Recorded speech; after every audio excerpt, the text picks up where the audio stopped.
All right, I think we got everything squared away here.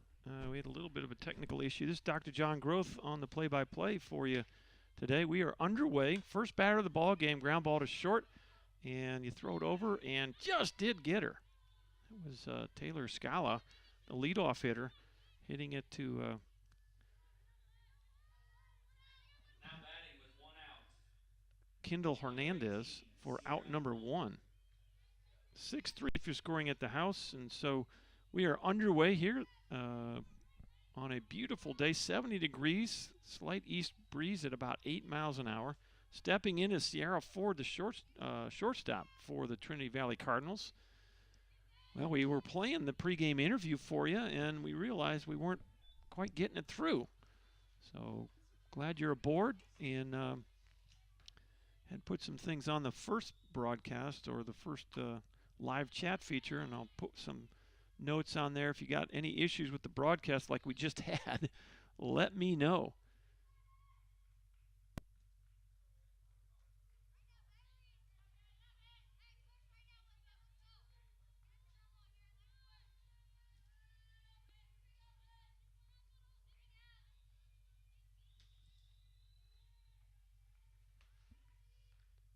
One pitch, it's going to miss high. 2 balls and a strike to the shortstop, Sierra Ford.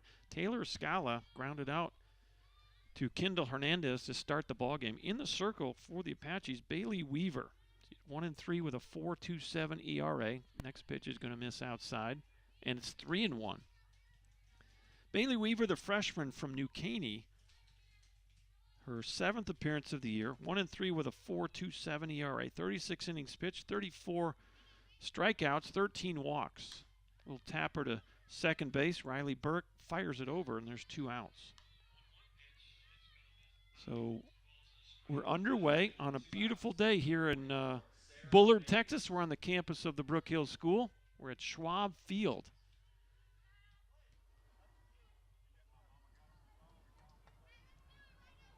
And this is Sarah Mays, the designated player for the Cardinals. Cardinals presently in 2nd place in the Eastern Zone. Apaches sit in 4th place right now. First pitch, going to miss, ball 1. Tyler Apaches 11-11 on the year, 5-5 in conference play. They're led by 2nd-year head coach Eric Henderson. Trinity Valley Cardinals 19-3, 5-1 in conference play. That's good for 2nd, and they're led by the co-coaches Kathleen and James Rodriguez. There's a base hit. There goes the no-hitter. Well, maybe not. Let's see here. Line drive off the bat of Sarah Mays into right field, and Maddie Hale came up firing. But that'll go as a hit, and the no-hitter is now gone. Now batting with runner at first and 1. Here's Rosari Perez. Number 40, Rosary Perez. So Perez steps in with a runner at first and 2 away here in the 1st inning. We're still scoreless on a really nice day for a doubleheader. That's what we're going to do today. First pitch misses, ball 1.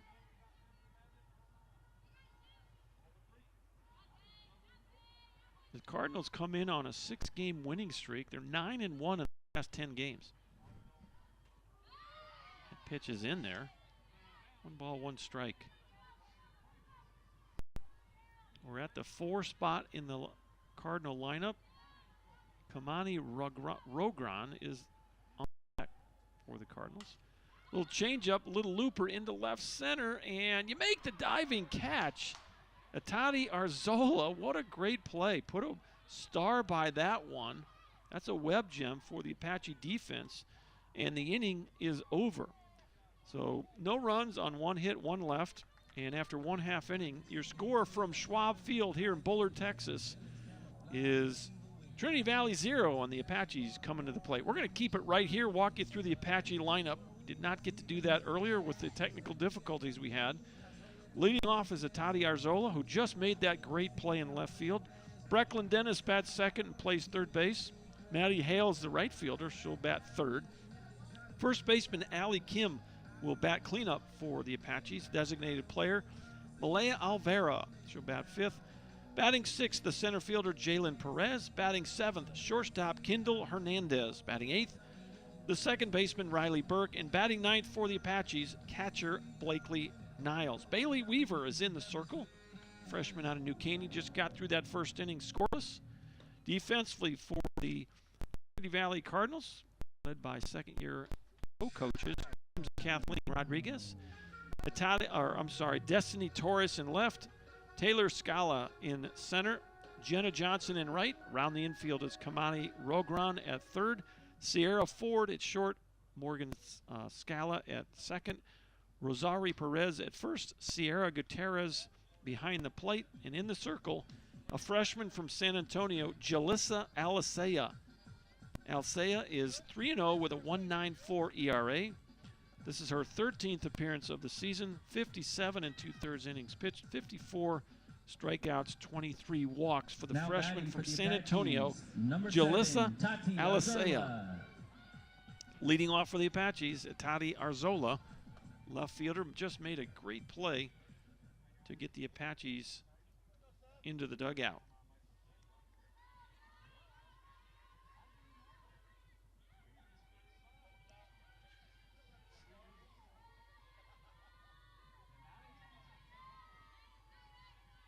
Jalissa Alicea in the circle, the left-hander. First pitch. Going to miss high, ball one. Still scoreless. Bottom of inning number 1, doubleheader day here at the ballpark. We're at Schwab Field on the campus of the Brookhill School, just about 20 minutes south of Tyler. 1-0 pitch. That's in there for a strike. 1 ball, 1 strike.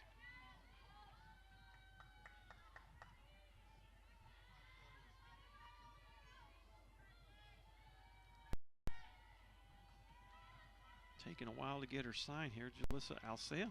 The pitch. There's a bunt and going to go foul. As Rosari Perez came in and gobbled that one up, but it was foul.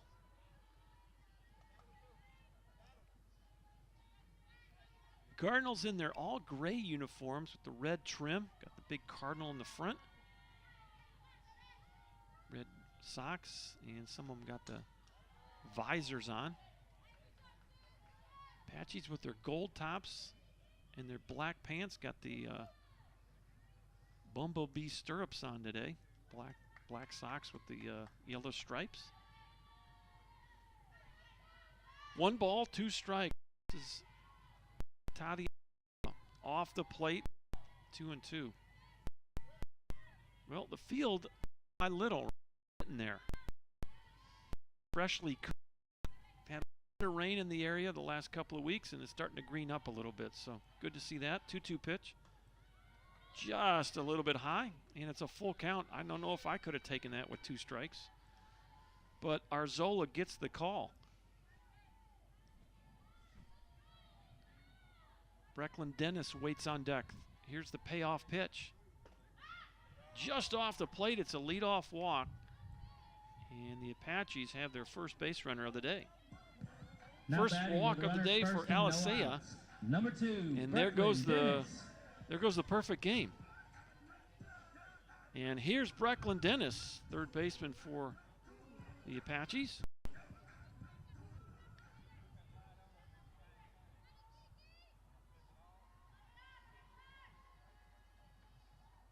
First pitch, off the plate, ball 1. Nope, strike 1. Little delay there.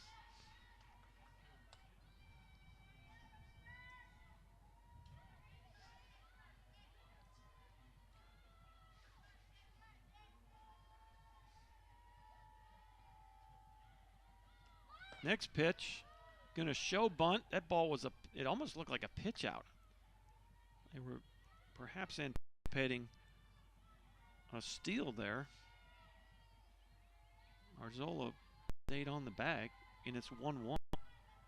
Here's the pitch. Tap straight back into the net. Barely got a piece of that. And it's 1-2 on Brecklin Dennis.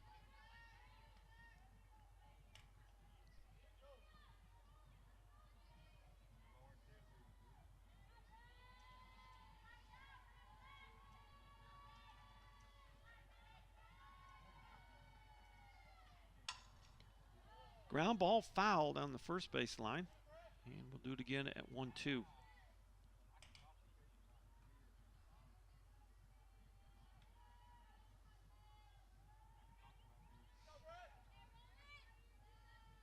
Recklin Dennis, sophomore from Cypress, Texas. Battling here, no outs, runners first. Here's the pitch. Line drive, foul. Boy, she was all over that one. But couldn't keep it fair, and she'll do it again. Left-handed freshman from San Antonio in the circle, Jalissa Alisea. She's 3-0 with a 1.94 ERA. 1-2. Off the plate, 2 balls and 2 strikes. 57 2/3 innings, 54 strikeouts, 23 walks in her 13th appearance in the circle here today. Here's the 2-2. Foul tip, you hold on, she's out at the plate, and the stolen base, she's safe. So Brecklin Dennis got a piece of that, but Sierra Gutierrez held on for the strikeout. Scoring position, 1 out. Number 14. So Arzola Hale steals second base, and here's Maddie Hale for the first time today. Step in from the left side. Left on left matchup here.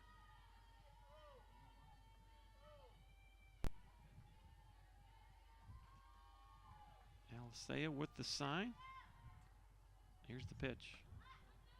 It's right down the middle. And it's 0-1.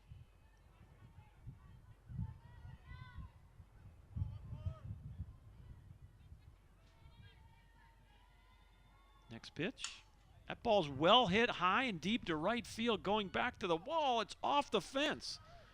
Runner will hold it. No, here she comes. She's coming to the plate to throw. It gets away, and she's safe. That'll be an RBI double for Maddie Hale. And coming all the way around to score was Arzola. She hesitated because she wasn't sure if Jenna Johnson was going to catch that ball in right field. Number 18, But heads-up base running by Maddie Hale gets her all the way to third. She'll get an RBI and a double, and here's Allie Kim for the first time today. So it's 1-0 Apaches here in the bottom of the first. First pitch to Kim, in there, strike 1. This Trinity Valley squad has got some impressive numbers.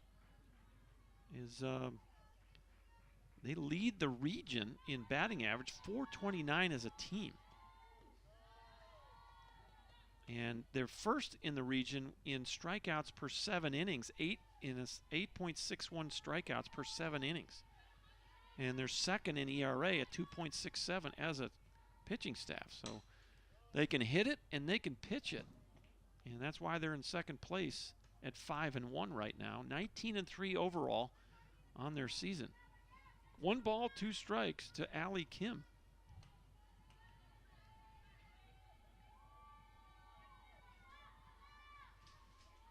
Allie,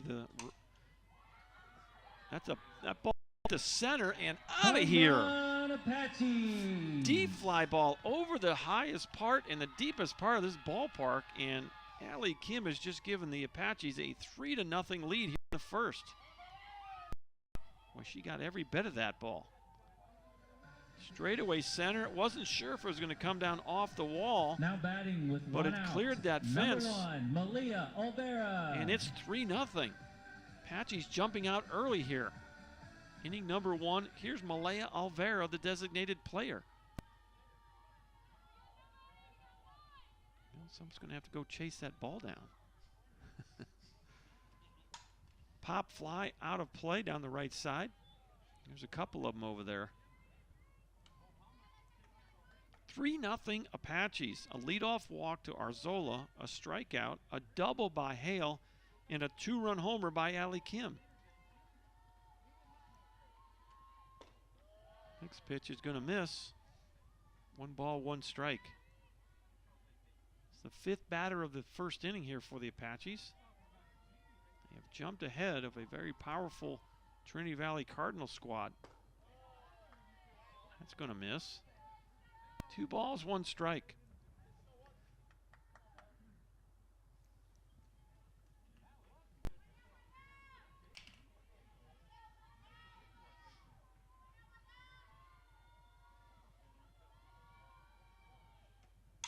Next pitch, grounder to second base.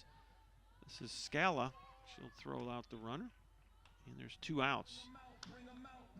So routine grounder Now to batting Morgan with 2 Scala outs. Number 10, by Alvaro will Jalen bring up Perez. Jalen Perez for the first time today. Apache center fielder batting in the 6th position for Coach Eric Henderson. Apaches have gotten off to a nice start here in the first inning. They lead it 3-0. Here's the pitch from Alicea. There's some about a softball umpire that just it's almost standard operating procedure that you got to have a delay. And it's 0-1. Here's the pitch. Just off the plate. 1 ball, 1 strike. Just getting started here. Doubleheader day at the ballpark. The fans are trickling in little by little. Getting a few folks out in the ballpark. So good to see Eddie McGuire out here today. And Captain Chuck Smith to my right running the scoreboard today.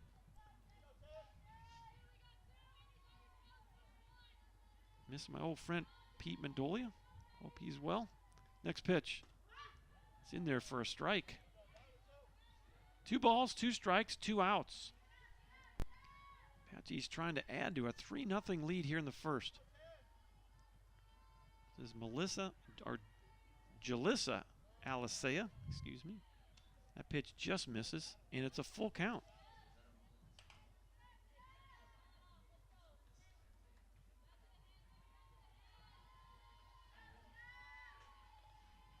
Here comes the 3-2 pitch.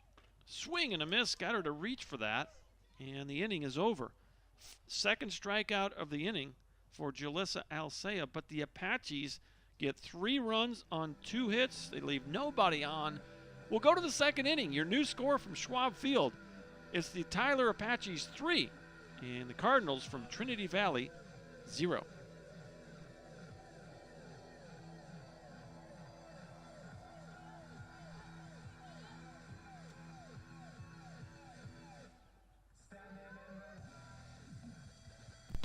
All right, we're outside the Cardinal dugout, and Coach Rodriguez, you guys have traveled a bit, you and your wife as co-coaches, and probably haven't experienced anything quite like the last 12 months with COVID and the fall. Talk about that experience as a college coach.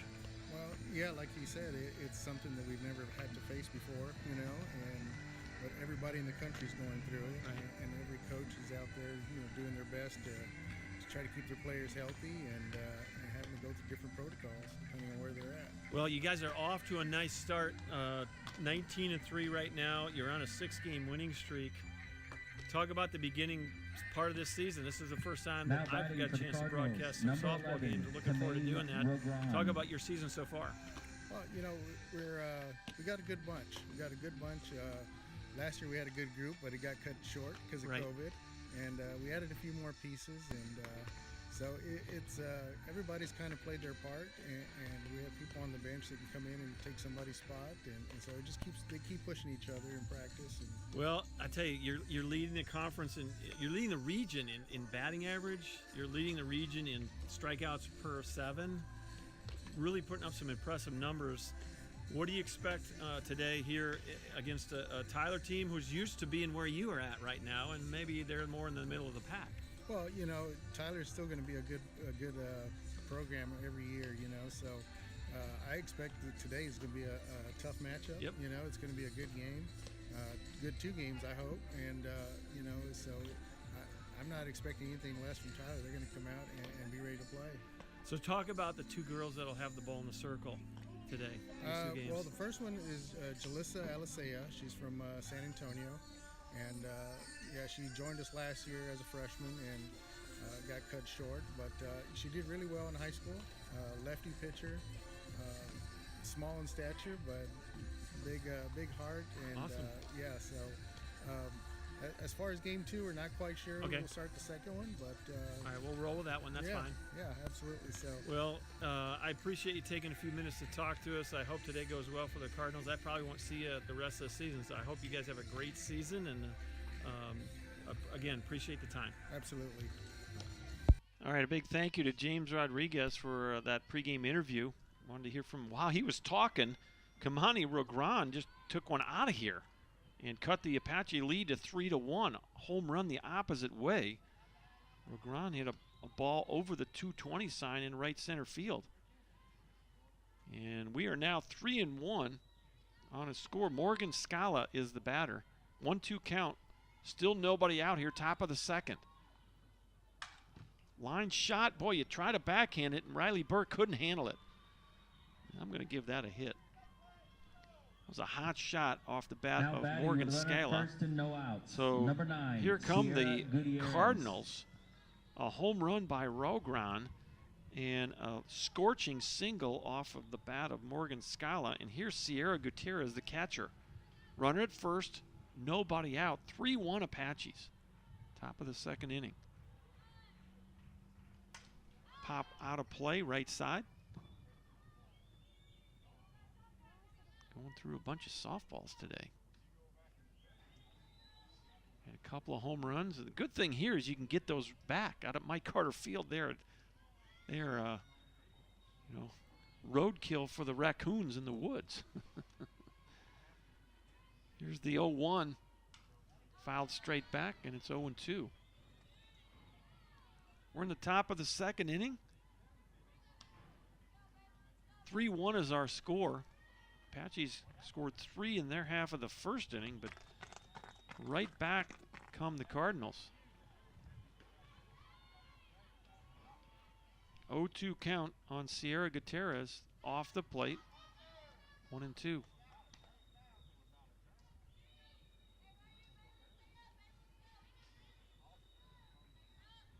Toddy Arzola in left, Jalen Perez in center, Matty Hale in right for the Apaches. 1-2 pitch. Just off the plate, 2-2. Around the infield is Brecklin Dennis at third. Kendall Hernandez at short, Riley Burke at second, Allie Kim at first, Blakely Niles behind the plate, and in the circle, Bailey Weaver. Weaver's 7th appearance of the year. Swing and a miss, and it's the first strikeout of the day for Bailey Weaver. Now batting with a runner. So with first one out, and 1 out. Here's Jenna Johnson. Number 00, Jenna Johnson.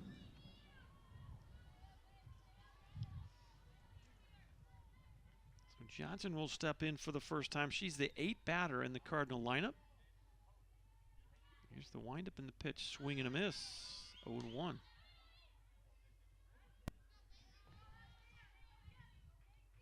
Johnson, a freshman from Crosby, Texas.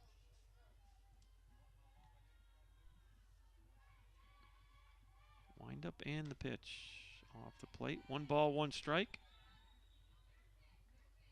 Now we started at 70 degrees. I think we're probably going to get a little warmer than that as the day progresses. 64% humidity. We did have some rain move through last night. Got a slight east breeze at 8 miles an hour. Pop up left side. This could be no trouble at all. Look over there, and Atati was playing her perfectly. Couple of steps to her right, makes Now the catch. with a runner for 2 outs. Number 28. Here's Destiny Torres, the 9 batter in the Cardinal lineup.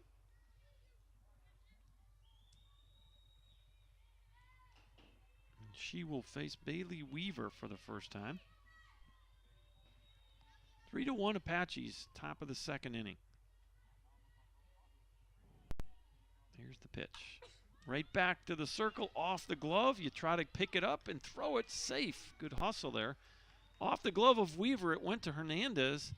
Couldn't get it over to Allie Kim in time. Go the 1, First and second, 2 outs. 6. Number 1, Taylor Scala. 1B, 1-6. It's a single up the middle. 2 on, 2 outs, top of the lineup. This is Taylor Scala.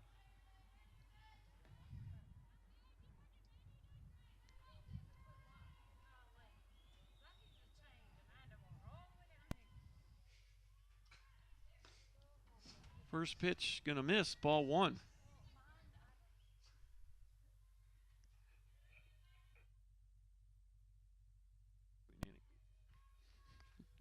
One ball, no strikes.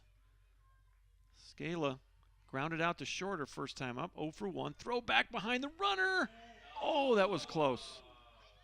Gotta check it. Gotta check it. They don't have replay here.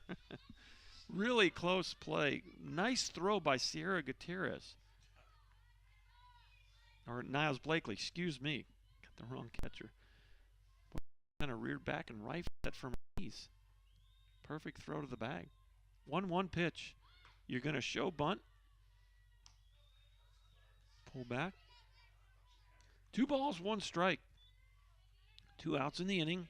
2 Cardinals on base. A leadoff solo homer by Kamani Rogron has given the Cardinals their first run of the game. There's a little tapper foul. It's 2-2.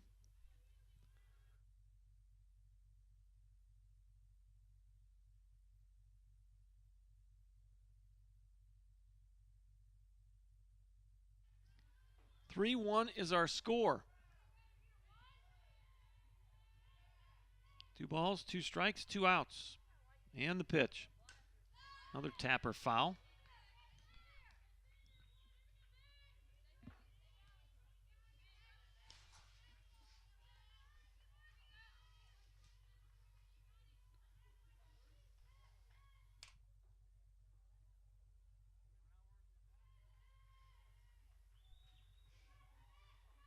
(2-2) with 2 outs. 2 aboard. Bailey Weaver wind up in the pitch. Little looper into left. That's trouble. 1 run's going to score. The second runner will be held at third. It's a double for leadoff hitter Taylor Scala, and it's 3-2. Well, good piece of hitting right there by Scala. She'll get an RBI. Number 18, Sierra Ford. As her sister, Morgan Scala, comes home to score. And Destiny Torres ends up at third base. Second and third, 2 away for Sierra Ford, the shortstop.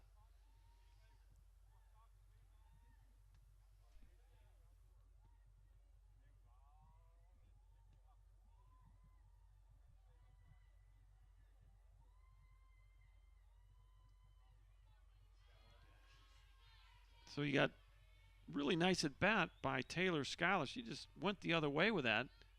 And now it's Ford's turn as Trinity Valley's got a chance to take the lead here. 2 in scoring position with 2 outs. First pitch missed. It's ball 1.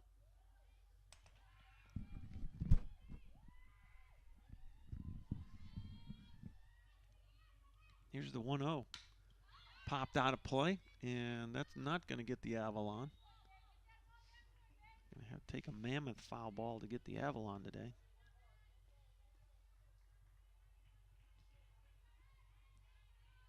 We're right next to the Brookhill baseball field and just behind the gymnasium and the football track facility. 1-1 pitch. This ball's driven left field high, deep, and it is gone over the scoreboard. Wow. A mammoth blast by Sierra Ford, and the Cardinals are flexing their muscles here in the second inning. A 2-run bomb, actually 3-run bomb. Number 44, and it's 5-3 just like that. 2 homers in the inning. 3-run, 2-out homer by Sierra Ford has given the Cardinals a 5-3 advantage here in the top of the second. First pitch out off the plate, ball 1, Sarah Mays. Well, you knew with the numbers these Cardinals had put up, 429 as a team, that they were going to be a formidable offensive club, and they have proven that here in the second inning. Popped out of play. 1 ball, 1 strike.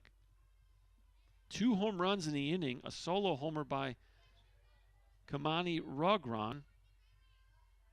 And now a 3-run blast over the scoreboard in left field by Sierra Ford, the shortstop. That was impressive. Taking the ball the other way over the scoreboard. That scoreboard is, I don't know, what would you say, almost 20 feet tall. It went over the Lady Guard logo.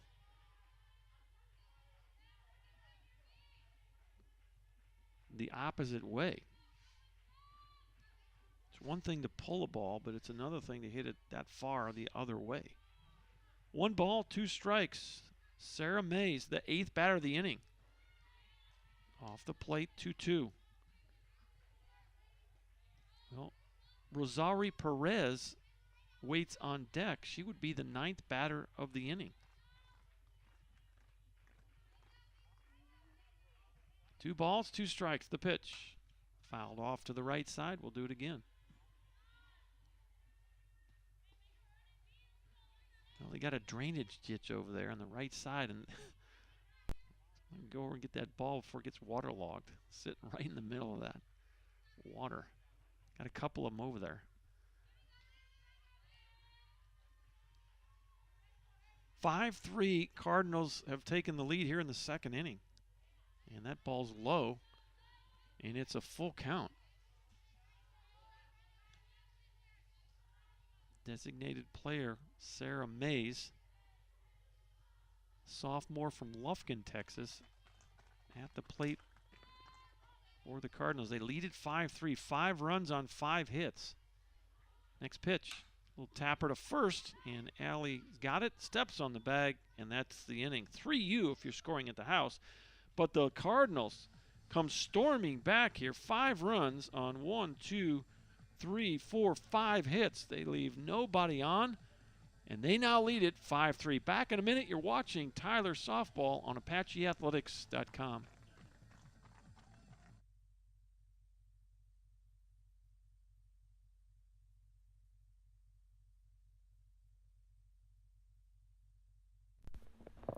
All right, we got Coach Eric Henderson up here in the press box. Hadn't got to do any of your games yet, but you've had a lot to deal with. Yes. Talk about, I guess, first of all, the COVID situation, and then talk about all these weather-related obstacles you've had here early in the season. Yeah, so with COVID, not having a season in the fall, it was definitely different. Still kind of struggling to find my lineup, so to speak. But we struggled with that. But, you know, overall, I thought the team did well in the fall, considering all. You were able to practice, just Yes, couldn't scrimmage. we couldn't scrimmage anybody. Just a lot of inter-squads against each other. So that was a little different. And then, you know, this spring is just a lot of weather-related issues. I've only had one COVID-related issue, and that was early with Ranger Junior College. But other than that, it's been pretty clean on the COVID side. It's the weather.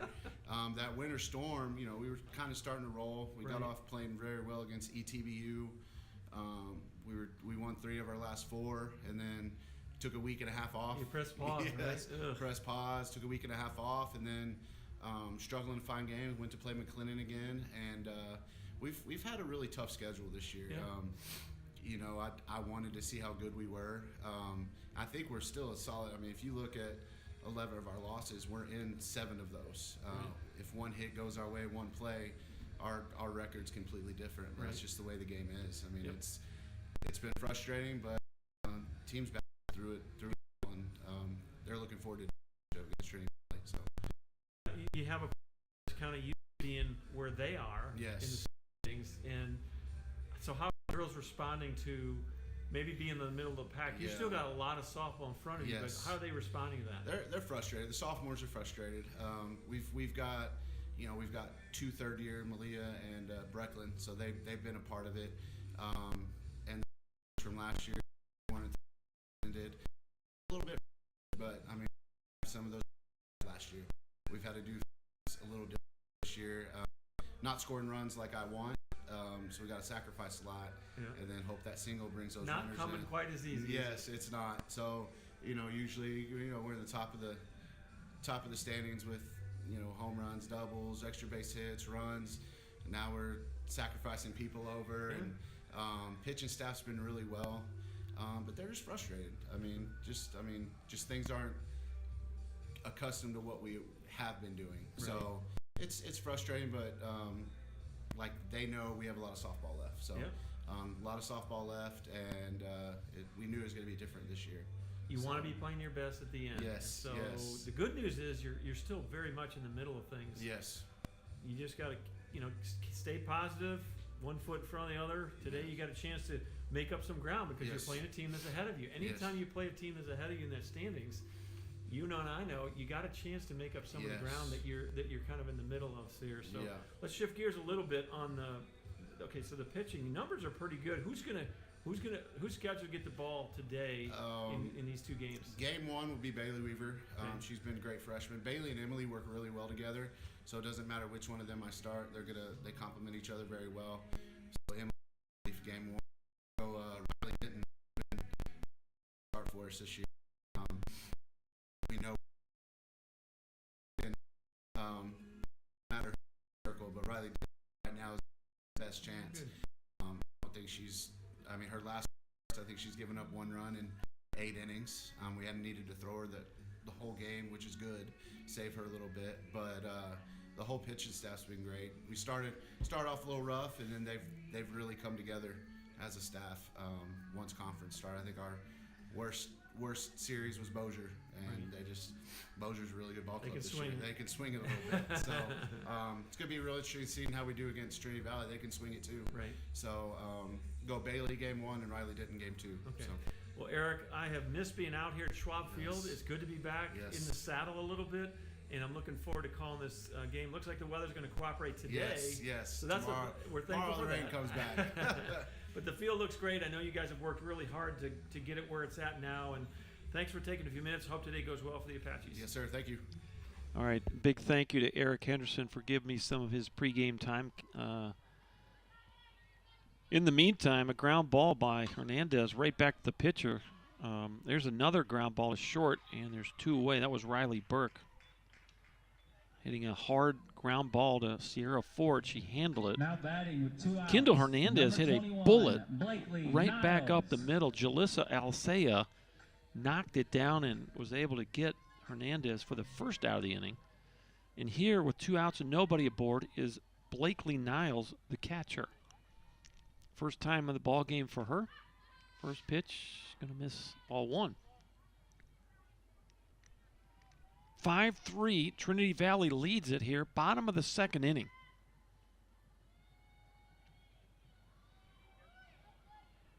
Here's the 1-0. Swing and a miss. 1 ball, 1 strike. We're at the 9 spot in the Apache lineup.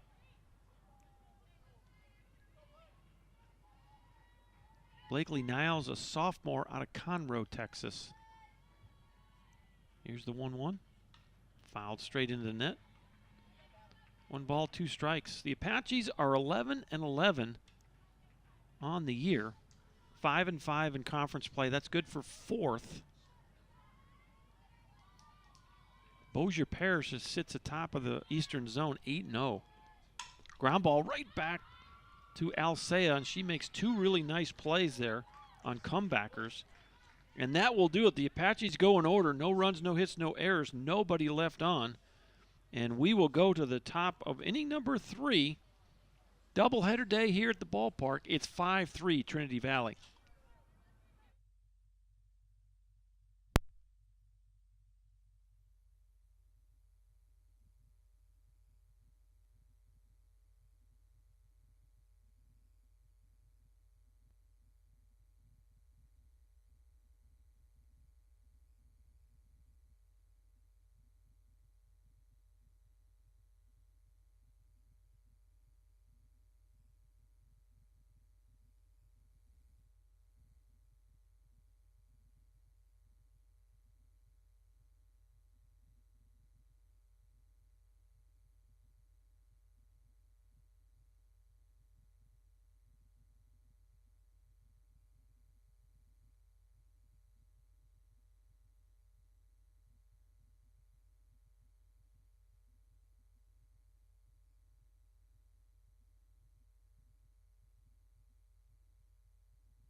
All right, we've got a pitching change for the Apaches. Emily Holscher in the circle now. The left-handed sophomore from Waco will take over here in the top of the third inning. First pitch swung on, fouled off. It's 0-1. Rosari Perez flew out to left field on a web gem by Atati Arzola. She got robbed, so she's 0 for 1. Here's the 0-1 pitch. That ball's drilled into center field. That's going to go all the way to the fence. And throw in's not in time. It's a stand-up double for Rosari Perez. That ball was hammered. Now batting with runner in scoring position, no outs. Number 11, Well, Kamani Ragon. the Cardinals come right back and put a runner in scoring position with no one out. And here's Kamani Ragran. She hit a solo homer the opposite way. Now we have time as Perez may have injured herself sliding to second base. We'll take a little bit of, well, let's see. She's going to run it off a little bit. Thought she was shaking her hand. Just like a coach. Hey, run a little bit. See if you're all right. She is okay. She's going to stay out there. So everything's better when coach says run it off. Usually what happens there is the student trainer will run out with some water and, oh, look out, she got hit. And I don't know if she's grabbing her arm. This is Kamani Ragran. Now batting with runner at first and second, no outs. She's a freshman from Number 4, Montendre, Sala. France. And, well, I hope she's okay. She took one off, it looks like the right wrist or the right hand. Coach Kathleen Rodriguez down there at first base trying to see if she's going to be okay and be able to stay in the game. So you had a double by Perez, and now Ragran gets hit by a pitch. And you get first and second, nobody out. So it's been a challenging start here for Emily Holscher. Holscher, the sophomore out of Waco. See if we can give you some numbers on Emily. 26 innings pitched for Emily. This is her 7th appearance. She has started 4 games, 2-3 on the year. She has a 3.23 ERA on the season. So Holscher in the circle now. And stepping in is Morgan Scala, the second baseman. Singled to center her first time up. She's 1 for 1. Perez at second, Ragran at first, nobody out. 5-3. Trinity Valley leads it.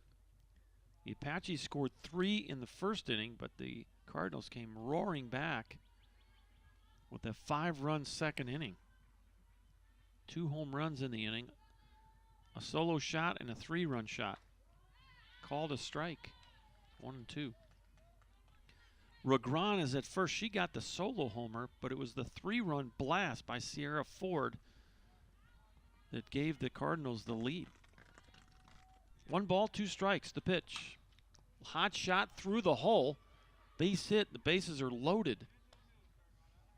Another hard hit ball off the bat of a Trinity Valley Cardinal now player. With the bases loaded, no outs. Number 9. And here's Sierra Gutierrez. She struck out swinging her first time up. And the Cardinals looking for more here. First pitch in there, strike 1. Sierra Gutierrez hitting .431 on the year. Again, this team is batting .429 as a club. It's hard to process those kind of numbers. That pitch is off the plate, 1-1. Sierra Ford, who hit the homer, is coming into the game .571 on the year. That homer was her 5th home run of the year. And I don't know if she's got so many RBIs it wouldn't register, but there's a dash in the stat sheet. So Not exactly sure what that means. Surely she's got. Well, actually, let's see. The dash is for the home runs. And RBIs, it says 4, so there must be some glitches. So there may be glitches elsewhere, Captain Chuck. We've got a little glitch with the TJC stats on the NJCA website. 2-1 pitch, missed outside by a hair, not by much, and it's 3 balls and a strike now. Sierra Gutierrez at the plate, bases loaded for Trinity Valley. Nobody out here in the third. And that's called a strike. That was a little further out than the last one. 3 balls and 2 strikes. Maybe a little makeup call there. Full count, bases loaded, nobody out. The pitch. Little tapper, and that's fair.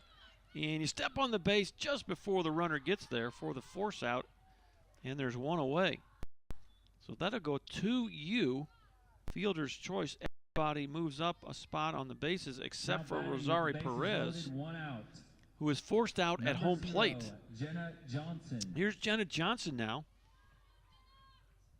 And Jenna Johnson flew out to left field her first time up, so she's 0 for 1. On the season, Jenna Johnson, 462. Pitch is drilled into center, caught by the center fielder, Jalen Perez, for out number 2. Another well-hit ball off the bat of a Trinity Valley batter. Destiny Torres. And with 2 outs, here's the 9-hitter, Destiny Torres. So fortunately for the Apaches, that ball went right to Jalen Perez in center. And the bases are still loaded with 2 outs. And you're 1 out away from getting out of this jam. Emily Holscher in the circle. Little looper and in the left field, base hit. 1 run will score. It's 6-3. Boy, after a line drive to center, you get a fist job off the hands of Destiny Torres, and she gets an RBI single to left. 2 outs. Everybody moves Number up a 1, spot, Taylor Scala. and it's now 6-3 Cardinals. And that's kind of the quirks of the game, as you have a rocket that's hit right at Perez in center for an out, and a little jam job that falls in for a hit. First pitch in there, strike 1 to Taylor Scala. Scala, 500 average on the season coming into this game. The 0-1 in there, and it's 0-2. Well, you'd love to minimize the damage here, as Trinity Valley, a golden opportunity in this inning. They've only managed to get 1 run. They had bases loaded, no one out. Here's the 0-2. Swing and a miss, nicely done. That'll be the first strikeout for Emily Holscher. That's 2 strikeouts now for Tyler pitchers. And good job by Emily to minimize the damage. That could have been a much bigger inning than it ended up being. So you get 1 run on 1, 2, 3 hits. You leave them loaded. And your new score from Schwab Field as we go to the bottom of inning number 3 is Trinity Valley 6 and Tyler 3.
And welcome back Top of the lineup for the Apaches. They trail in this game 6-3. We're in the bottom of the third inning of Game 1. Doubleheader day here at the ballpark.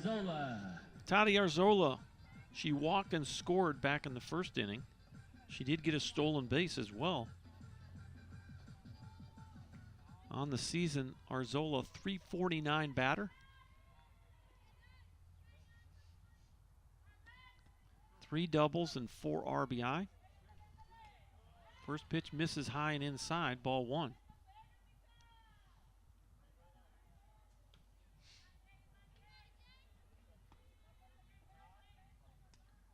Trinity Valley 6 runs on 8 hits, no errors. The Apaches 3 runs, 2 hits, and 1 error.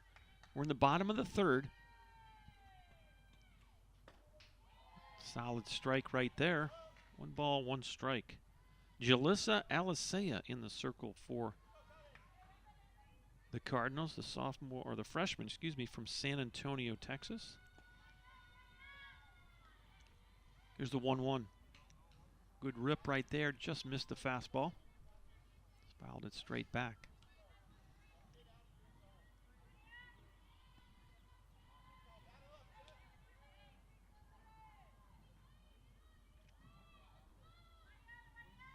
Apaches have a little work to do here against a really good Trinity Valley club.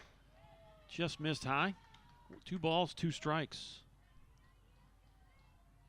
Bottom of inning number 3 here. Beautiful day. Temperature now 72 degrees here in East Texas. 2-2 pitch. Pop up. That should be in play. And squeezing it over there in foul territory is Kamani Ragran for out number 1. So with 1 out here in the third inning, here's Brecklin Dennis. Number 2, Brecklin Dennis. Brecklin steps in, struck out her first time up. And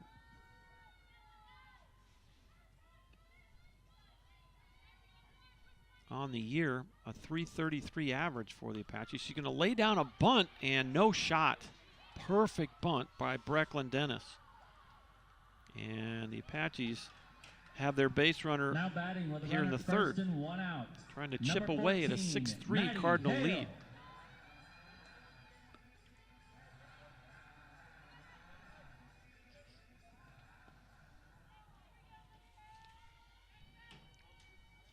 We're in the bottom of inning number 3,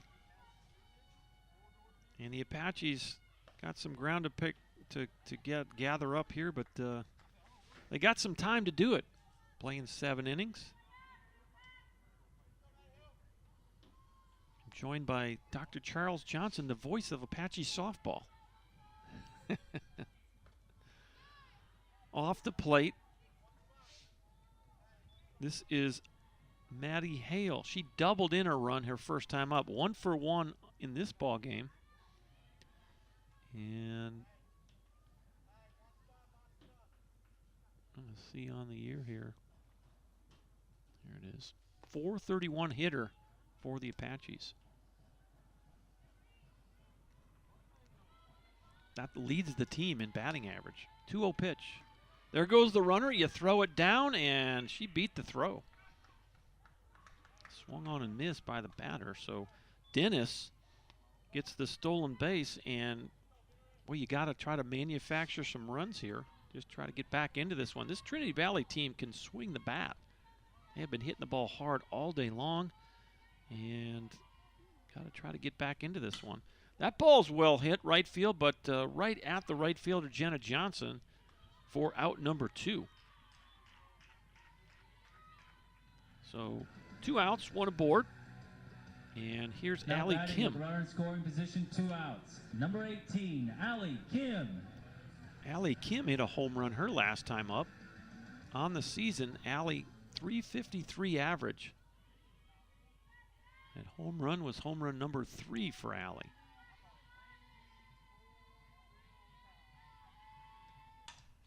First pitch popped up, right field. Do you have room? You do have room, and you make the catch. Nice job out there by Jenna Johnson. And that's the inning. So the Apaches, no runs on 1 hit. They leave 1 on.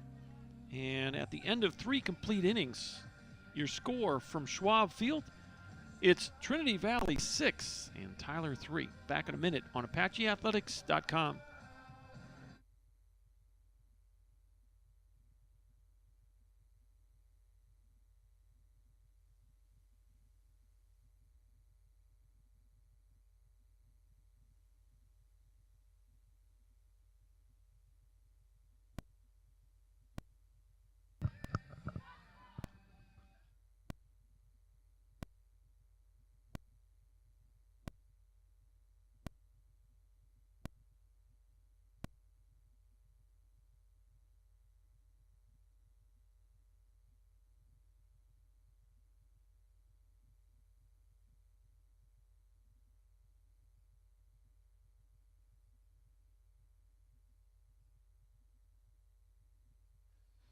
Welcome back to Schwab Field, and I am joined by Dr. Charles Johnson on the broadcast. Welcome to the booth. Thank you, Coach. You've been doing baseball most of the spring. How you like this fast pace of softball? I love it, man. These games are zipping right by here. That's the kiss of death up here, but I don't care. I don't believe in jinxes, so. 6-3 is our score. We go to the top of the fourth. This is Sierra Ford, and she hit an absolute bomb her last time up. Very impressive young lady. She took the ball the other way over the scoreboard to give the Cardinals their first lead, and they have held it since then. In the circle is Emily Holscher, the 1-0 pitch. There's a little tapper foul, and Brecklin Dennis picks it up. 6 runs on 8 hits for this Cardinal squad, and they've had a lot of hard outs, Charles. Yep. They are not missing too many barrels. Check swing, thought she went, and she did. 1 ball, 2 strikes. Nobody on, nobody out. We're in the top of the fourth. We're in the 2 spot in that Cardinal lineup. Ford, Mays, and Perez scheduled to hit for the Cardinals. 1-2. That's going to miss high. 2-2. So good to see Eddie McGuire out here. You may not know Eddie had COVID earlier and battled through that. And I live close to Eddie. Saw him cutting his grass the other day. It's awful good to see him out there being physical. He didn't like, I think he was keeping track of his steps, he said. I think he said he walked 6 miles cutting his front yard. So, anyways, just a blessing to see him out here. Legs kicked up, feet on the brick wall here, enjoying some softball. 3 balls and 2 strikes. Little tapper, first base side. Allie steps on the bag, and there's 1 away. So Allie Kim puts that 1 away. Here's Sarah Mays. Number 44, Sarah Mays. Mays is stepping in the batter's box. Is East Texas native from Lufkin. Played at Angelina College last year. Okay. Of course, they've pressed pause on their athletic program this year, so some of these, I think there's the same dynamic on some of the baseballers. They have probably transferred out of Angelina as well. Might be a bit of a challenge next year as you've lost some of your guys and some of your ladies. There's a ground ball up the middle. Boy, good attempt by Hernandez. She dove but couldn't quite reach it, so that'll be a single up the middle for Sarah Mays. Now batting with a runner at first and 1 out, number 40, Rosary That's Perez. 9 hits in the ball game now for the Cardinals with 1 away. Here's Rosary Perez. And do we have a runner coming here? Coach James Rodriguez is going to do one of those softball things that you can't do in baseball. Put a runner in and then pull her out. Who's the runner? Number 20.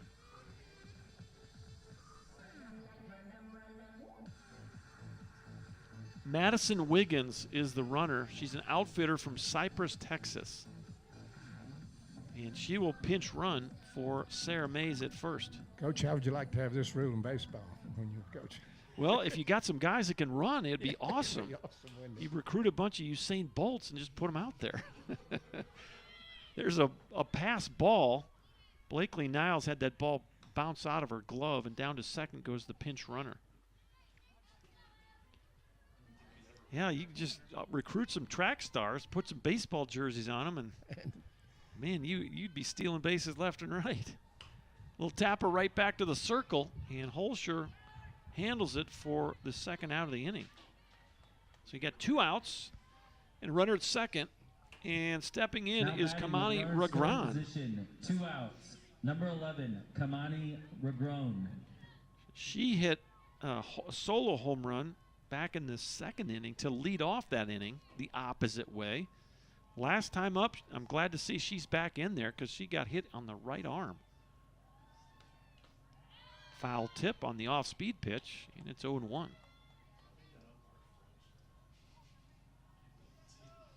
Two outs. Out at second base is the pinch runner, Madison Wiggins. That pitch is going to miss high. 1 ball, 1 strike.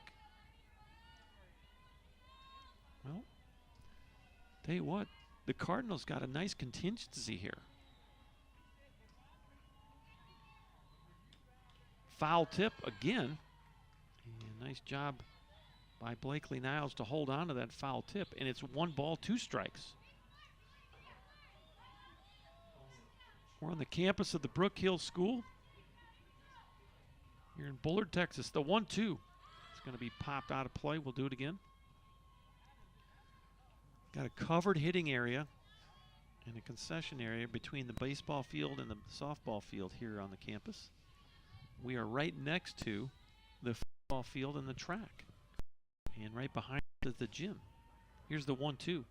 Off the plate, 2-2. It looks like they're building a new facility that's going to connect into the gym. It might be, we were speculating, it might be an indoor football type of practice facility. Here's the 2-2. Misses high, 3-2. And I thought I saw, yeah, Coach Springer's down there. I might go down and ask him here between games. Ask him what that monstrosity is. 3-2 pitch popped out of play right side. And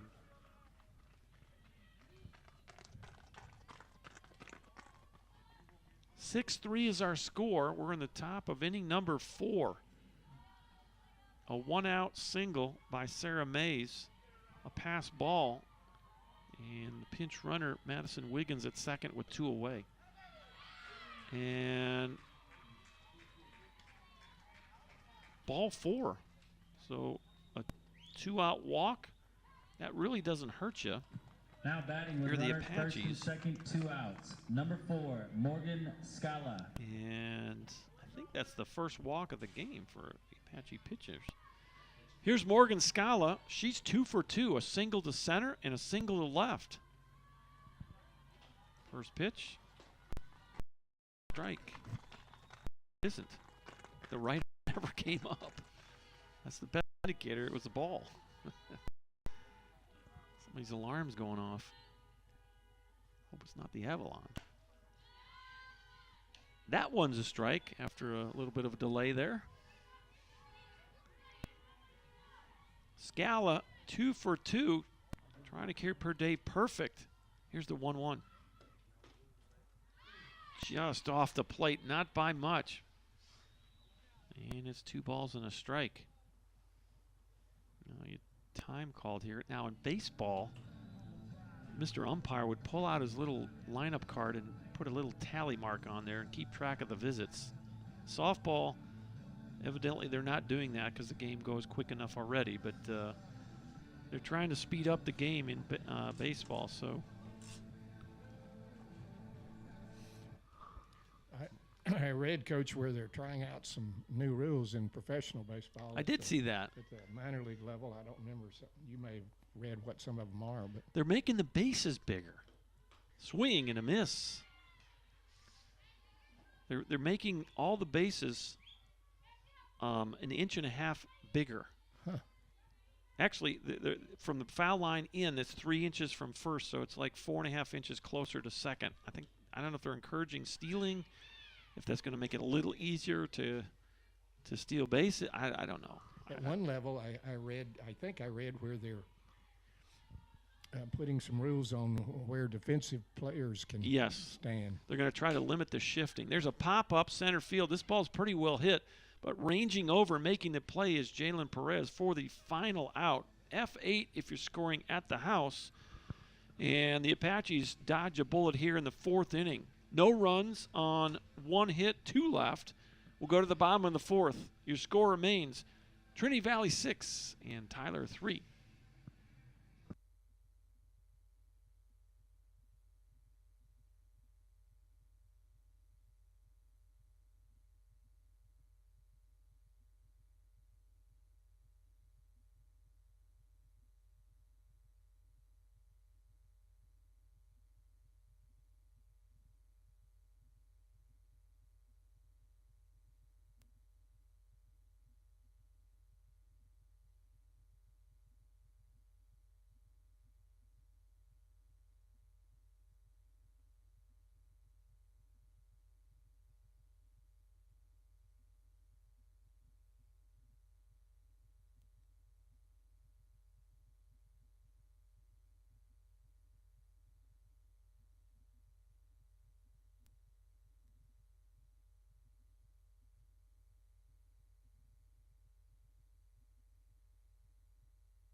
And welcome back to Brookhill. 6-3 Cardinals lead it as we go to the bottom of inning number 4. 5, 6, and 7. Malaya Alvera, Jalen Perez, Kendall Hernandez scheduled to hit for the Apaches.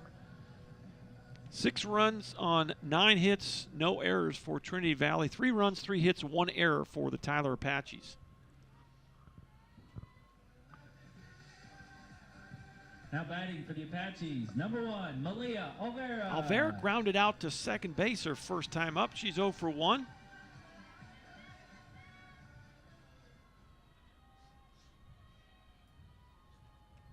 First pitch, pop up, right side. This is Scala at second base. Can't make the play. And that's going to be an error. That ball is going to be a play that Morgan Scala is probably going to make 9 out of 10 times, but that one just popped out of her glove. Here's Jalen Perez now. She struck out swinging her first time up, and we might get a pinch runner here as Coach Henderson is going to talk to Mr. Umpire, and here comes someone out of the dugout. Probably a runner. Alvera had a sprained knee earlier. All right, this is going to be several games, and then she sprained her wrist not very long ago, and she's Mallory Webb is the pinch runner. When the COVID hit last spring and cut the season short, Alvera was leading the team in hitting and RBIs and home runs, and they're hoping to get her going before too long. She's been out several games because of injuries and just now trying to get herself back into good playing shape. Well, she's got some pretty good numbers, Charles. Leading the club in average, 431. Alvera? Yes. No, I'm sorry, Maddie Hale. Maddie Hale's leading the team in hitting. I was talking about Alvera. Okay, there's a bunt, and you go to second, and now you throw it away. Ball gets away from the first baseman, actually the second baseman, and everybody's safe. So I don't know. I think she probably would have been out. I'm going to go E4 on there, back-to-back plays. No outs. And first and third, nobody out. And that might be the break that the Apaches needed, Charles. Could be. You coaches preach, put the pressure on the defense. Yep. And you see can handle it. That's exactly what Coach Henderson's doing here. Make them make the plays. Not bunting there. You're going to let Hernandez swing away. She fouls it off, and it's 0-1. Well, I've got back-to-back errors here. I don't know if they're going to call that an error in the dugout. But, yeah, I think they are. It's an 0-1 count. Another foul ball as the runner was off of the pitch. Perez was running on that pitch, and she'll have to go back. 0-2. 6-9-2 for Trinity Valley. 3-3-1 for the Apaches. We're in the bottom of the 4th of game number 1, doubleheader day here at the ballpark.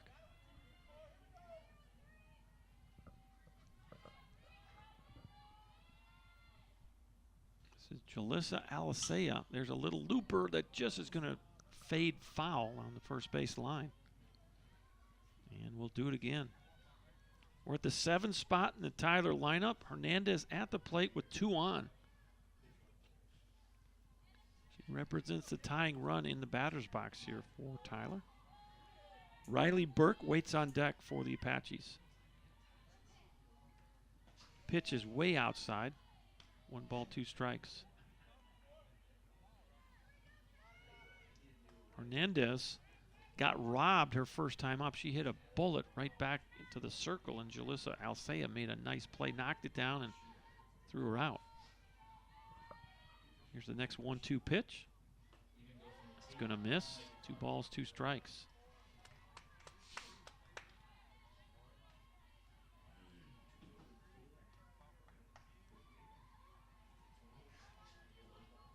Nobody out in the inning. The Apaches trying to chip away.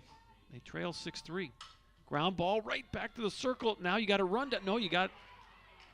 And they called her safe. Boy, really close play at third. I thought the throw got there. And Coach Hernandez, which one's going to go argue?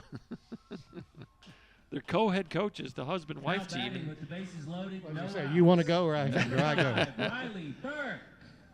Boy, the umpire is going to try to explain to James Hernandez why that runner was called safe. As that was a bullet right back to the circle. Jalissa Alisea thought that she had Mallory Webb, the pinch runner, caught off third. Webb dove back, and Good the umpire reaction called by her Webb. safe. She had momentarily broken toward home and quickly went back to third. Made a nice slide, evidently, under the tag. Well, over here, from our vantage point, I can understand why Coach Hernandez. Well, now's the other one going to go out? They're going to both. The wife doesn't think he argued enough, so. Back and forth they go. There you go. One of the challenges of a husband-wife co-head coach thing is those kind of situations right there. Believe me, I've been married 35 years, and you have enough squabbles between yourselves. Much less trying to go out and argue with someone else. It's a big spot for the Apaches so far. It is. to Bases get loaded, back in no this one ball out. game. Riley Burke back to softball here. As Burke's been a hot hitter lately. she grounded out to short her first time up. She's 0 for 1. Our next pitch is going to be off the plate. 1 ball, 1 strike. Riley's a sophomore from Riverside, California. And she's having a nice year. 420 on the year.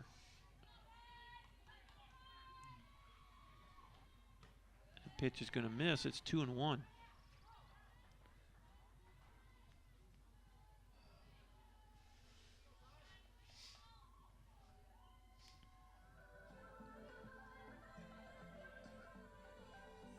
Yeah, Malaya is still working on the numbers, Charles. I'm looking at her numbers now. She's at 206 right now. Injuries have plagued her, and now she's trying to get. She has her wrist still taped pretty tight. Just Swing and a miss, and the count now even. 2 balls, 2 strikes to the 8-hitter Riley Burke. Golden opportunity for the Apaches to get back into this one. They trail 6-3, bottom of the 4th inning. they've got Burke played.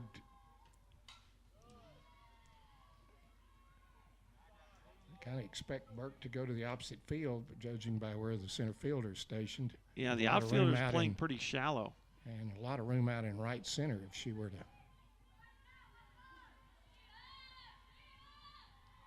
She's going to show bunt. 2-2 count. She'll pull back. Swing and a miss. That's a big strikeout for Jalissa Alisea.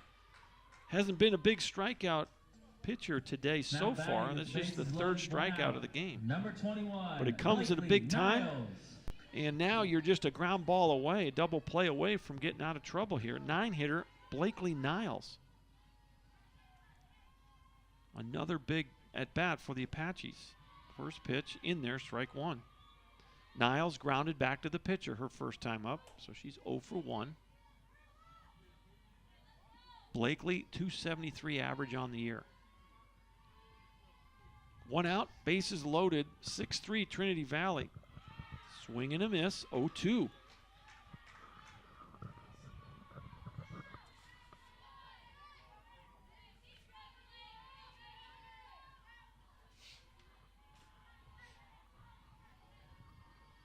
Next pitch, pop up, out of play, right side, and into that bullpen area. Count remains no balls, 2 strikes on Blakely Niles.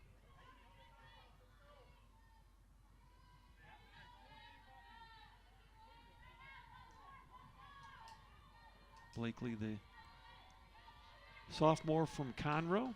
She's going to ask for time now. And this is a big spot in this game.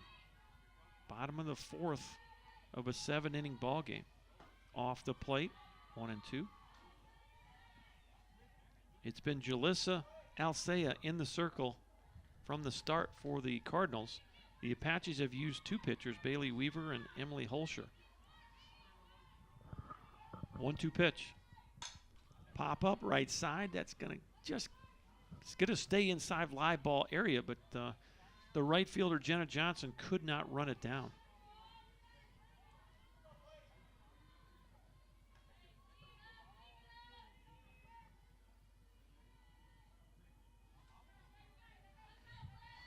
One ball, 2 strikes, 1 away. Bases full of Apaches. We're in the bottom of the 4th, the pitch. Swing and a miss, back-to-back strikeouts for Jalissa Alsea. Now And batting with bases back to the loaded, top 2 of the outs. lineup, it's Number 7, Tati Tati Arzola. Apaches need to get something out of this inning. They had bases loaded, no one out. And Jalissa Alsea is she's 1 batter from getting out of trouble with no runs. First pitch in there, strike 1.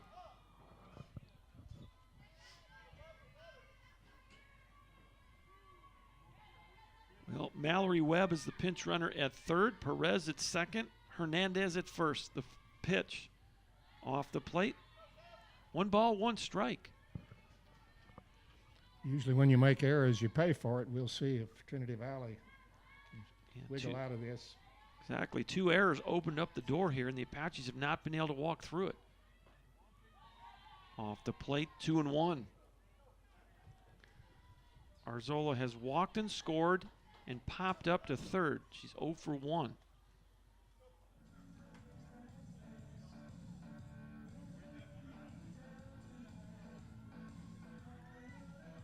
Arzola's a freshman from Rogers, Texas, and along with her softball accomplishments, she was a sprinter in high school.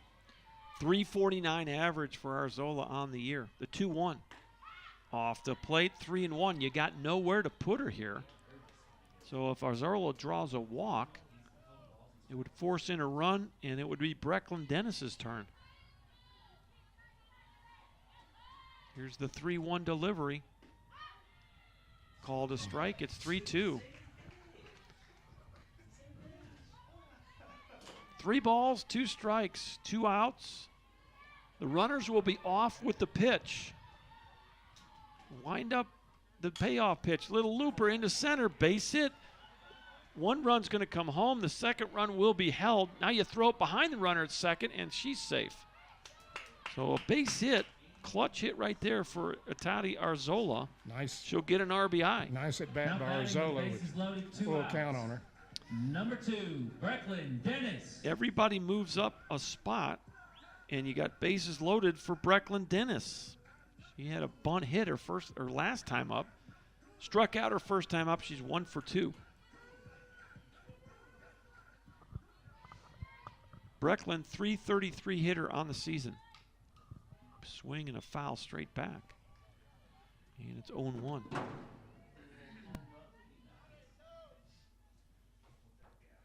(6-4) now. The Apaches chipping away.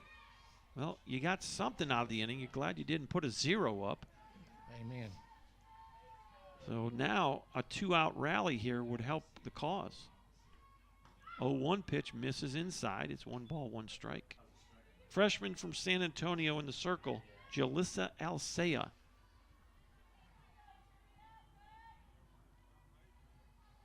Brecklin Dennis at the plate, the 1-1.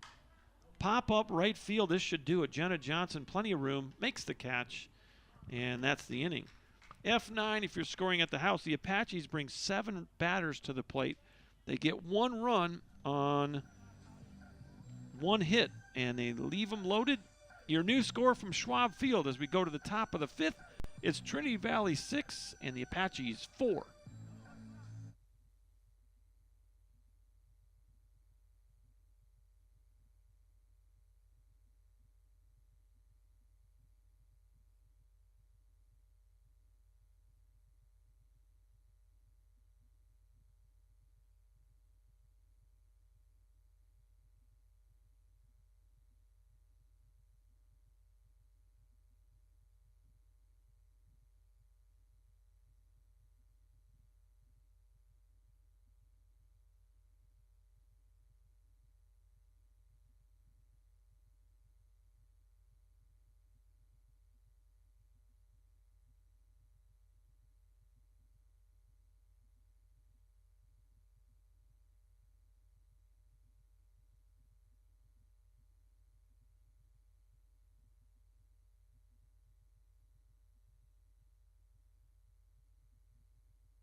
Sierra Gutierrez will lead it off. 0 for 2. 0 for 2. She struck out and hit a little squibber. Correction, number 9, that Sierra Gutierrez. Blakely Niles stepped on the plate, so Gutierrez still looking for her first hit of the day. First pitch misses. It's 1-0. Emily Holscher still in the circle for the Apaches. Little tapper, foul.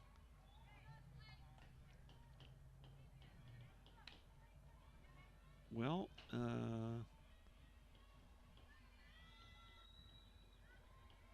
guess Olvera's the DP. Both DPs had pinch runners, so we don't have to look for any defensive reinsertions there. 2 balls, 1 strike to the catcher, Sierra Gutierrez. 431 on the year, and it's scary that she's like 2/3 of the way down the stat sheet. Leading hitter is Ashlyn Seaton at 600. 3 for 5, a little bit misleading. And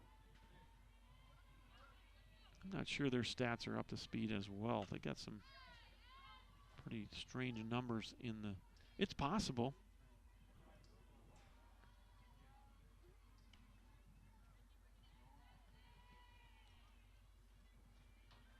I guess it's possible that Sierra Ford, that home run she hit was her first. And her 5th, 6th, and 7th RBIs. There's a base hit right up the middle off the bat of Sierra Gutierrez, her first hit of the day. So, Now with batting nobody with out, first and right no back outs, number 0, come the Cardinals. Jenna Charles, these Johnson. girls can hit.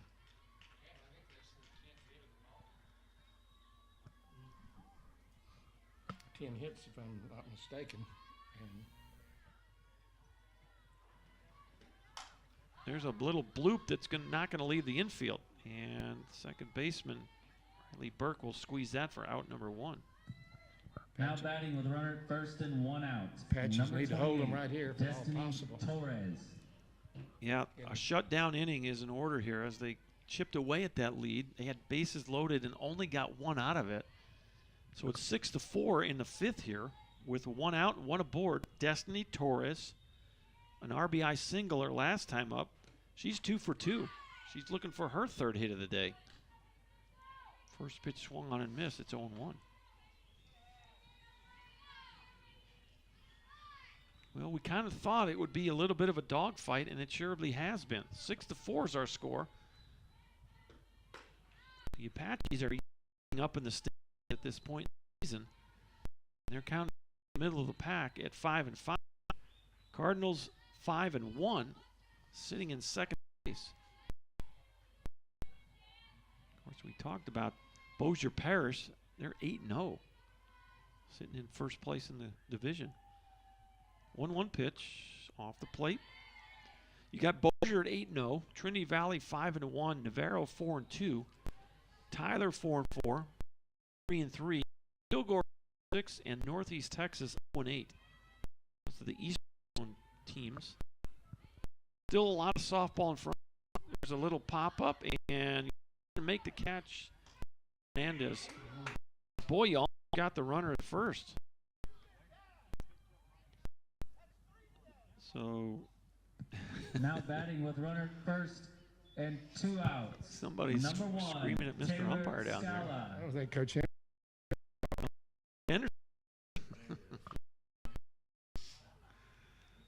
Well, we picked him up on our crowd mic because I heard it. Hey.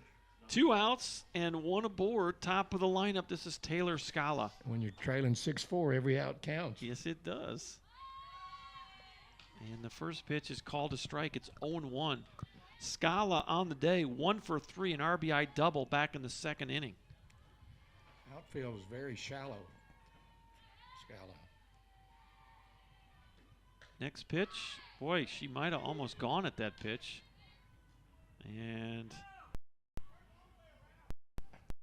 well, she held the bat. Here's what she did do.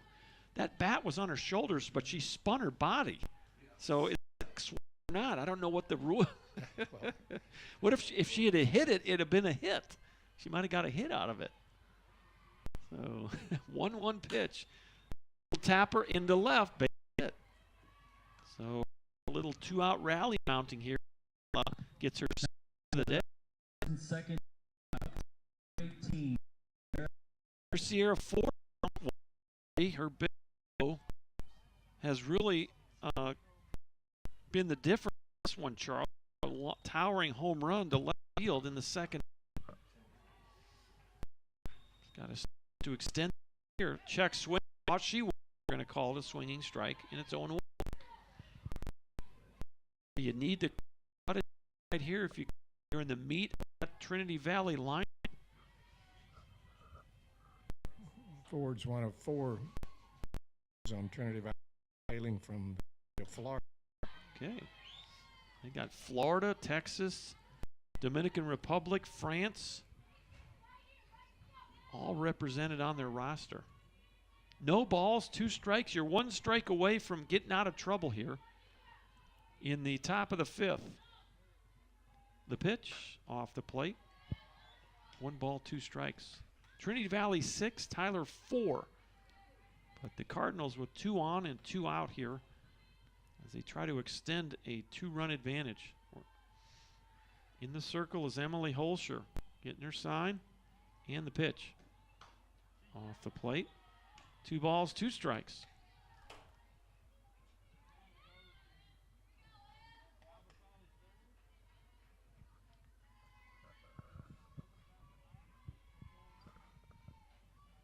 Next pitch fouled straight back into the net, and we'll do it again.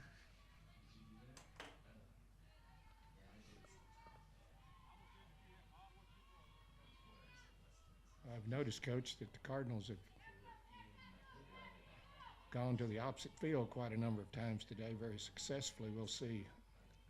2-2 pitch struck her out. Great job right there by Emily Holscher to minimize any trouble there. Couldn't go to opposite field on that drop ball. Nope. Nice pitch right there by Emily.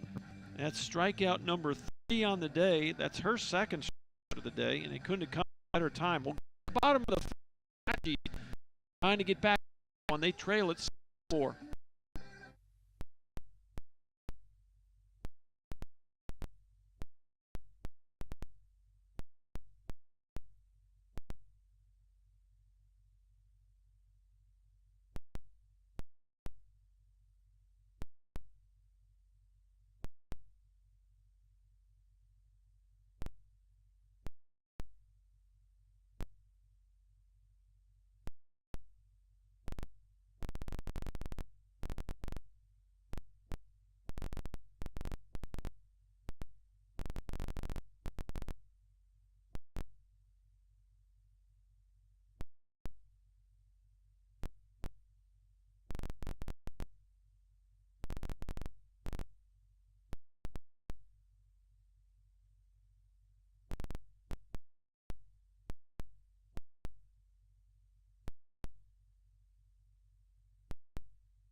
All right, Maddie Hale will lead it off. 3, 4, and 5 for the Apaches.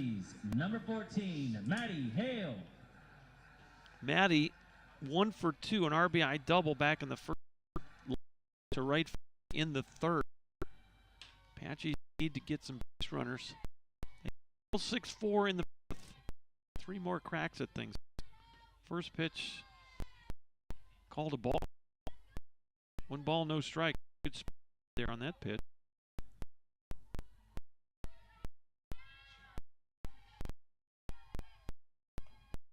Here's the pitch. Boy, we've had a couple of those. That was a Ifis call or umpire. The was Ifis type thing. Really slow speed on it, and umpire 1 ball strikes.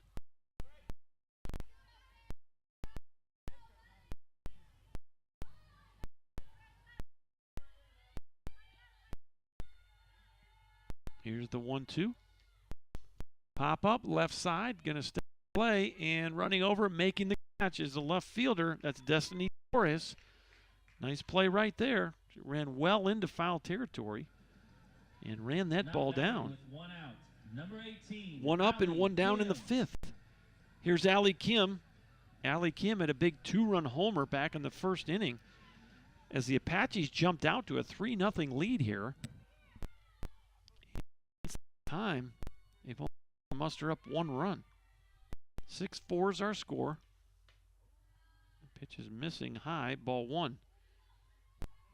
She popped up to the right fielder, Jenna Johnson, her last time up, so Johnson had 1 into foul territory. Made a nice play on Kim. Here comes the 1-0. There's right back to the circle, and boy, pretty close. The caller set. And now Kathleen will go out and argue this one if she can win one. I don't think she's going to convince anybody of changing the call there, but I'm going to say that the second baseman, Morgan Scala, came off the bag. And so we're going to ask the home plate umpire for his opinion? Well, and this is what you do when you got a couple of umpires. You ask for another mindset, and much to the dismay of Kathleen Rodriguez, staying at first base is Allie Kim. And well, I guess you got to give that a hit. And so with 1 out and 1 aboard, this is Malaya Alvera. Apaches with a runner at first and 1 out. Number 1, Malaya Alvera. Alvera will step in for the 3rd time today. She has grounded out to second base and popped up to second. I'm right here, Coach. All right. She's 0 for 2, but the last time she reached on an error by the second baseman. So Malaya, golden opportunity. If she catches one, then we'd be tied. First pitch didn't. It was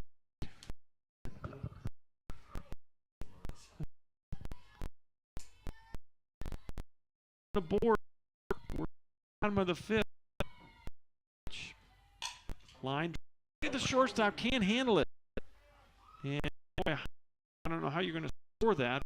I'm going to score it a hit. That was a pretty well hit ball. We'll see the dugout scores. Now batting. Runners at first and second, 1 out. Yep. Number 10, Jalen Perez. They're going to call that an error. So 2 on and 1 out for Jalen Perez. She reached on an error by the second baseman her last time up. She's 0 for 2. First pitch, called a strike. Apaches are getting a few breaks here if they can take advantage of it. They got a couple of breaks last inning, and they got the bases loaded partially after 2 errors and only got 1 run.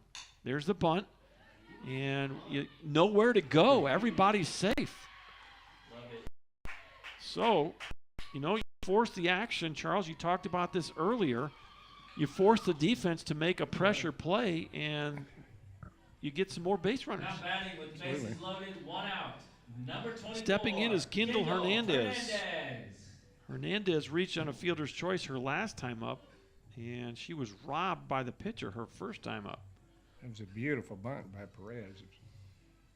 Well, now you're going to have a little bit of the gathering of the minds here as the whole infield inside the circle. Only one out and another golden opportunity for the ladies in gold. He had the bases loaded with nobody out in the fourth inning, and they were able to get one run out of that. First pitch, called a ball, 1-0. Itati Arzola had a RBI single to get the Apaches a run in the fourth inning. Now you got Kendall Hernandez, the seventh batter in the lineup, with a 1-0 count. Pop up, this should score a run. It could be more, and it's off the wall. One run will score this. Everyone else will get one spot. Boy, that ball came within a few feet of getting out of here. Hernandez with the long single to right field, RBI. Everybody else moves up a spot. Allie Kim comes home to score. And it's a one-run game, 6-5. Big hit by Hernandez, the sophomore from Waco. And Riley Burke will have her chance now to tie things up, if not more. First pitch in there, strike one. We're at the 8th spot in the Apache lineup. Riley Burke is 0 for 2. He has grounded out to short and struck out swinging.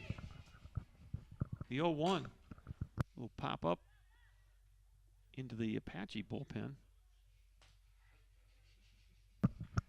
Quite a bit more territory down the foul lines here at Schwab Field than we have at the baseball park, Mike Carter Field. Yeah, there's a lot of foul territory, and the hitters don't like that. Those pop-ups have a chance to stay in play. Pitchers love it because it'll get them out of jams. So, no balls, 2 strikes. Riley Burke.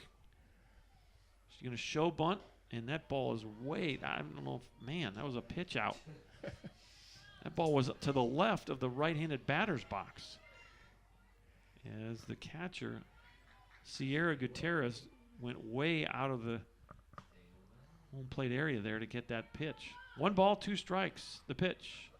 Wait, ball gets away, but nobody's going to advance. We have a would-be hanging around the camera here, so if you get your image blocked there for a moment, it's that time of year. It's the birds and the bees. 1 ball, 2 strikes. 1 out in the inning. Here's the pitch. Misses low, and it's 2-2. This inning started with Maddie Hale popping up to left field. Since then, single, error, single, home run. Or single, excuse me. I had home run on the brain there. Going off the fence. There's a ground ball up the middle. We're tied. Second runner will be held, and it's 6-6. Back-to-back RBI singles for the Apaches have tied the game. Nice piece of hitting by Burke, and Loaded, 1 out. Number 21, Blakely Niles. she's been one of the top hitters for the Apaches so far this season. Yep. Was 0 for 2 coming into that at-bat, and that was a big hit. Yep, Riley Burke ties it. Here's Blakely Niles with a chance to give the Apaches their first lead since the first inning. They led it 3-0 after 1 complete inning. They have not led since. Now time called, and Kathleen Rodriguez, is going to walk out to the circle.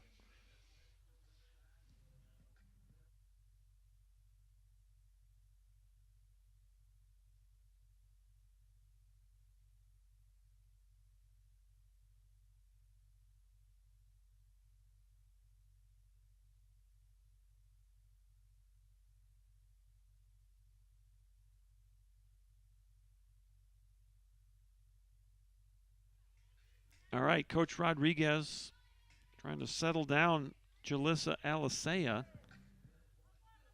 Apaches with a 1-out rally here. They have tied it 6-6. 9-hitter Blakely Niles, 0 for 2. A tapper back to the circle and a strikeout. First pitch swung on and missed. And it's 0-1.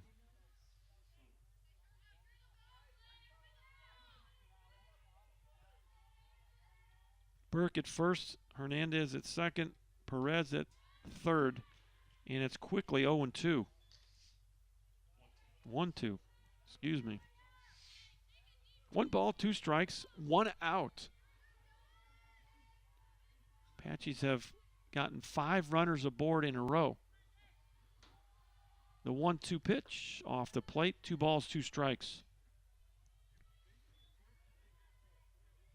Maddie Hale popped up to left to lead the inning off, and since then, nobody's been retired.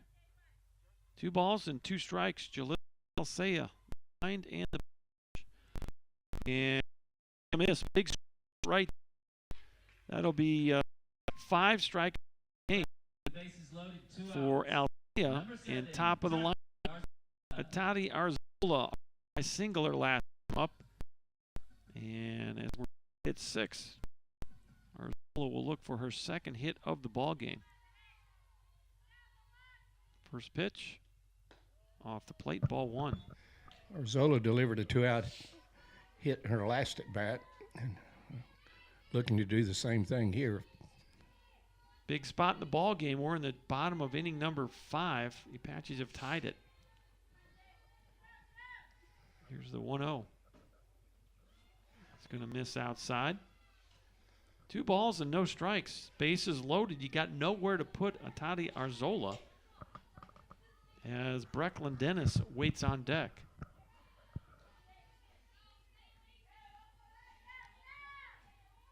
Next pitch. Off the plate, 3-0. Walk would work here. Yes, it would. 6 runs on 11 hits for Trinity Valley. Tyler, 6 runs on just 7 hits. They have gotten some help. The Trinity Valley Cardinals have committed 4 errors. Arzola's likely to see something to hit here. Yeah, I'd be surprised if she takes a whack at it. That's going to be... It was called a ball. His right arm came up for a moment. And it was called ball 4, so it's a bases-loaded walk for Arzola. Bases loaded, 2 outs. Number 2, Brecklin Dennis. Well, unofficially, first walk of the day for Alsea. Now, actually, the second walk. The first walk was the very first batter of the ball game.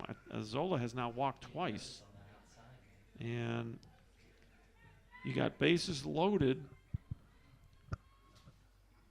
3 runs are in, and the Apaches now have a 7-6 lead.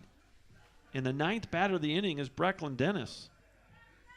Brecklin 1 for 3 on the day. She did lay a bunt down in the 3rd inning for her only hit. Flew out to right, struck out. First pitch right down the middle, strike 1. Huge gap in right center. Yeah, they're definitely playing her the other way in center field. Right fielder's playing actually almost a pull. Next pitch. That ball's drilled, but way foul up on top of that covered hitting area in the right field corner. Trinity Valley in that first base dugout, and the Apaches in the third base dugout here at Schwab Field. 0-2 on Brecklin Dennis. Apaches would love to extend the lead here.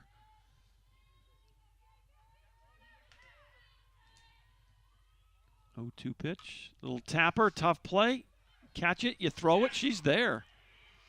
And the throw behind the runner at third base, and everybody's safe. That's nice hustle by Dennis on that play. Yeah, that was a single. She just beat that thing out. Now batting with the bases loaded, 2 outs. And everybody's safe. The inning continues. And it's 8-6 Apaches. Here is this is Maddie Hale now. She led the inning off with a fly ball to left. She'll get her second at bat of the inning. First pitch is in there, strike 1. Well, the Apaches have come storming back here. 4 runs in the inning. And Maddie Hale, 431, their best hitter in the batter's box. There's a line shot off the glove of the second baseman into right field. 2 runs are going to score. And it's 10-6. That's going to be, I'm going to give that a hit. That was a rocket. Tough chance there for Morgan Scala. A 2-run single by Maddie Hale. And Dennis ends up at third base. Arzola scores, as does Riley Burke. And stepping in now is Allie Kim. 10-6 after a 6-run inning here in the 5th inning. Apache's looking for more. Trying to make up some ground on the Trinity Valley Cardinals, who are in 2nd place. The Apaches presently in 4th place. And you'd have a 2-game swing here if you can win this first game.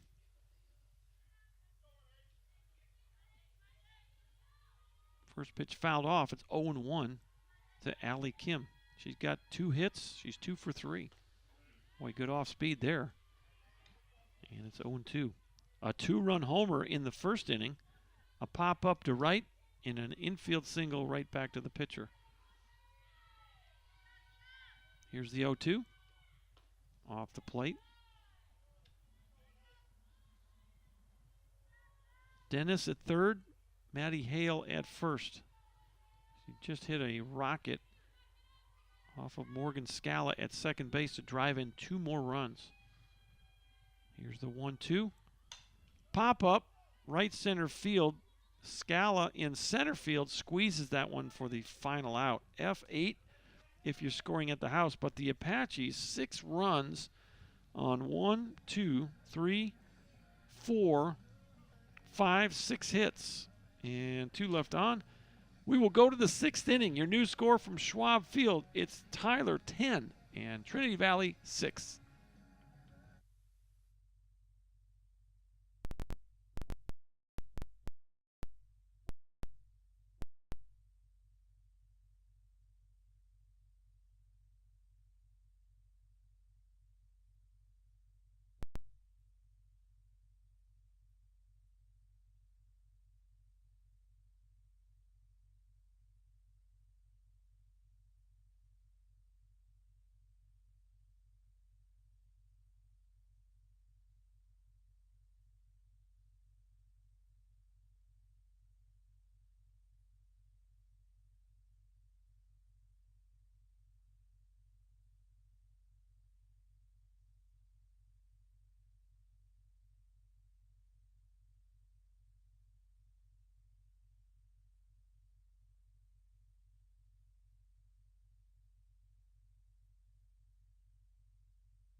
First pitch to Sarah Mays, outside, ball 1.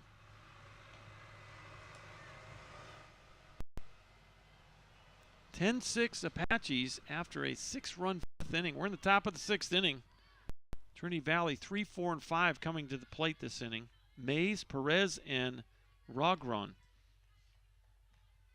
They're very capable, Charles, of coming back. They can swing the bats. Definitely, this game is not over. Nope. A lot of softball to play here. Both teams with 6 outs to work with. Both teams very capable of putting some runs on the board. 3-0 now to Sarah Mays. Boy, you got to throw strikes here. You don't want to give free passes. Coach Henderson have extra gray hair here. And that's in there for a strike. 3-1. You know about that kind of thing, don't you, Coach? Yeah, I just try to keep my hair short enough you can't see the gray. For a haircut. Off the plate, ball 4. And a little bat flip from Mays there. Now batting with a runner So, first and no outs. let's see here. Walk number 2. Rosary Perez. And here's Rosary Perez. She doubled back in the 3rd inning. She's 1 for 3. She's the first baseman for Trinity Valley. And boy, that ball's crushed, and that ball is out of here in a heartbeat. Rosary Perez, a 2-run homer, and that cuts the lead in half. That ball didn't take moment to get out of here. She just was all over that thing. I know they have a lot of baseball academies down in the Dominican. Maybe they've got some softball. Well, I tell you what. That young lady's from the Dominican. Well, she got every bit of that ball, and it's 10-8. And we just said it. Both these teams able to put up runs quickly and literally. Now this lady, she hit one out of here earlier. So what, 3 home runs now for the Cardinals? And Kamani Rugran had one of them, a solo shot to lead off the second inning. Foul ball makes it 0-1. Emily Holscher in the circle. Got some activity in the Apache bullpen. Grayson Long. Okay, Long getting loose. Has begun to warm up. 1 ball, 1 strike. On Kamani Rugran. Here's the pitch. Ground ball, backhand, you can't get there. Base hit to left field. Well, Hernandez tried to backhand that ball and couldn't get there in time. So still only 1 out. And here's Morgan Scala.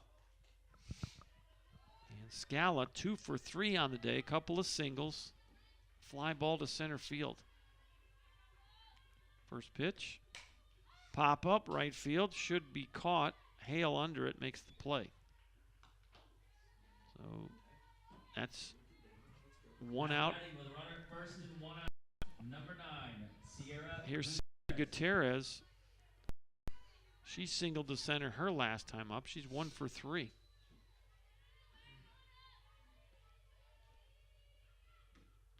First pitch, gonna miss high, ball.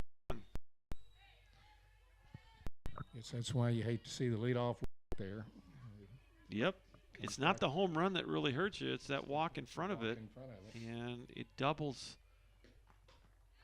makes it a 2-run instead of a solo. Lead a 2-run advantage.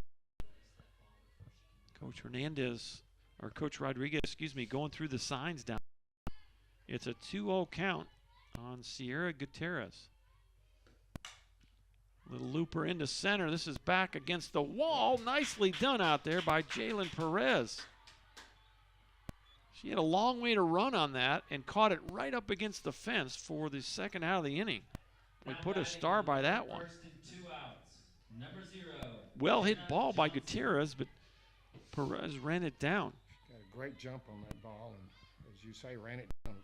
Fine play by Jalen Perez. Here's Jenna Johnson. First pitch. Shallow center field, and Perez plenty of room to catch it. A lot easier there. F8 is scoring at the house, and that will do it. But the Cardinals with 2 runs on 2 hits, and they leave a runner on. We will go to the bottom of the 6th. Your score from Schwab is Tyler 10 and Trinity 8.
Five, 6, and 7 for the Apaches.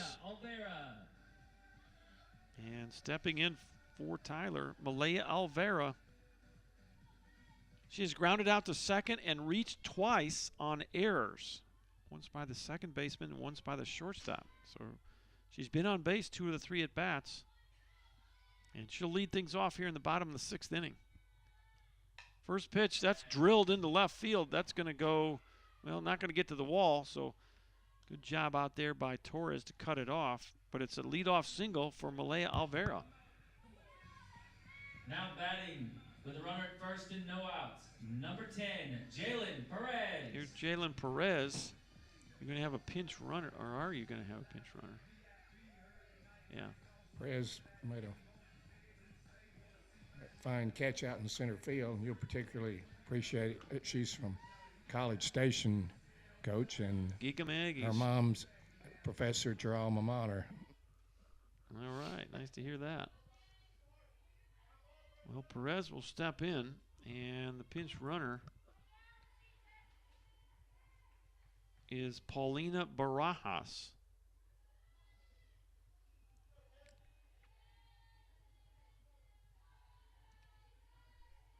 So Barajas will be the pinch runner for Alvera. Nobody out, runner at first. Jalen Perez steps in. Looking for a bunt here, Coach.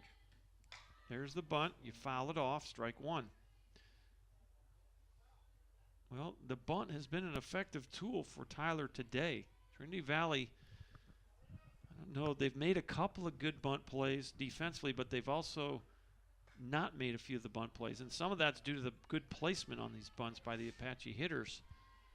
I don't think they've misplayed too many of the bunt plays today. Next pitch, fouled straight back. It's 0-2.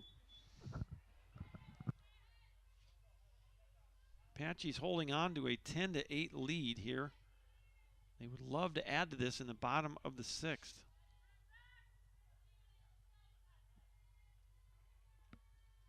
Julissa Alsea, 0-2 pitch, and kind of a hustling off the bag and hustling back is Barajas. Mr. Umpire leaving no doubt. 1-2 with nobody out. He's been questioned a little earlier in this game a couple of times. He's been challenged a few times, so he's going to let everybody know what he thinks about the call. That ball's drilled to center field. Tough play over the head, off the wall. And hustling into second is Jalen Perez. So back-to-back hits for the Apaches, a single by Alvera and now a double by Perez, and they are in business here. Second and third, nobody away. Kendall Hernandez steps in.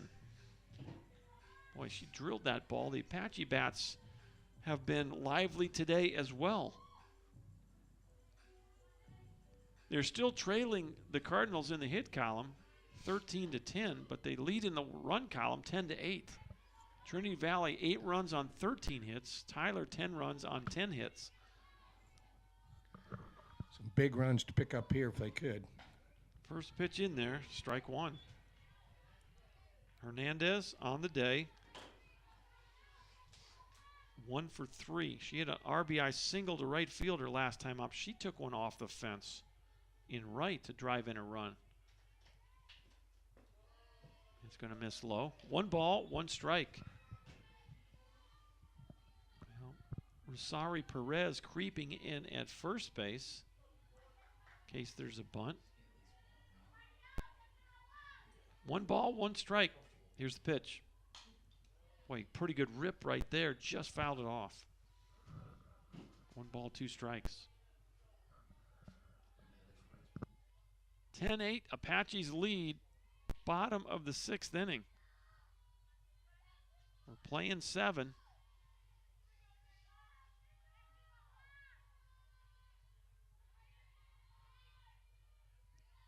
The 1-2. Well off the plate. 2 balls and 2 strikes. Apaches brought 11 batters to the plate in a 6-run 5th inning. And they've come right back here in the 6th inning. Gotten their first 2 runners aboard. The 2-2. Just off the end of the bat. We'll do it again.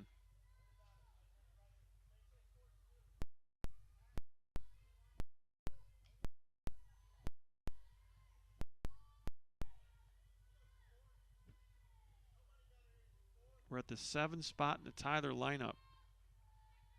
This is Kendall Hernandez waiting on a pitch from Julissa Alsea, freshman out of San Antonio. The pitch Little blooper into right center. This could be trouble. That is. It's right at the base of the wall. 2 runs are going to score. And sliding safely into second is Kendall Hernandez. Well, clutch hitting here in the 6th inning has extended the lead for the Apaches. Now batting with It's back to a 4-run lead, 12-8. Number 5, Riley Burke. Two strikes on her and went inside out and got a big hit for the Apaches. That ball was hit well, and it stuck right at the base of the wall. And the Apache lead is now 4 again. Here's Riley Burke for the 4th time today. RBI singler last time up. She's 1 for 3. First pitch misses low, ball 1.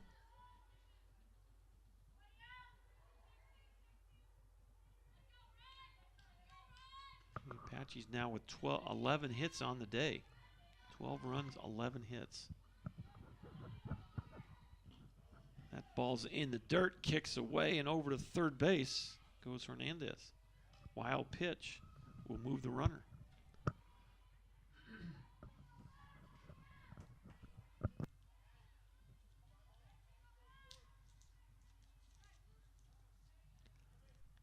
And now Kathleen Rodriguez is going to take a walk out to the circle.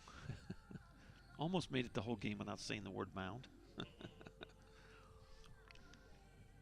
You do have a right-hander tossing in that Cardinal bullpen.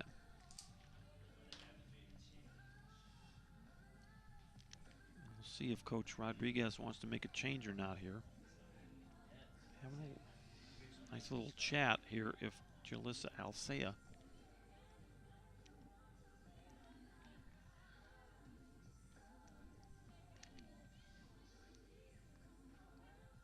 Well, if she does want to make a change, she's going to make Mr. Umpire waddle his way out to the circle here. And he is slowly making his way to that circle.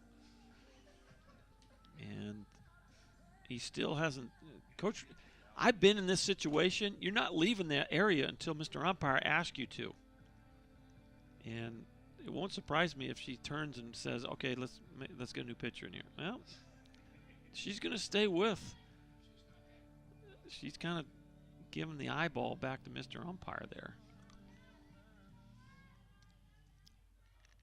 Kind of nice to see her with a smile on her face as she walked into the dugout. 12-8 Apaches, bottom of the 6th. Riley Burke takes a ball, and it's 3-0.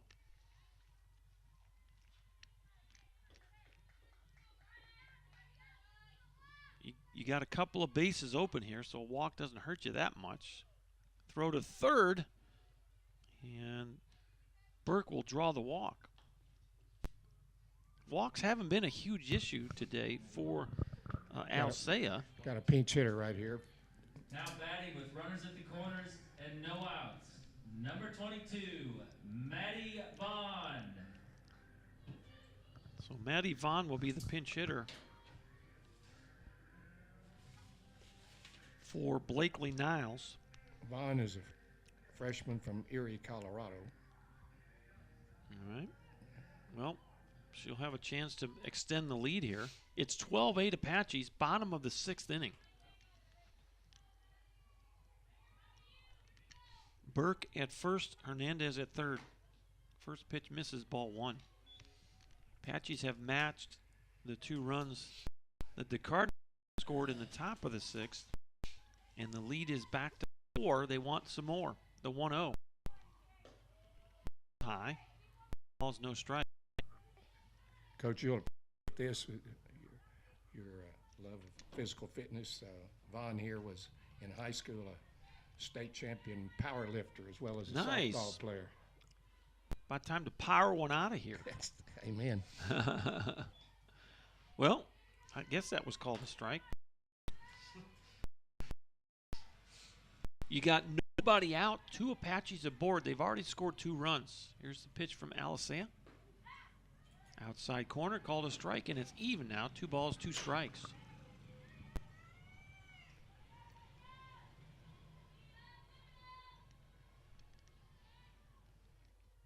right at the 2-hour mark here. Actually, we started early. There's a ground ball to third. Now you're going to throw it home and then get a rundown.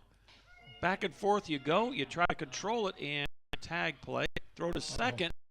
And now throw it a little bit more and everybody's safe. All right, well, Apaches did as well as they could there because you were probably going to get an out of the deal. And what you try to do there is get second and third with 1 out, and that's what they end up with. Good base running by Now Matty batting Bond. with runners in scoring position, 1 out. Number 7, Tati Arzola. So it'll be a fielder's choice for the pinch hitter, Vaughn. She'll end up at second base. Perez is out at the plate. No, that's not. Hernandez is out at the plate. And now you may have a pitching change here. We'll see. Nope, you're going to have 25 is going in for someone, the left fielder. So 25 will be in the leadoff spot, and that will be Shelby Fickling.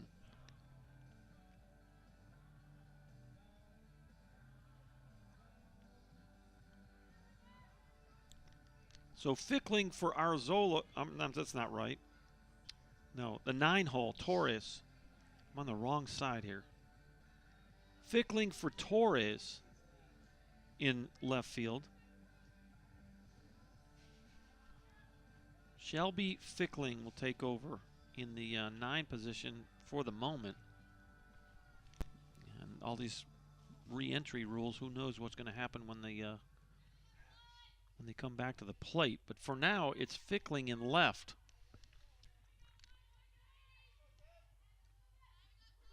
So second and third with 1 away. First pitch in there, strike 1 to leadoff hitter Tati Arzola.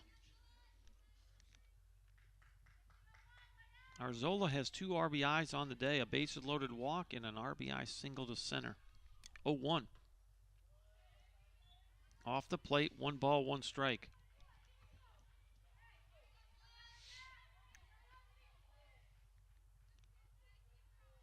One out in the inning. Here's the pitch. Off the plate, 2 balls and 1 strike. Apaches lead by 4 here, bottom of 6. So the Cardinals down to their last 3 outs. Here's the 2-1. Just missed low. 3-1. You got a base open here. Walk is not going to hurt you that much. Tati Arzola, the 7th batter of the inning for the Apaches. Called a strike. 3 balls and 2 strikes.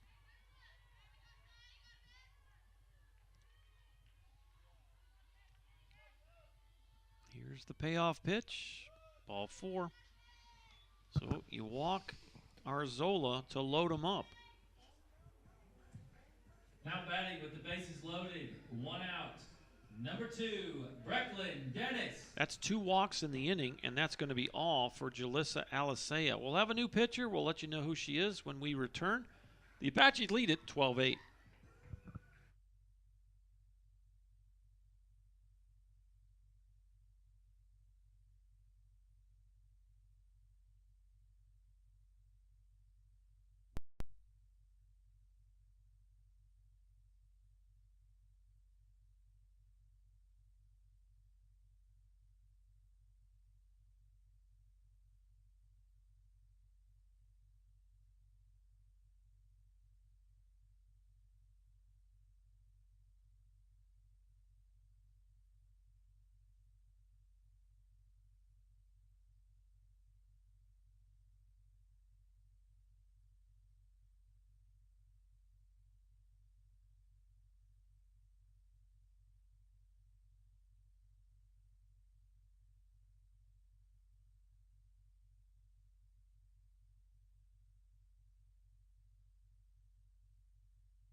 right, this is Brecklin Dennis, the 9th batter of the inning for Tyler.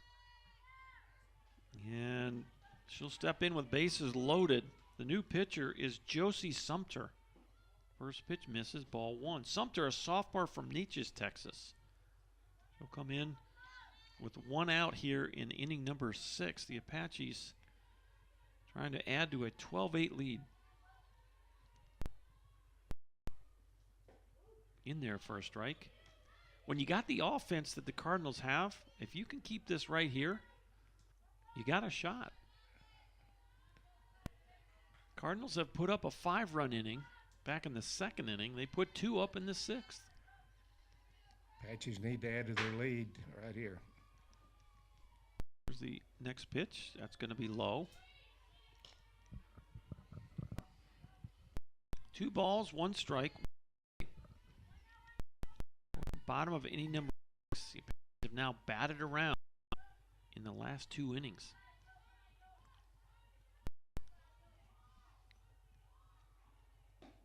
You know what? That's not right. I went over on my score sheet. That's not right.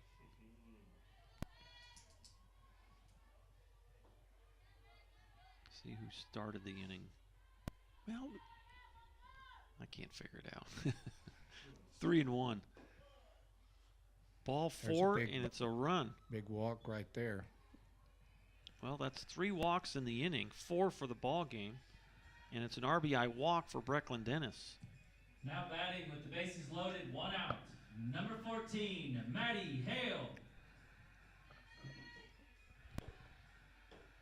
Hale delivered a big hit her last time up, as I recall. Yep, Maddie Hale hit a bullet at the second baseman, Morgan Scala, and bounced off her glove into right. It was a hit by all accounts. So it's 13-8 now. Still only 1 away. First pitch in there, strike 1. Nope. Came up tails that time. 1 ball, no strikes. The new pitcher is Josie Sumter. That's in there for a strike. And it's 1-1. Still only 1 out in the inning.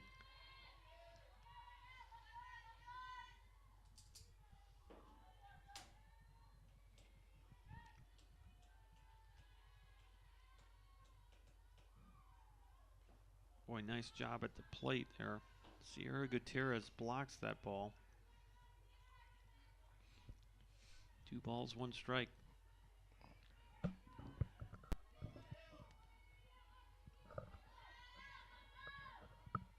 Well, the leadoff hitter this inning was Alvera. There's a little looper, base hit. 1 run will come home. The 2nd run will be held. And it's 14-8. Now batting with the bases loaded, 1 out. Number 18, Allie Kim. Well, here's Allie Kim now. And this is the 9th batter of this inning. Alvera led the inning off. Allie Kim flew out to center. And she's got 2 hits and 4 plate appearances today. This could mess up your neat little scorecard, Coach. Yeah, it's already shot.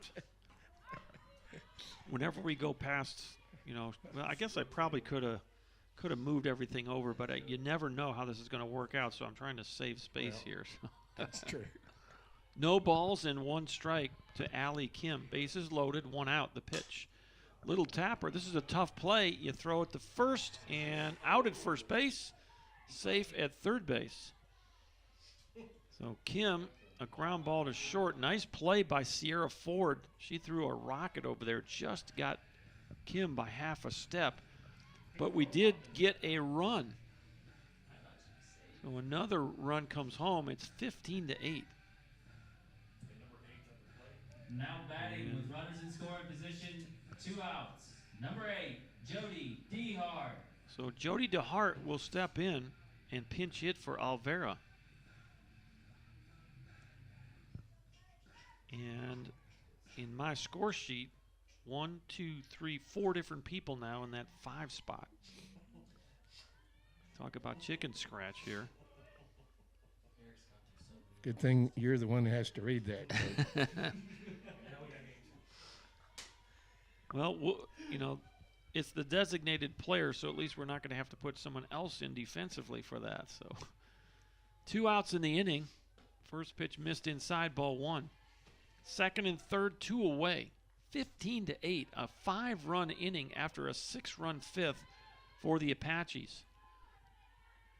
Scored 11 runs in the last 2 frames. The pitch in there for a strike. Cody's a sophomore from up the road at Lindale, Texas.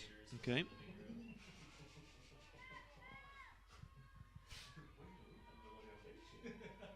We're in the bottom of the 6th inning. And the pitch.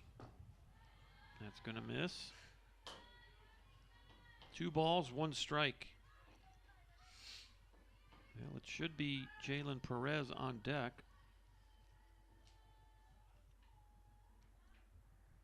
If we got time called here. Everybody's just stepping out of I'm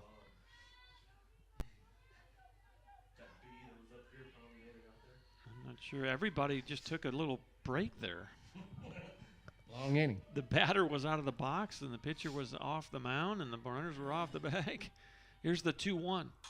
Line drive into right, and nice catch there by Morgan Scala to get that one, and that'll end the inning as the Apaches get 5 more runs on, let's see here, 1, 2, 3, 4, 5 hits. And we will go to the 7th inning.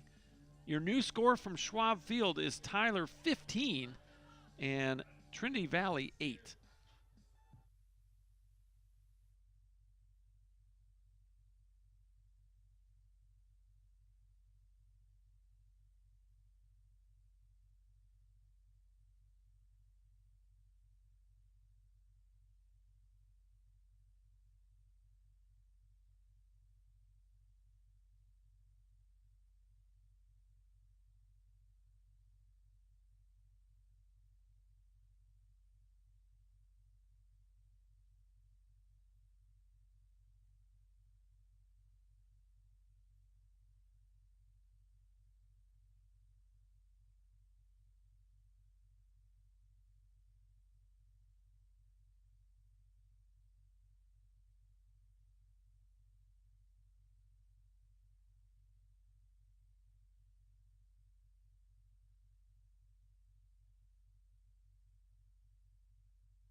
Nine, 1, and 2 for Trinity Valley.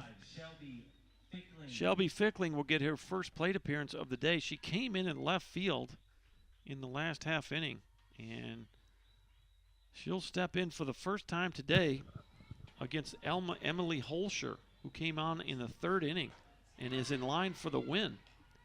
Check swing, and she went far enough to be called a strike. It's 0-1.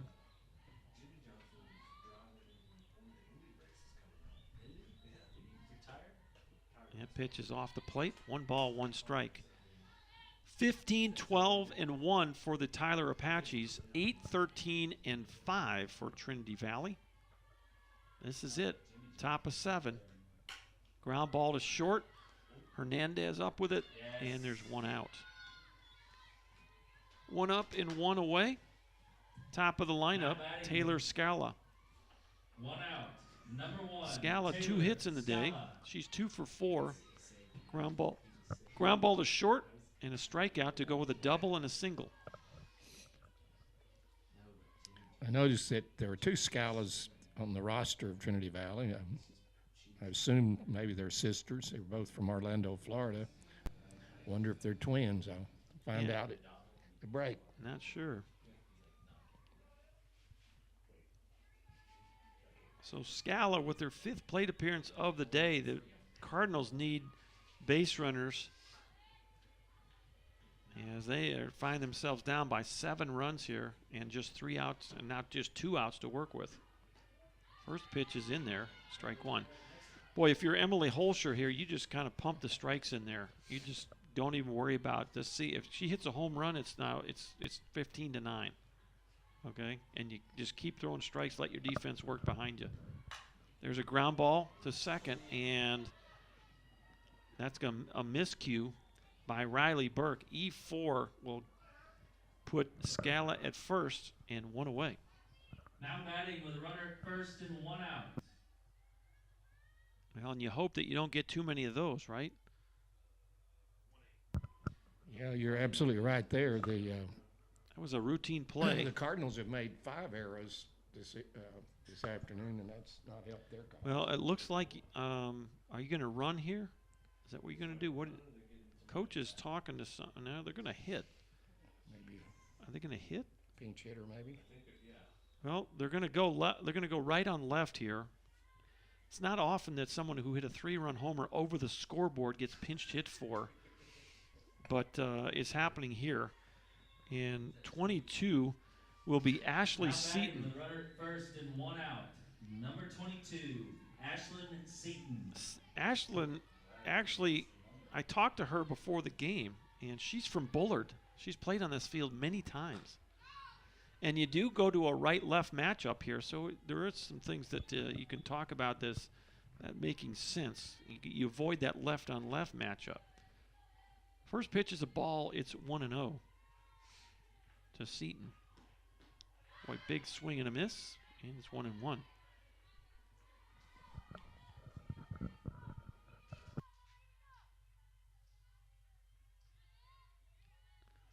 So Seaton getting her first plate appearance. And I would bet that it's possible that someone from Ashlyn's family is among the Cardinal fans here.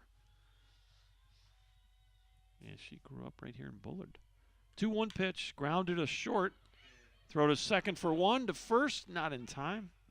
Good hustle by Seaton to get down the line.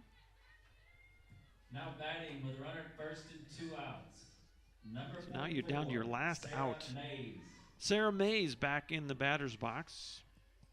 2 for 3 on the day with a walk and a run scored. So you need 1 more out to get this first win under your belt if you're the Apaches.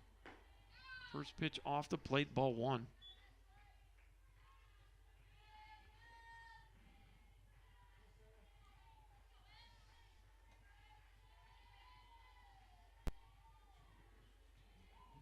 Emily Holscher, the pitch, fouled straight back. 1 ball, 1 strike. Mays is the 3-hitter in the Trinity Valley lineup. You got Rosari Perez, who hit a 2-run homer her last time up, in the on-deck circle. You'd like to keep her there if you could. Pop out of play. Off to the right side. Culture can get this third out. A big win for the Apaches, coming back with 6 runs in the 5th and 5 in the 6th inning to take the lead. And no question, against a quality opponent, Trinity Valley comes in 19-3 on the year, 5-1 in Region 14 Eastern Zone play, and Apaches would start chipping away at that lead in the conference standings. Check swing. And all right, Captain Chuck Smith has just got the scoreboard fritzing out on us, so we'll have to rely on the live stat scoreboard. Pete, somewhere in cyberspace, Pete Mendolia is saying, "See, I told you it wasn't it me." was haunted. 2-2 with 2 outs. Foul ball off the net. We'll do it again.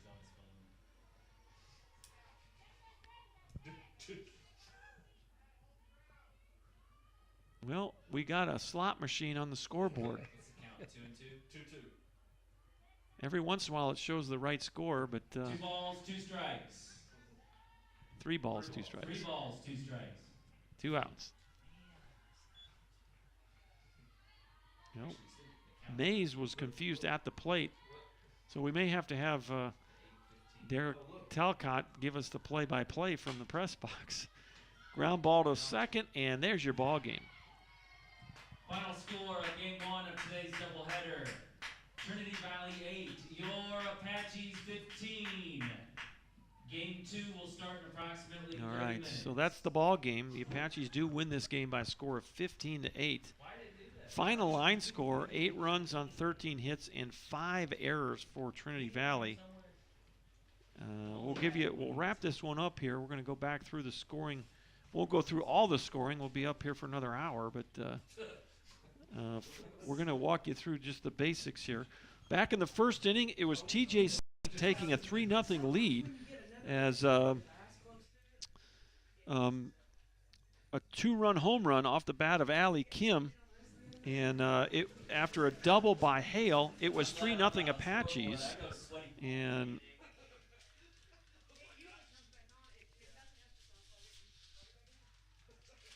all right, got some excitement up here in the press box. 3-0 after 1 inning. Well, the Trinity Valley Cardinals, like we knew they would, came right back, Charles, with a 5-run second inning. And it was 5-3 after 2 complete innings. And Trinity Valley got a single run in the 3rd inning, and it was 6-3. And the Apaches able to match that run. It was 6-4 after 4 innings. But then it was a 6-run 5th inning that really made the difference in this one. And if you look back on that particular inning, in that 5th inning, the Apaches got some help with a couple of errors, but they also they took full advantage of some of those errors. They did. Got some RBI singles by Riley Burke. They got an RBI single by Kendall Hernandez that inning. A bases-loaded walk by Arzola. And a single by Brecklin Dennis. And, boy, a big hit by Maddie Hale was one of the bigger blows in this ball game because that gave the Apaches the lead at the time. They would not turn back. Well, a good ball club is going to take advantage of errors, and that's what the Apaches did later on in the game today. In that 5th inning. And then in the 6th inning, they would put 5 more runs. Final score, 10 runs, 12 hits, 2 errors for Tyler Apaches. 8 runs, 13 hits, 5 errors for the Trinity Valley Cardinals. Let's look at the box score, give you some stars of the game here. For Trinity Valley, you had a couple of people with multi-hits. Taylor Scala, 2 for 5 on the day. Mays goes 2 for 4. Rosari Perez 2 for 4 with a couple RBIs. And Destiny Torres 2 for 3 on the day as well with an RBI. So for the Apaches, Brecklin Dennis 2 for 4 with 2 RBIs. Madison Hale 2 for 5 with 2 RBIs. Allie Kim goes 1 for 5 with 3 RBIs. Malaya Alvera 1 for 4. Jalen Perez 2 for 4 with a couple of runs scored. Kendall Hernandez 2 for 4, 3 big RBIs for Kendall today. The nice thing I like about this, Charles, is you look up and down that box score, and it wasn't one girl. It was the whole club. No, you're absolutely right. I also like some nice defensive plays by the Apache outfielders. I remember a play by Orzola left probably early in the game that cut a rally short, and then Perez made a fine play. She made a really nice play right off the wall. She banged into the fence. Good defense.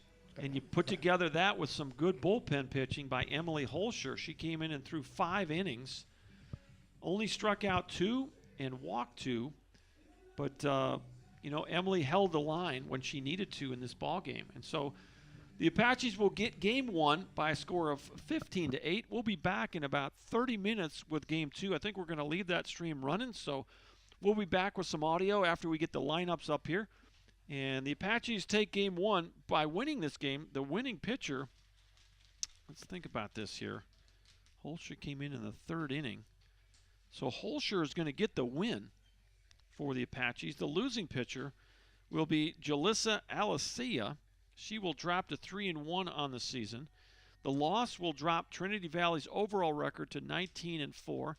and it'll drop their conference record to 5-2. The win will take the Apaches' overall record over 500 now at 12-11, and they'll be over 500 in conference at 6-5. So that'll wrap things up for Game 1. We'll be back in about 30 minutes with Game 2. So long, everybody.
Now batting with a runner at first and no outs, number 18, Sierra Ford.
Now batting with a runner in scoring position, 1 out, number 44, Sarah Mays.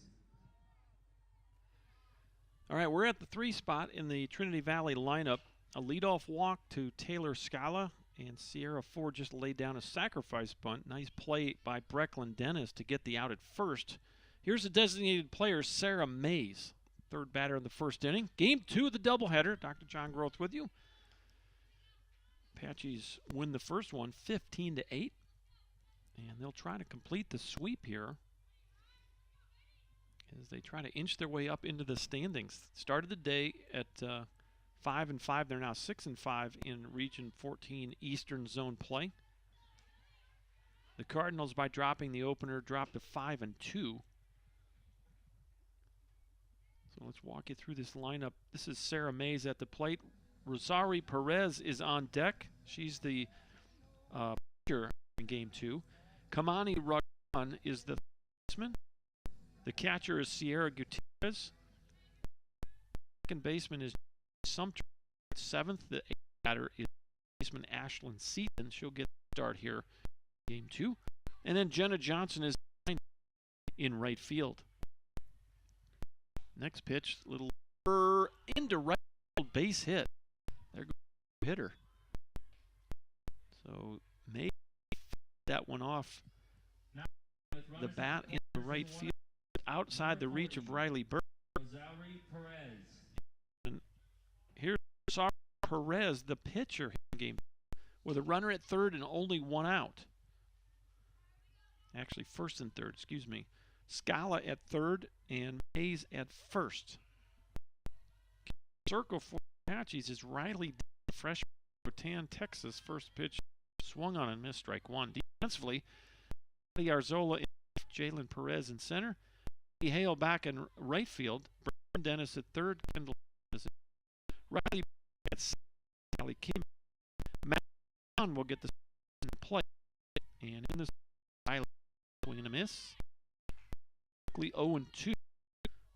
Rosari Perez. Perez, pretty good game in the opener. A double and a 2-run homer for the Apaches.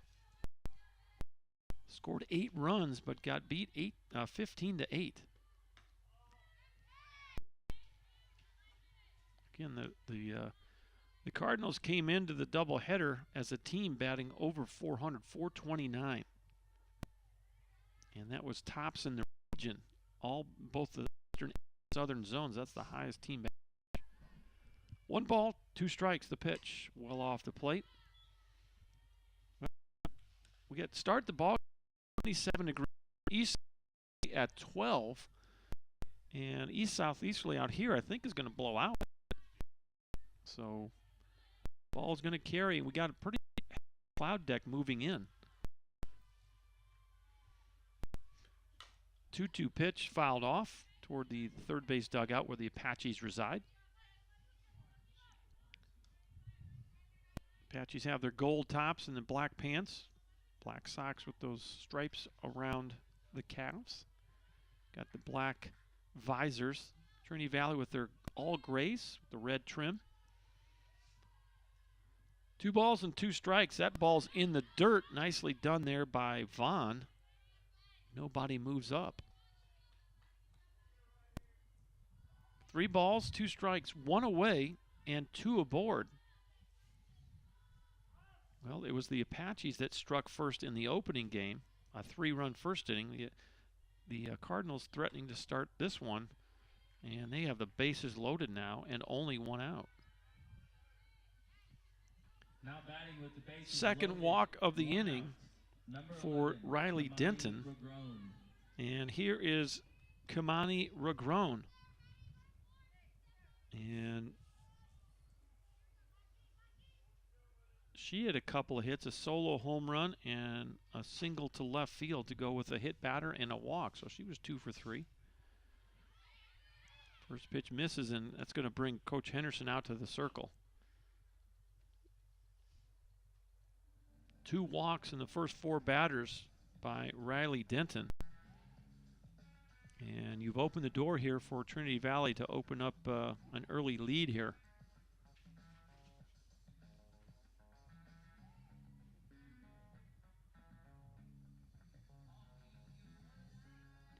Riley Denton in 55 innings, in 55 and 2/3 innings of work so far this season, has struck out 34 and walked 22. She's got a 2.89 ERA. Her record is 8-3 coming into today's game. This is her 13th appearance of the season.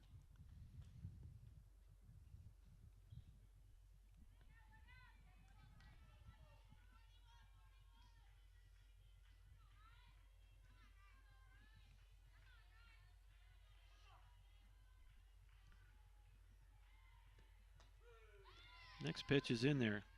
Always makes you feel better when after making a visit, the pitch was a strike. Feel like it was worthwhile. 1 ball, 1 strike. That misses. 2-1. Kamani Regrone, young lady from Montendre, France. Swing and a miss. Good off speed right there. Ball dropped a good bit, and it's 2-2. Well, you'd love to have a strikeout or an infield pop-up here. Not give up any runs. We're going to show pull back, ground ball, foul off third baseline.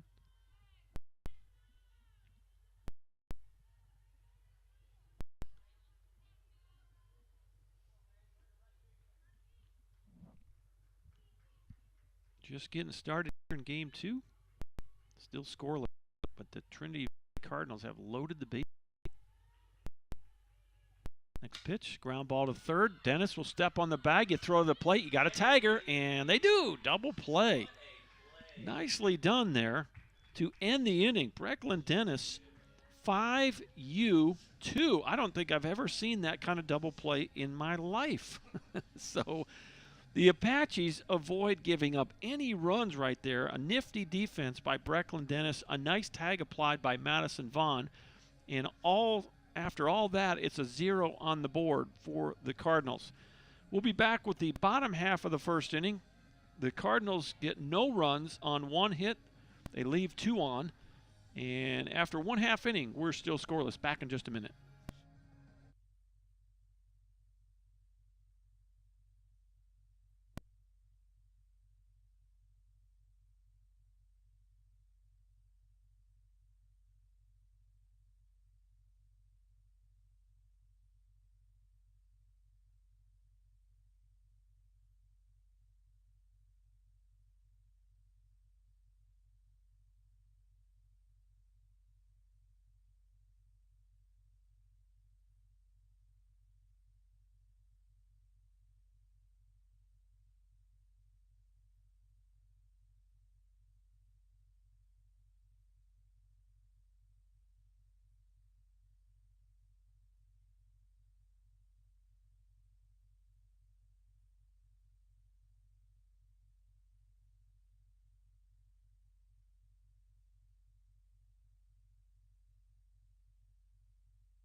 All right, let's try to bring you up to speed with this lineup for the Apaches. Leading off is Atati Arzola in left field.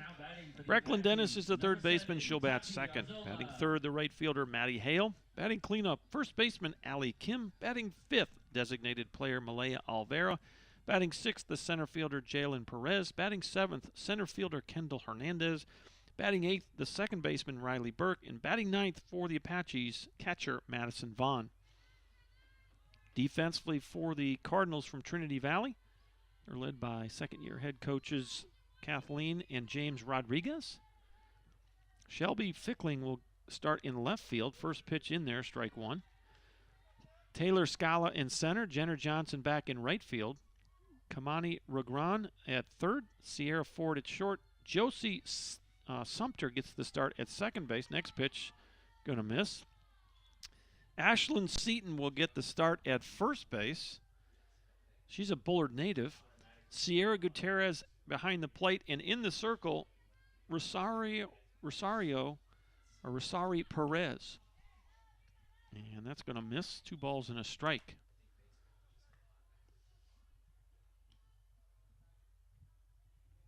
And we'll see if we can get you some numbers on Perez here. Rosari Perez is 2-0 with a 2.63 ERA. Next pitch misses, and it's 3-1 on leadoff hitter Atati Arzola. Still scoreless, bottom of 1. The Apaches dodged a bullet their half of the first inning on some nifty defense by Brecklin Dennis and Madison Vaughn. Ball 4, leadoff walk. There goes the perfect game. And there's one aboard here in the first. Here's Brecklin Dennis. Now batting with runner first and no outs. Number 2, Brecklin Dennis. Brecklin Dennis, 2 hits in the first ball game. She was 2 for 4 with a walk, a fly ball to right, and a strikeout to go with a couple of singles.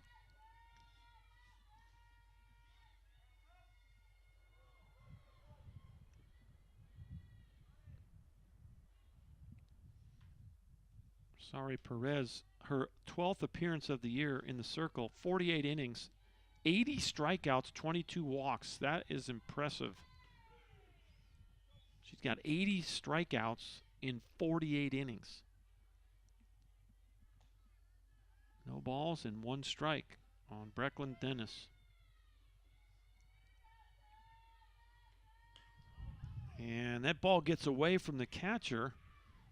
And down to second goes Arzola. I'm going to give it a pass ball. I'm not sure. Wasn't that far out of the catching zone. Looked to be a ball that Sierra Gutierrez probably should have caught. 1-1, nobody out. Brecklin Dennis shows bunt. That pitch is called a strike. And hustling back to second base is Arzola. She thought about going to third base. And Gutierrez behind the plate came up as if she was going to throw to third down to Ragran. And Arzola went back to second. That ball's popped up on the net right over our heads.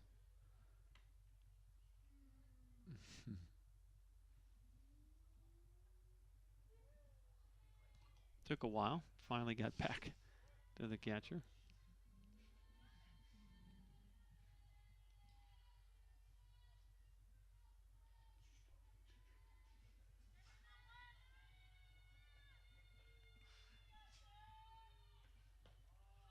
Well, what it tells me is Perez is a strikeout pitcher, and she doesn't walk a whole lot of people.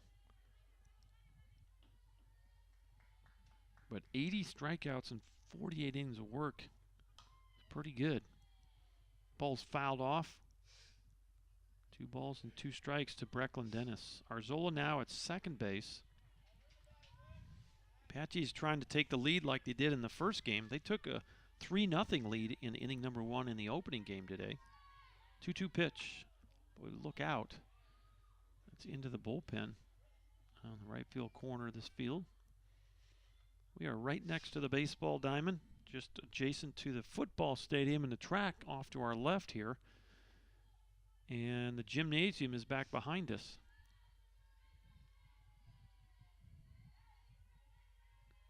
Here comes the next 2-2 offering. And that's going to miss. Throw down to second. Boy, look out. Nonchalant. And rifles it. Pretty good arm strength on Sierra Gutierrez. Full count now, 3-2, the pitch. In on the hands, a little pop-up to short, easy play by Sierra Ford, out number 1. Now batting with runner in scoring position, 1 out. Number 14, Maddie. Here's Maddie Hale. And Maddie Hale in the opening game, 3 hits and 4 RBIs. She was 3 for 5 with 4 RBIs on the day. First pitch, gonna miss, ball 1.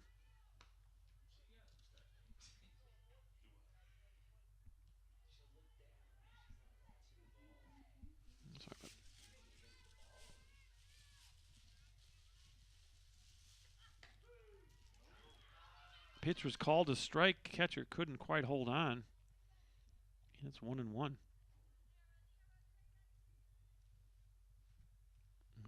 don't know if you could hear that, but Rosari Perez leaving out, giving a little grunt as she releases the ball in that last one. A little extra.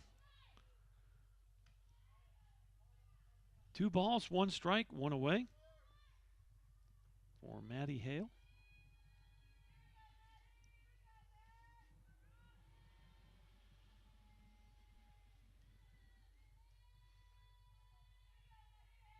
Here's the pitch.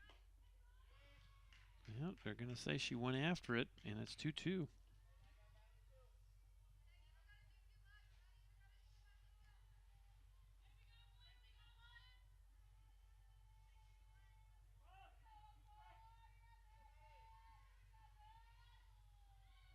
Here's the pitch. That's going to sail high, and it's a full count.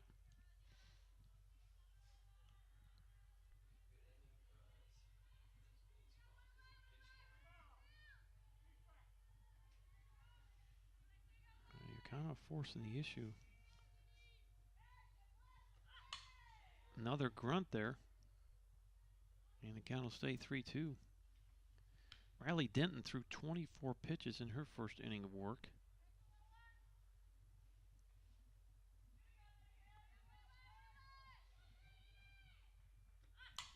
Little tapper through the hole. And everybody's safe. Good piece of hitting right there by Maddie Hale. She's kind of flipped her hands out there and got it through the hole between Ragran and Ford. So now you got runners at first and third, 1 away for Allie Kim. Apache's threatening to come out with the early lead here as they did in game 1.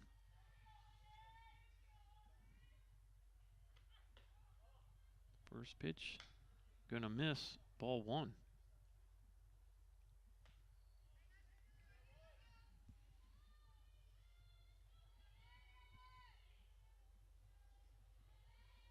Well, Perez has now thrown 22 pitches already.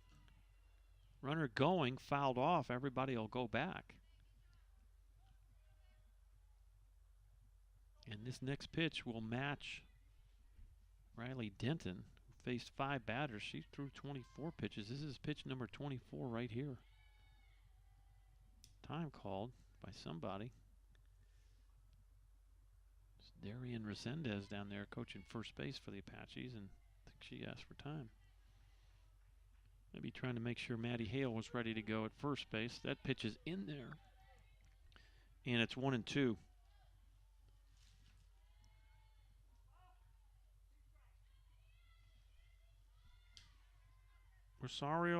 Rosari Perez, there's a little tapper to second, and pretty close play and called out at first base. Mr. Umpire's way over at shortstop making that call.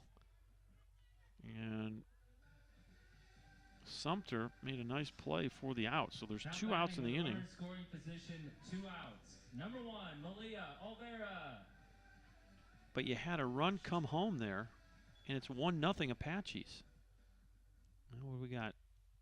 We might have some issues with Maddie Hale. They might pinch run for her. She's playing right field, but she's grabbing the back of her left calf, back behind her knee. I don't know if she needs a little break or they're going to have to pull her out of this game.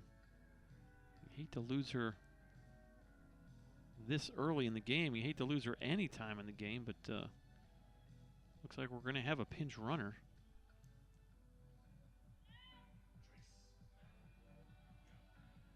So who is that going to be?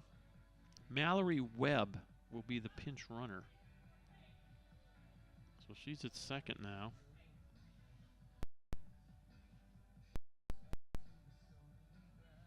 So runner at second, 2 away. 1 run is in for the Apaches.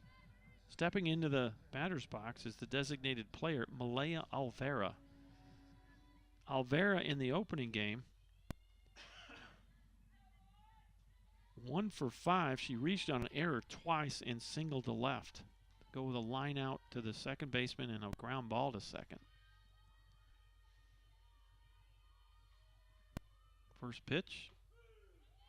Perfect on the outside corner, strike 1.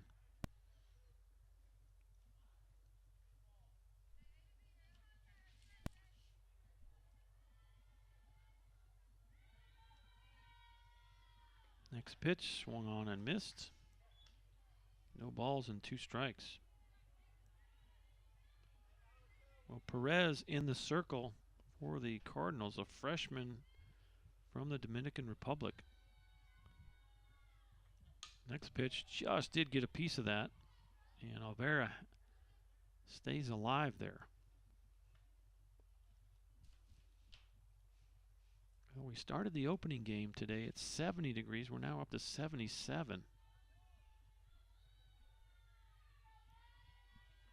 Next pitch, high, deep left field. This has got a chance, and this ball is out of here. Malaya Alvera got every bit of that one. She drove it way up in the air, and it got out of here. If that would have been over, that would have probably been over the scoreboard if it was just a little bit further to the right. A 2-run home run, and it's a 3-run first inning for the Apaches. 3-0, just like the opening game. Now batting with 2 outs. Number 10, Jalen Perez. Malaya Alvera, 2-run homer. Well, that's her second hit of the day. And here's Jalen Perez. First pitch is going to miss high, ball 1.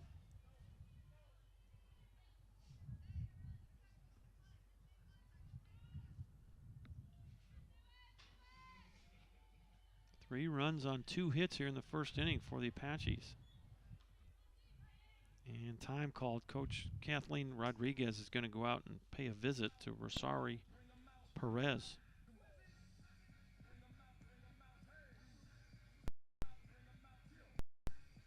Just going out there and try to settle her down a little bit and not let this inning get out of hand any further than it already is.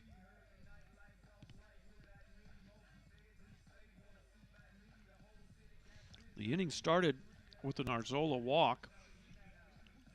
Brecklin Dennis popped up to the shortstop. A single by Maddie Hale. A ground out by Allie Kim. And then this 2-run home run by Malaya Alvera. And the Apaches strike first here in the first inning. It's 3-0. 2 outs for Jalen Perez. Solid fastball in there. And it's, well, is it 2-1? Okay. We're at the 6th position in the Tyler lineup. The pitch. And that's well low.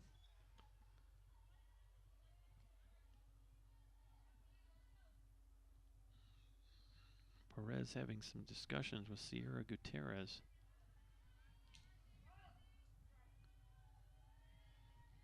The windup, the pitch, ball 4.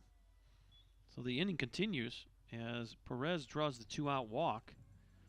Second walk of the inning for Rosario Perez, the pitcher. And here's Kendall Hernandez, the shortstop. She'll step in for the first time here in game 2. Apaches won the opener 15-8. First pitch in there, strike 1. Exactly like the opening game, the Apaches have scored 3 here in the bottom of inning number 1.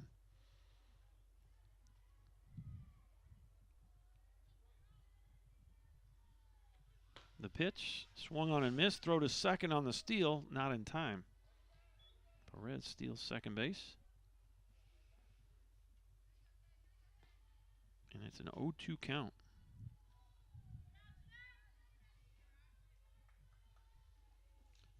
Well, Rosari Perez in the circle for the Cardinals, played first base in the opener.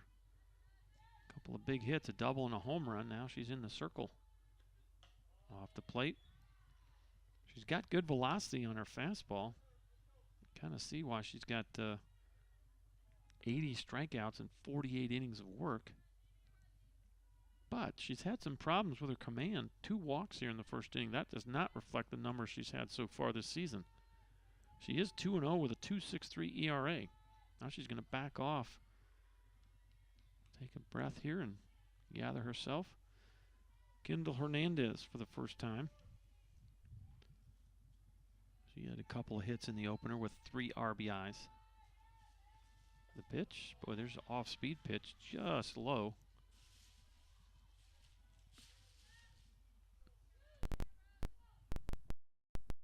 Two strikes, 2.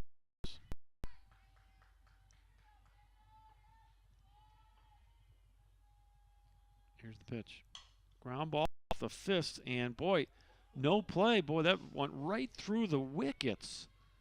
Sierra Ford was obviously distracted. That could be obstruction there. As I would go out there as well. James Rodriguez, you could easily have called the runner out. She ran right in front of the fielder as she was fielding the ball. And there's not going to be a call. Mr. Umpire immediately said that there was no interference. Now they're going to come home and have a consultation. I don't know. I don't know that they're going to change anything here. But I thought it was obstruction. You can't visually obstruct. You can't even verbally obstruct. That's in the rule book. So as it is, that was a tough play. I'll tell you right now, Sierra Ford had to deal with the runner, Jalen Perez, right in front of her as that ball got to her, and it went through the wickets into the left field. So I don't think you can give her an error. I'm going to give her a hit. And Perez scores the 4th run of this first inning. Well, let's see here. I think they're going to go ahead and give her an error on that, which is a tough error. Swing and a miss. 1 ball, 1 strike. The official scorebook is down in that dugout, and I'm looking at the live stats here. And go ahead and give Sierra Ford an error, so I'm going to have to change that. So that's an E6. It's 4-0 Apaches, 2 balls and a strike to Riley Burke for the first time here in game 2. Riley, 1 for 3 in the opener. She scored 2 runs and had an RBI. 3 balls and 1 strike. Rosari Perez, uncharacteristically, has given up 4 runs in the first inning. Her ERA was 2.63 coming in. Off the plate, called a strike. 3 balls and 2 strikes. Mr. Umpire wants to keep this thing moving right along. 2 outs. Runner will be off with the pitch. The windup, the pitch. Same place, same call. Strike 3. The inning is over. That's the first strikeout of the inning for Rosari Perez. But the Apaches get 4 runs on 2 hits. They leave 1 on. And we'll head to the second inning. Your new score from Schwab Field on the campus of the Brookhill School. It's the Apaches 4 and the Cardinals 0.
6, 7, and 8 for the Cardinals. Sierra Gutierrez will lead it off. She's the catcher.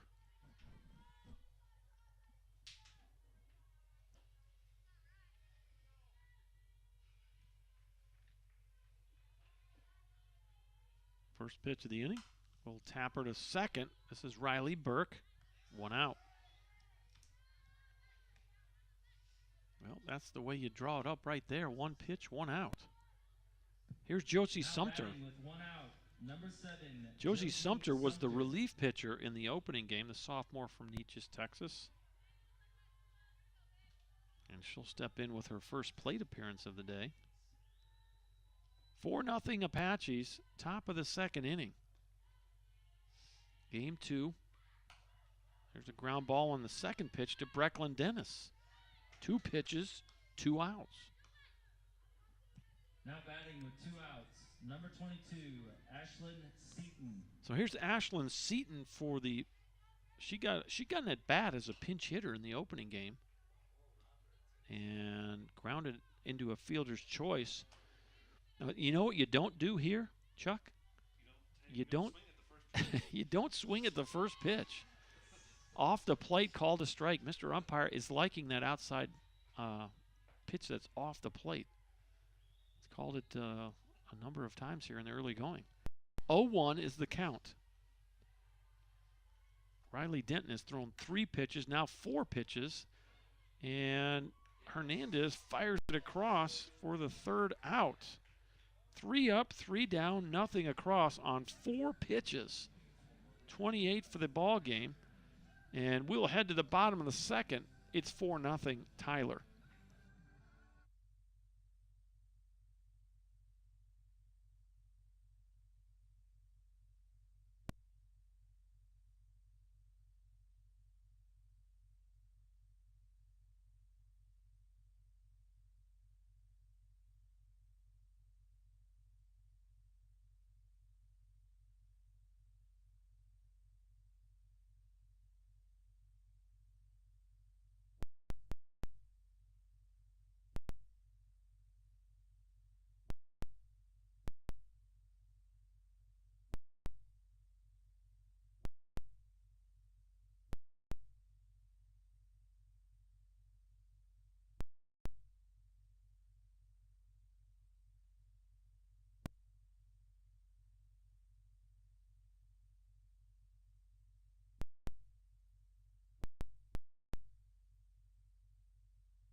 Madison Vaughn will lead it off for the Apaches.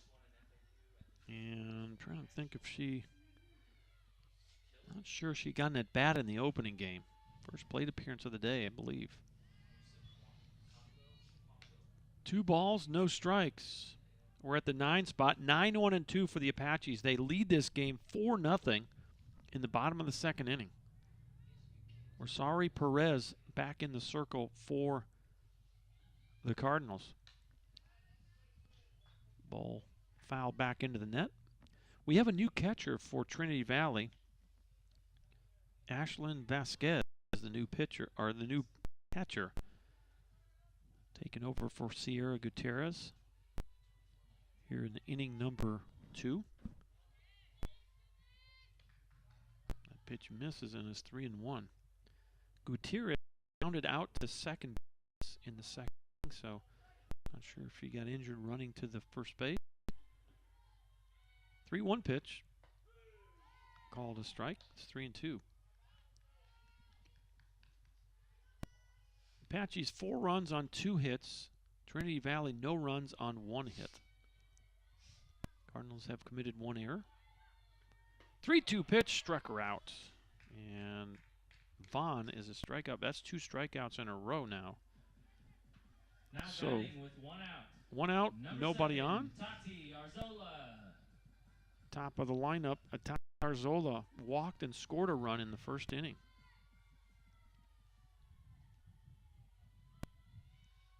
Well, we'll see if Perez kind of finds a rhythm here. Right in front of the plate, not sure why it was foul.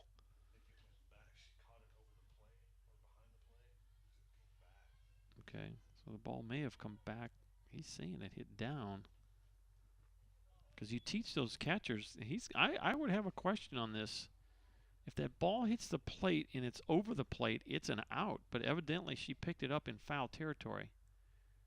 So Kathleen Rodriguez out there to ask how that was judged a foul ball. And it's a fair question. No balls and 1 strike. 1 out in the inning. Rosari Perez has struck out the last 2 Apaches. 1 ball, 1 strike.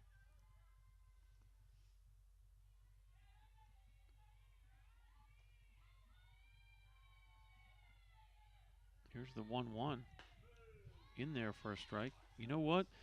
If the umpire is going to call it, I'm going to throw it there all day long. Every day of the week and twice on Sundays. You know? If they're going to go there, then keep seeing how far they'll go. There's a ground ball, tough play through the hole, base hit.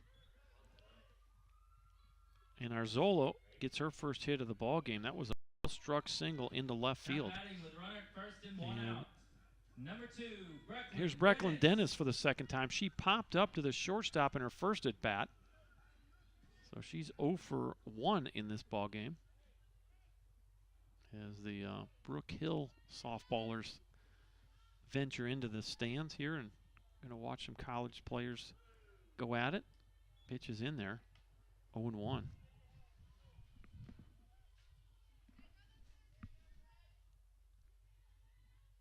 Four nothing Apaches. We're in the bottom of the second. Here's the pitch. Off the plate.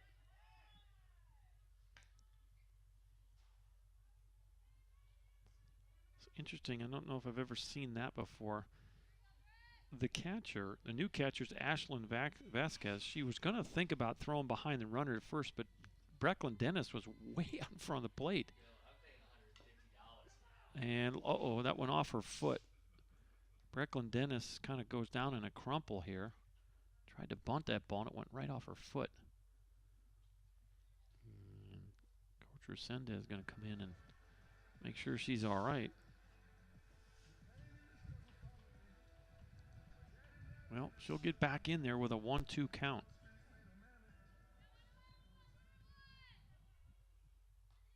Arzola at first with 1 away. Wouldn't be surprised if you turn her loose right here.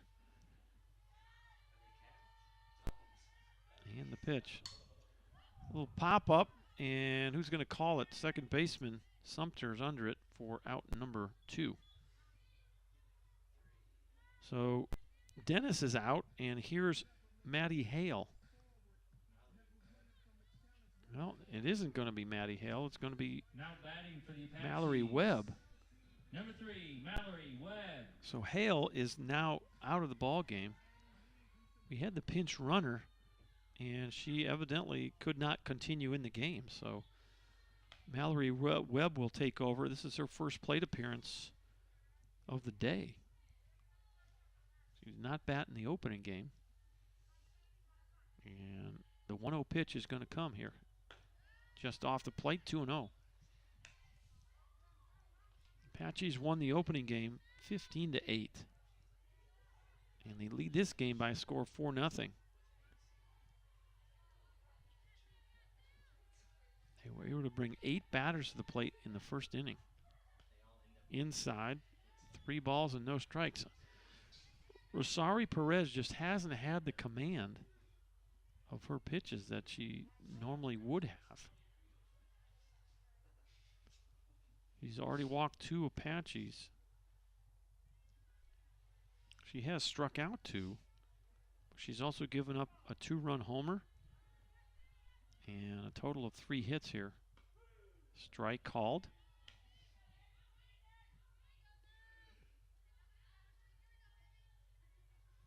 Mallory Webb steps in from the left side. Next pitch in there for a strike. It's 3-2. Well, now you're going to have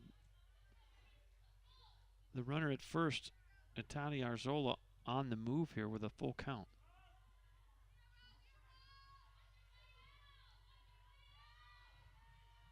The pitch, a little tap foul, third base side.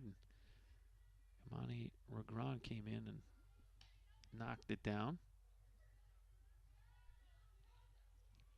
Be curious to know how much fast pitch softball, women's fast pitch, is in Europe.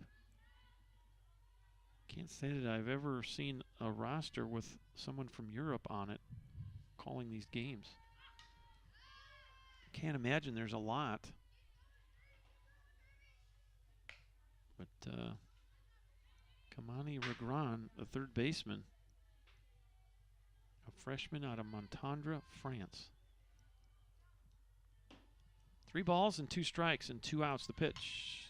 There's a tapper to her at third. She makes a nice play, and that's the inning. 5-3 if you're scoring at the house. The Apaches do get a 1-out single, but Arzola is stranded. We'll go to the top of inning number 3. It's still 4-0 Tyler.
Top of the third, 9-1-2 for Trinity Valley.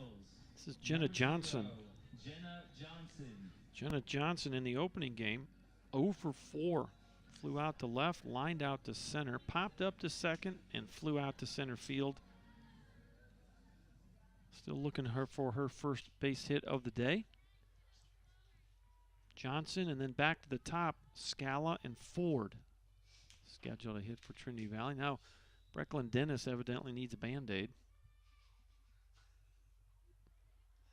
Put something on her elbow there.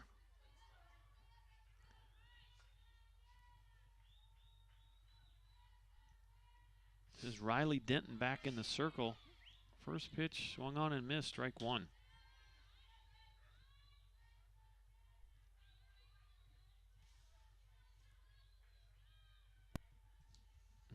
You got 3 lefties in a row here for the Cardinals this inning. There's a chopper to first base, and Allie Kim missed it. That's an error. E3 will allow Johnson on first base with no one out. Now batting with a runner at first and no outs. Number 1, Taylor Scala. Well, here's the leadoff hitter, Taylor Scala. She reached first base on a walk her first time up.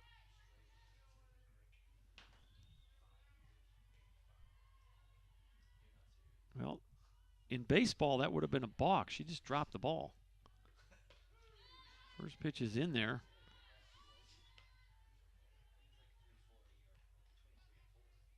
No balls, 1 strike. Double play ball here. Apache fan. Brecklin Dennis thinking the ball is in. First, Allie picks it up, knocked it down, and I don't think he would have had a double play either way there. She'll get the put out herself. Johnson goes to second base. Here's Sierra Ford now, who laid down a sacrifice bunt her first time up. And, boy, Sierra Ford in the opening game in the second inning hit a towering 3-run homer over the scoreboard in left center. Base hit to right. This probably will score a run. The runner will be sent home. The throw's not in time. And it's 4-1. RBI single for Sierra Ford. Now batting with runner at first and 1 out. Number 44, well, Sarah Mays. That leadoff error has hurt you there. And stepping in now, the 3-hitter, Sarah Mays. She singled to right her first time up. 1 for 1 in the game. First pitch. Ground ball to second. Can't make the play. Up the middle, base hit. Back-to-back singles for the Cardinals. And they're in business here. 1 run's already in. They have 2 runners on. Only 1 away for Rosario Perez. Number 40, Rosario Perez. She's the pitcher in this game. And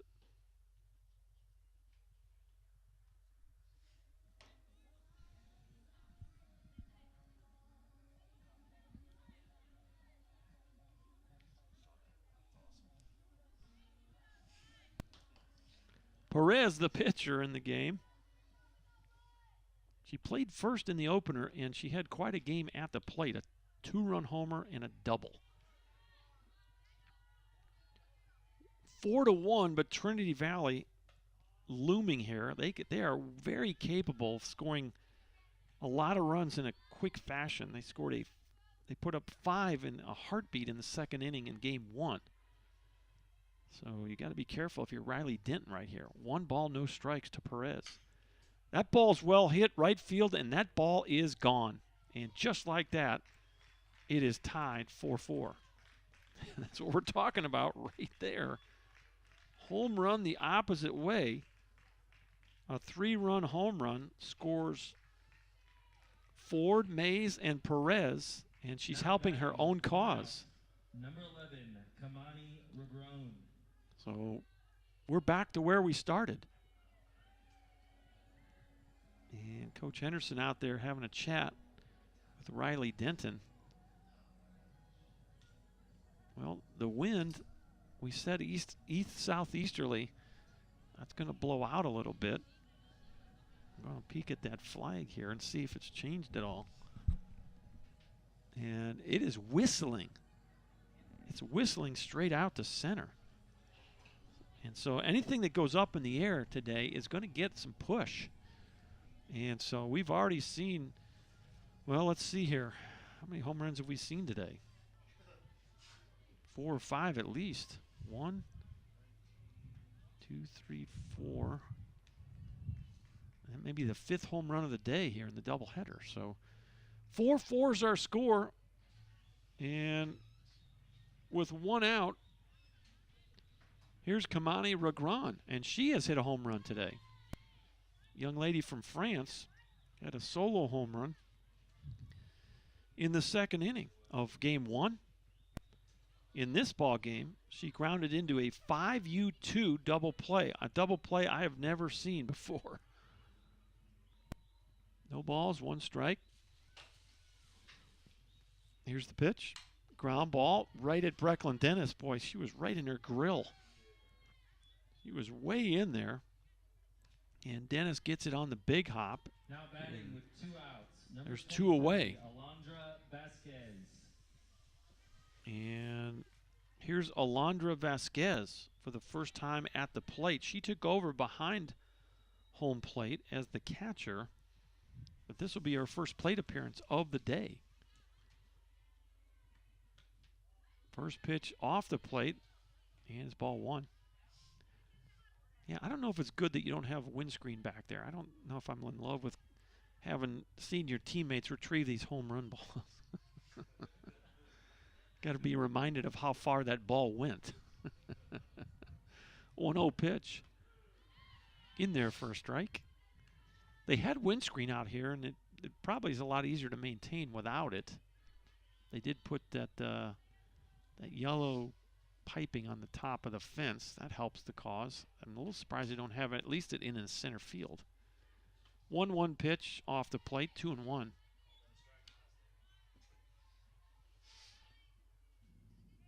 Four as the Cardinals have come storming back here. 2 singles, an error, and a home run.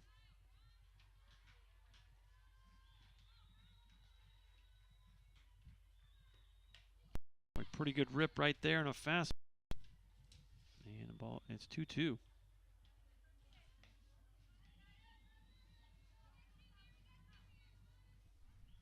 Four runs on 4 hits for Trinity Valley. Tyler, 4 runs on 3 hits. Both teams have an error.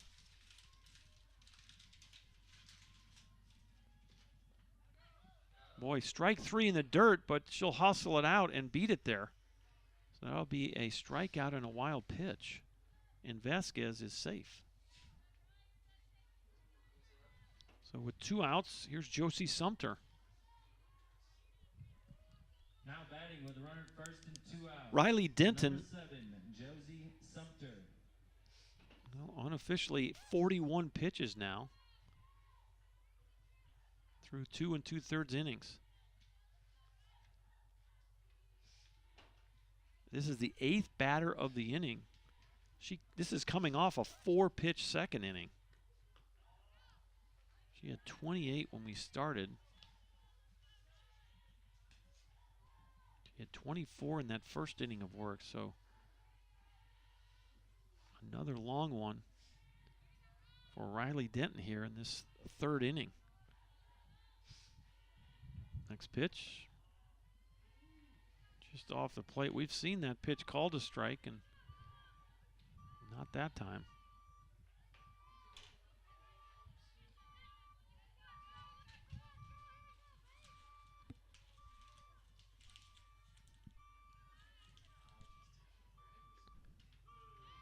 That's going to be on the outside corner, and we went back out there. It's 2-1. Well, Vasquez at first with 2 outs. Vasquez represents a go-ahead run here. Top of the 3rd, ground ball up the middle, base hit, and the inning continues. Now batting with 9th batter of the second, inning, 2 outs. Ashlyn Number Seaton. 22, Ashlyn Seaton. She's the Bullard native. Went to Bullard High School. Had a chance to chat with her on the before the first game. And she has played many, many games on this field in tournament play. She played with Squeaky Cleats, I think, is the group that plays out of this facility in the summers. So a lot of warm fuzzies for her. She'll get the start here in game 2 at first base. It's 0-1 to Ashlyn Seaton. That pitch is going to be fouled off, and quickly 0-2.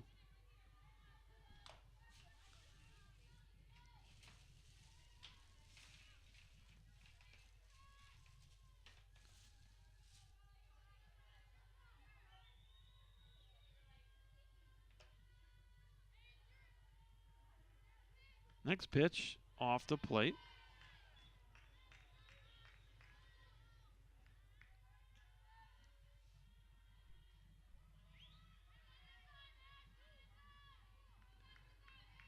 Well, what I'll do, I had a chance to chat with her and I recorded it, so we'll play that interview between innings here. 1 ball, 2 strikes. Just missed inside. And I didn't even see her try to check that. Guess it can't hurt.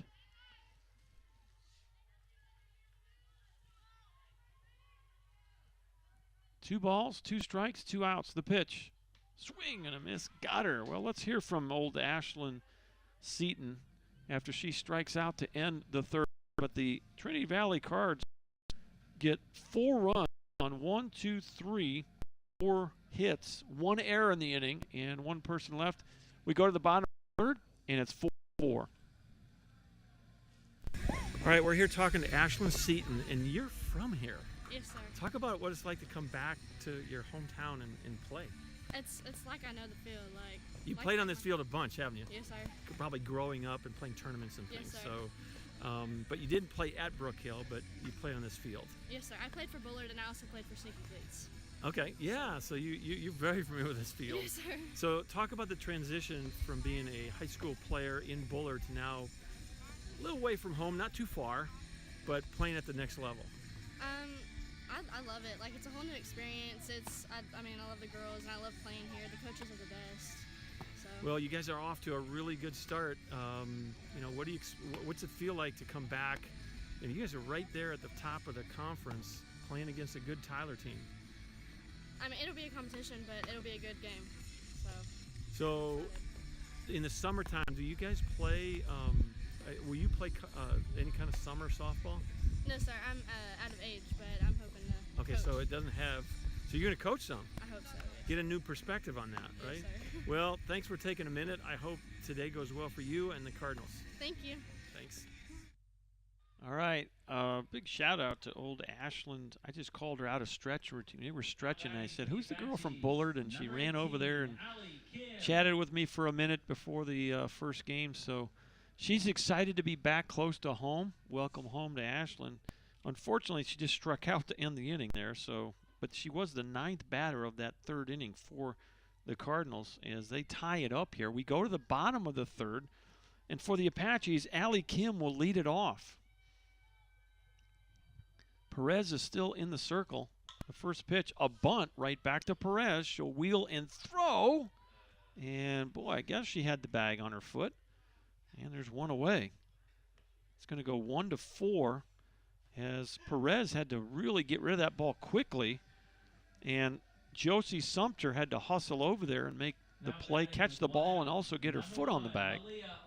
Here's Malaya Alvaro, a 2-run home run her last time up. She's 1 for 1. Allie Kim now 0 for 2. First pitch. And side one.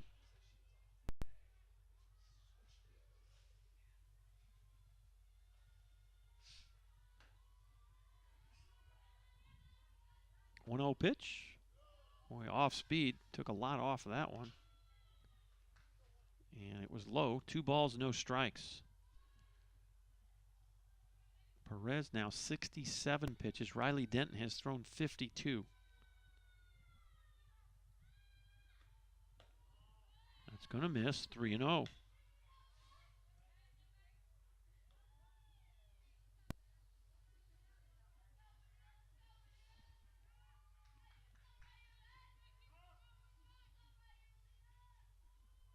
Perez gets the sign.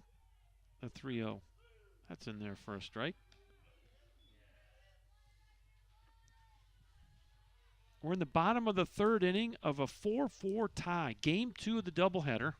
The Apaches won the opener 15-8. Check swing, and she went through on that. And it's 3-2.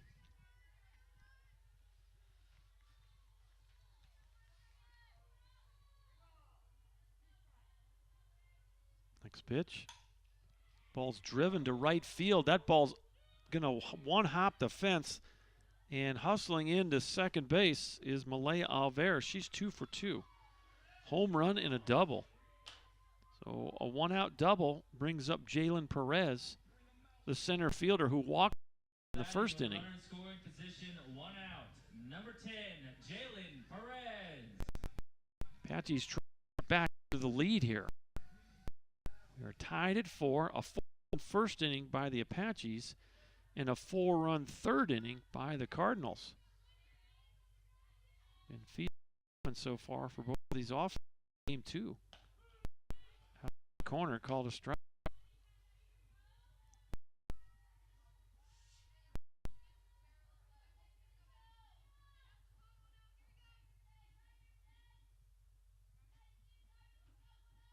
Here's the 0-1. Off-speed pitch is kind of sails outside.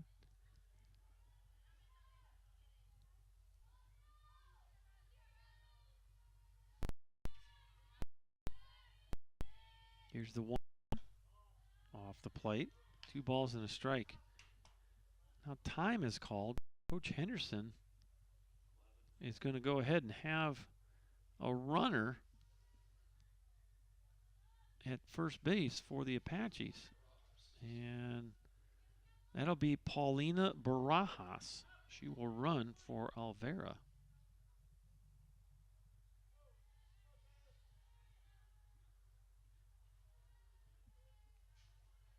Trying to get a little more speed out there for the Apaches. 2 balls, 1 strike on Jalen Perez. Rosari Perez in the circle for the Cards. The 2-1. Right down the middle. Throw down to second. And Barajas in there safely.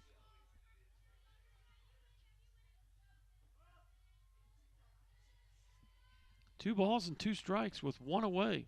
We're in the bottom of the 3rd. Now Perez is going to step out.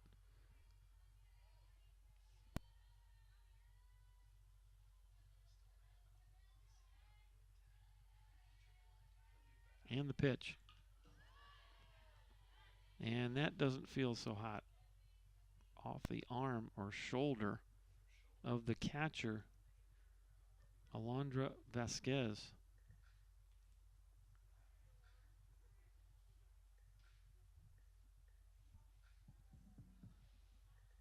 Those catchers, they get beat up, man. There's a reason it's called the tools of ignorance. I would not want to be a... She just got a little kiss by Kathleen Rodriguez.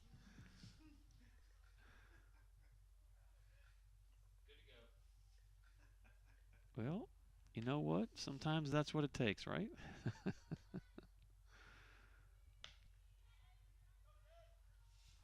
Alondra Vasquez is a long way from home, the Dominican Republic. So a little kiss on the shoulder by coach is going to help the cause. 2 balls, 2 strikes, and the pitch. And that's in the dirt. And it's a full count now on Jalen Perez.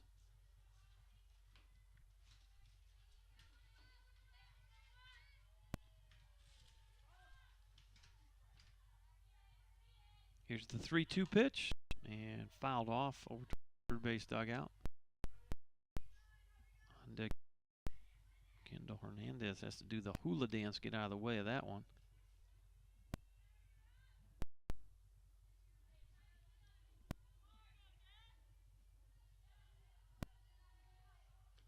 Next pitch, little tapper, and boy, you knocked it down, but you couldn't hold on to it. Sierra Ford got over there and couldn't hold on to the ball. I don't know if they're going to score this. Now batting with runner at first and second, 1 out. Number 24, Kendall Hernandez. Well, we'll have to wait. Well, they're going to go ahead and give it an error.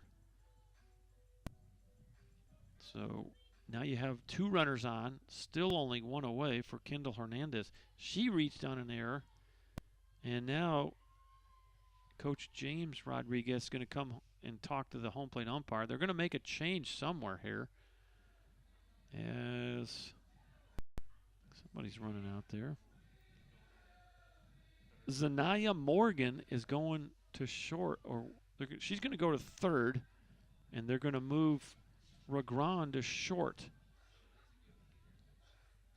So Zanaya Morgan will take over for Sierra. She'll be in the 2 spot.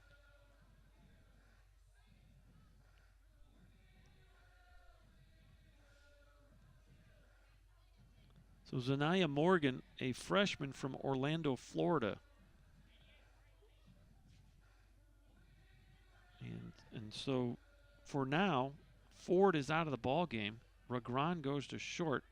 Morgan goes to third.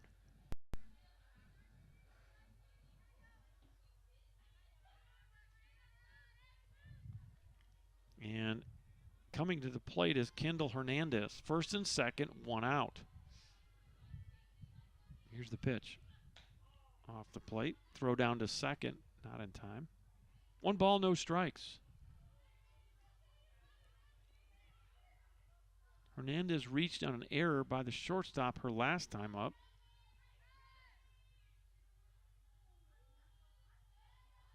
Here's the 1-0. In there for a strike.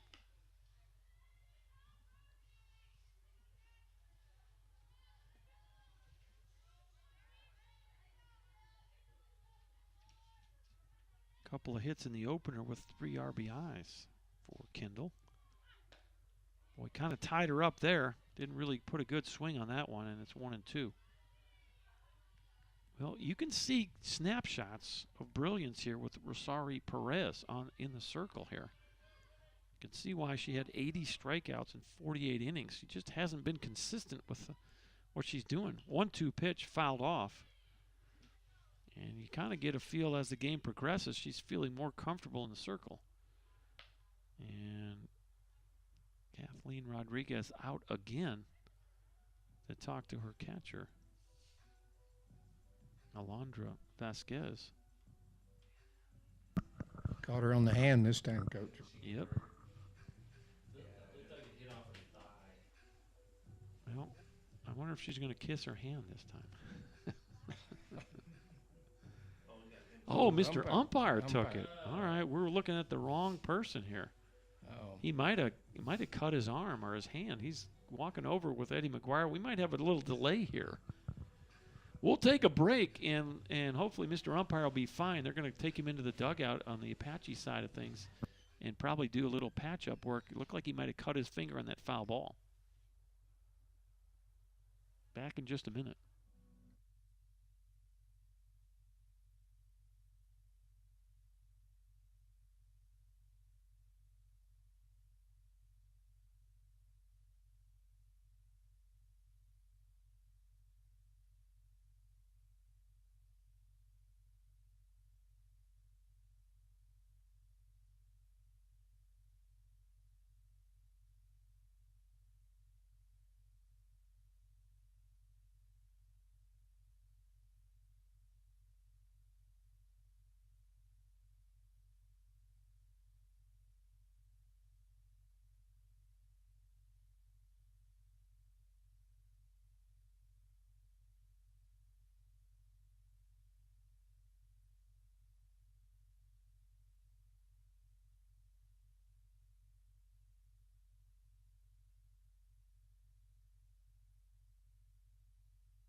All right, we're glad to see Mr. Umpire is okay. He's back behind home plate now as a foul ball went glancing off his right forearm.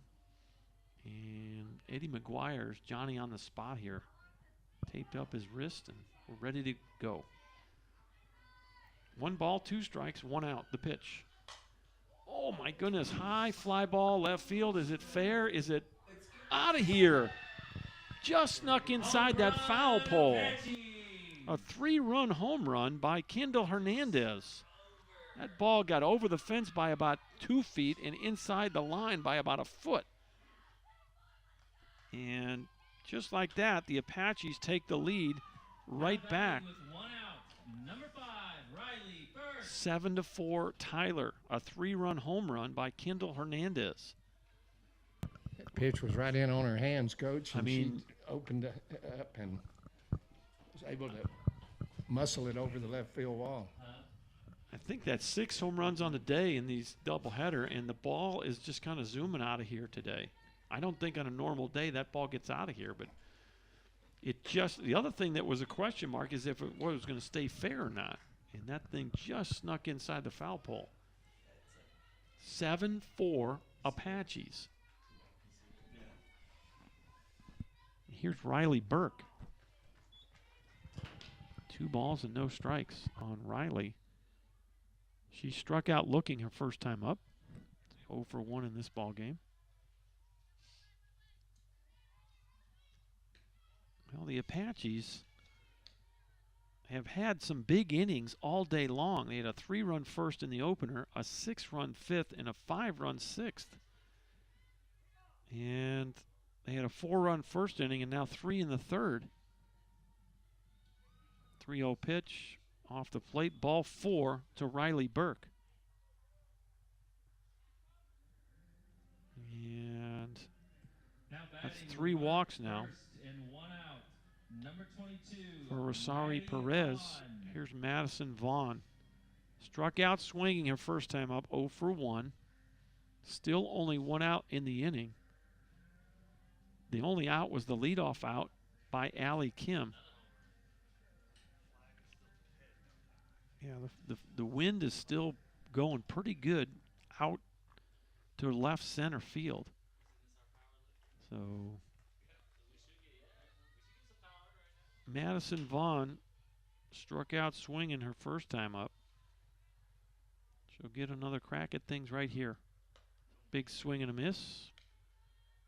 And that didn't look good. Riley Burke went back into first very awkwardly. I guess she's okay. She's going to shake her right foot and get back at it. 0-1. Foul tip. And it's 0-2.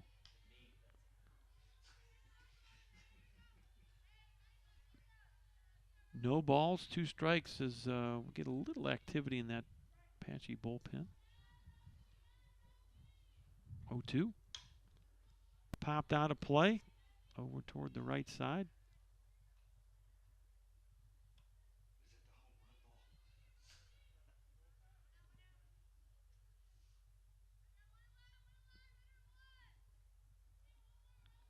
Next 0-2 pitch on its way.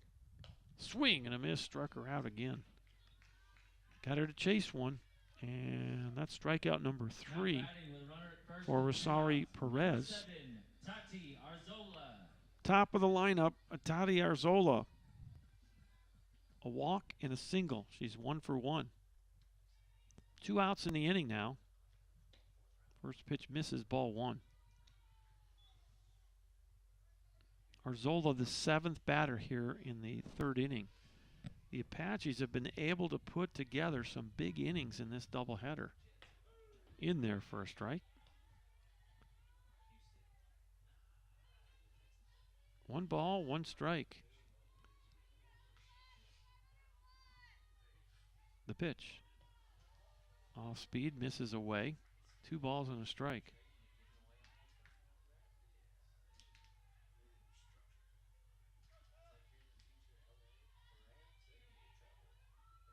Next pitch, off the plate. 3-1 on Arzola. Brecklin Dennis would be next for the Apaches. The 3-1. Check swing, called a strike. And it's a full count. You'll have Riley Burke off with this pitch. Here it is. And fouled it off. She'll go back.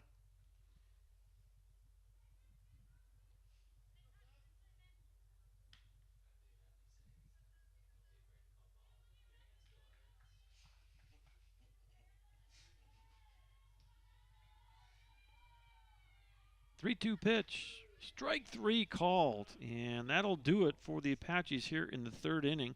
Back-to-back strikeouts, 3 and 4 of the game for Rosari Perez. But the Apaches, 3 runs on 2 hits, 1 left on, and our new score after 3 complete innings, it's Tyler 7 and Trinity Valley 4.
First pitch to Jenna Johnson, called a strike. Gets 0-1. Johnson reached on an error by first baseman Allie Kim her last time up. That's inside. 1 ball, 1 strike. 7-4 Apache. 7 runs on 6 hits. Trinity Valley 4 runs on 5 hits. Both teams have committed 1 error. Foul tip and held onto by Madison Vaughn. 1 ball, 2 strikes.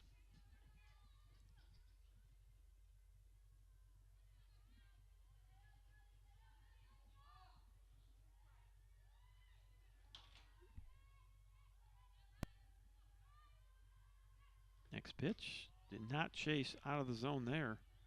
2 balls and 2 strikes.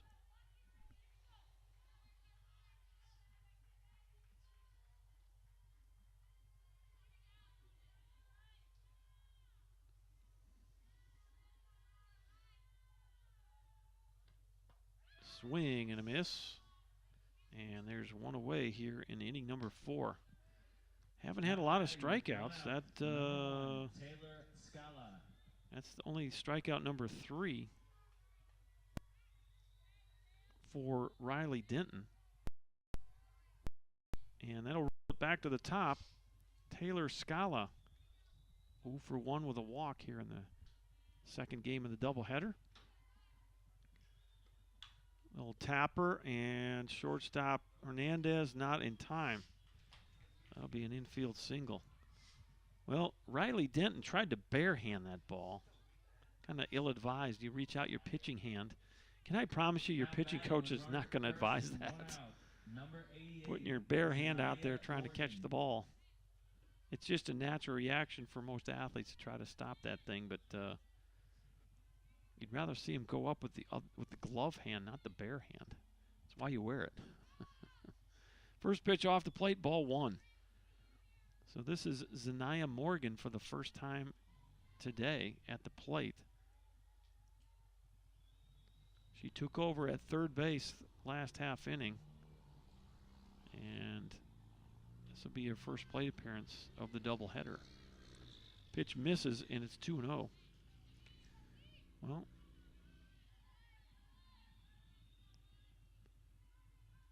Rebecca Daniel has checked in on the live chat. Appreciate that. If you want to shoot me a quick note, we'll give you a shout out on the live chat.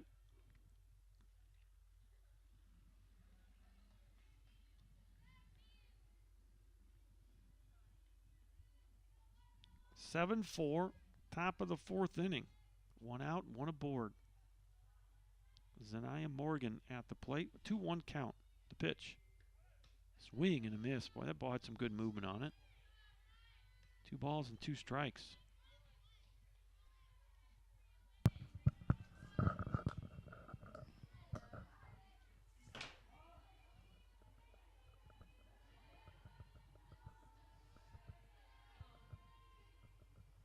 Next pitch, little chopper that's going to trickle foul.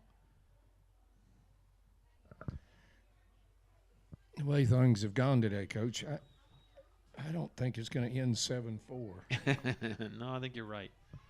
I think we're going to have some more offense before this day is done. I agree. Both these teams can swing the bats. 1 out in the inning. Here's the 2-2. Little tapper. And we'll do it again.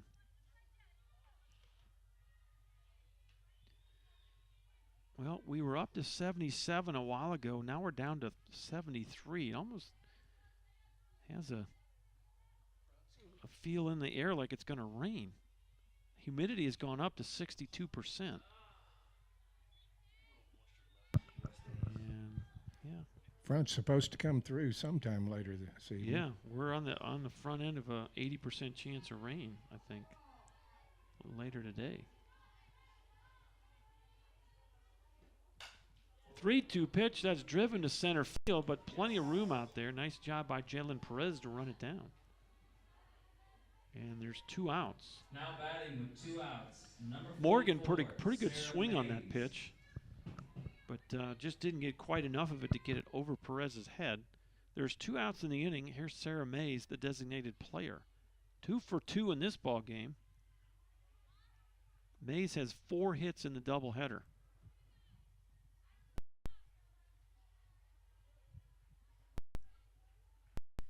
First pitch, ground ball to second. And nice job there by Riley Burke, gobbling that one up, throwing over. And it's a 0 on the board. So a 1-out single is stranded. And a 0 on the board. The score remains Tyler 7, Trinity Valley 4. For the Apaches, 2, 3, and 4. Dennis and Webb and Kim scheduled to hit as we return to action. Back in a minute on ApacheAthletics.com.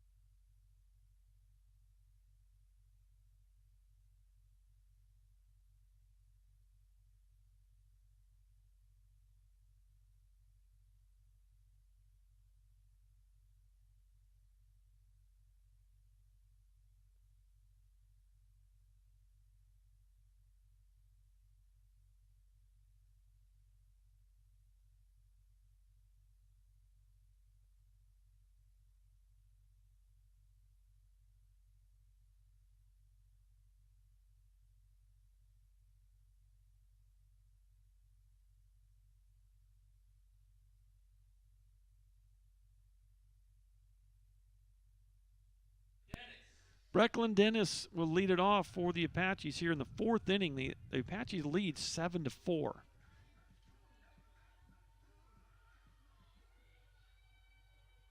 Well, let me know who you're rooting for, where you're watching from. We'll give you a shout out on the air. As Daniel has checked in, rooting for Rye.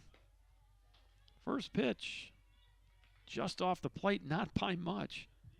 Ball 1. Brecklin Dennis 0 for 2. She has popped up to short and popped up to second. That pitch is in there. 1 ball, 1 strike. The Apaches trying to go to 13-11 on the year. And 7-5 in conference play. Line drive down the right field line, just foul, curved. Maddie Hale's family is watching from Corpus Christi. Appreciate them checking in.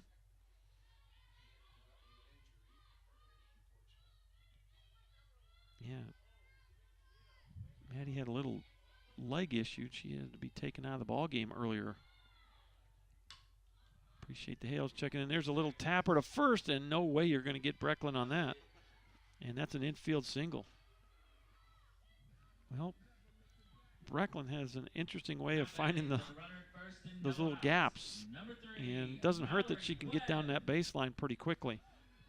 So runner, nobody out for Mallory Webb. Her second at bat of the game. Maddie Hale had singled back in the first inning, and then Mallory Webb grounded out to third base.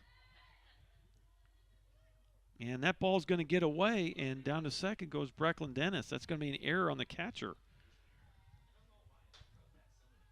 Well, we saw this earlier when Brecklin Dennis was at home plate. The catcher, if you're going to make that throw, you got to clear yourself. And that ball just got away from the catcher into right field, and down to second goes Brecklin Dennis. There's a bunt, and it's going to be fouled straight back. Well, Coach Henderson has used the bunt a lot today, and he's used it effectively. Apaches were able to push 15 runs across in the opening game, and they've got 7 more here in the 4th inning of this game.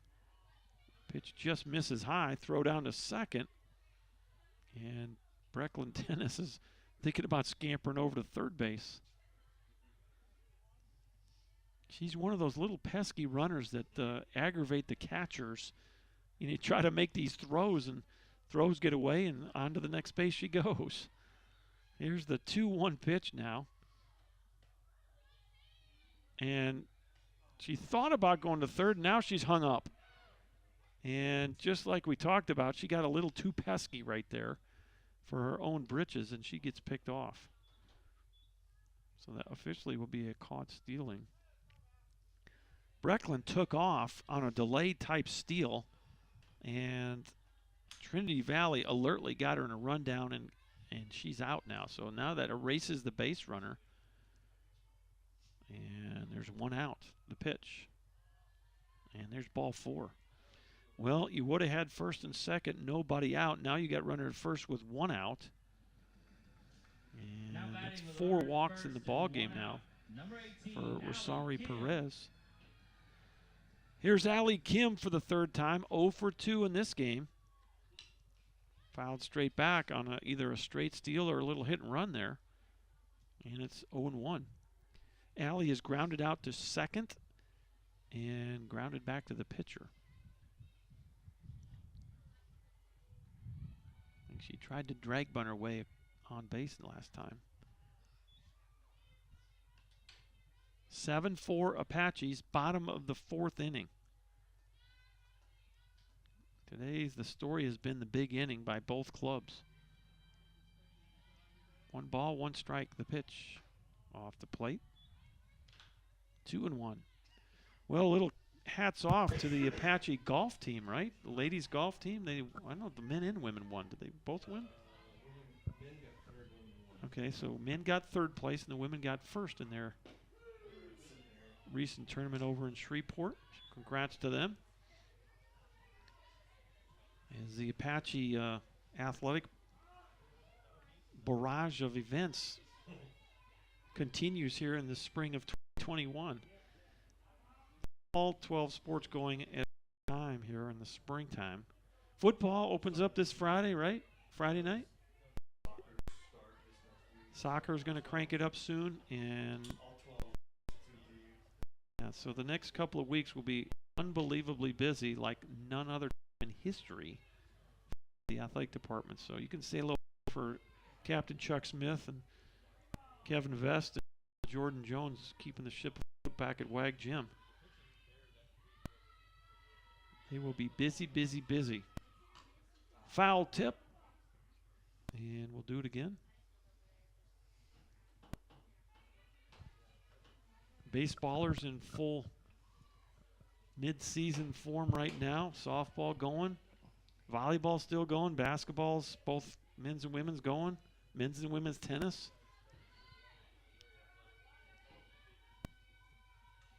Three-two pitch. High pop-up. Is this ball going to get out of here?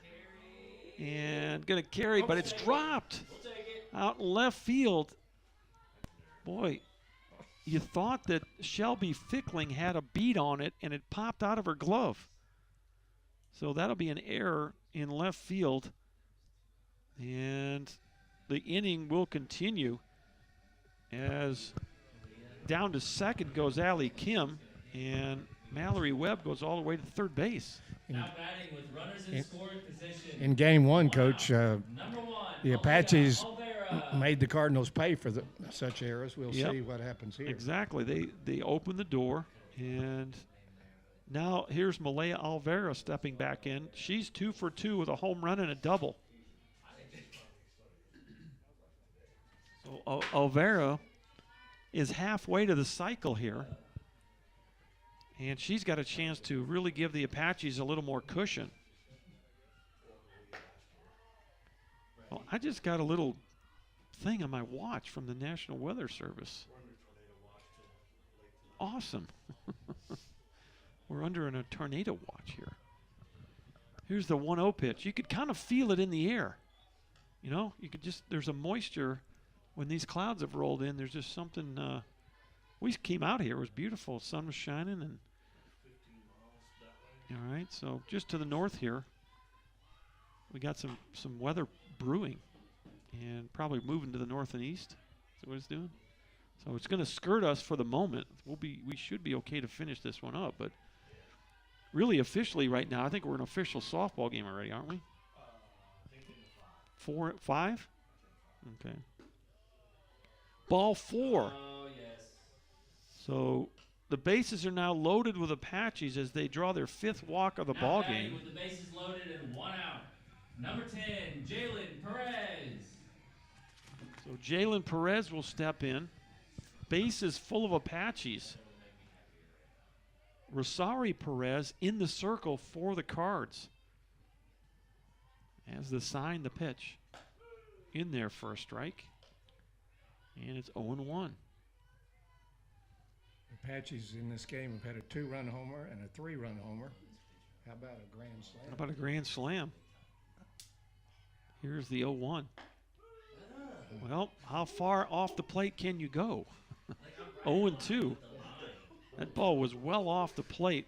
Mr. Umpire, that's as far off the plate we've gone today. A called strike here. You better swing the stick. 0-2. Swing and a miss. Struck her out. That's a big strikeout right there for Rosario Perez. And strikeouts in the game. You know how we know how potent this Trinity Valley lineup is, and a 3-run lead just doesn't over at this point. They popped off 4 runs in a heartbeat in the 3rd inning. Boy, there's the off over the heart of the plate. Strike 1 to Kendall Hernandez. She hit a 3-run homer last time. She's 1-2. She reached on an air back inning. Off plate. 1 ball, strike. Everybody's an umpire. 2 outs in the inning. You trying to add to a 7-4 lead in the 4th. Perez has the sign, the pitch. Another off-speed pitch. 1 ball, 2 strikes. Little uncertainty there as Perez was kind of peeking over. I don't know if she changed her mind or was unsure on what the call was by the catcher and what pitch she wanted, but she's ahead 1-2 with 2 outs. The pitch. Misses low. Another off speed. That's 3 in a row now from Rosario Perez. And Kendall Hernandez snuck one inside the foul pole and got it out of here last time up. The 2-2 fouled off, and we'll do it again with a 2-2 count.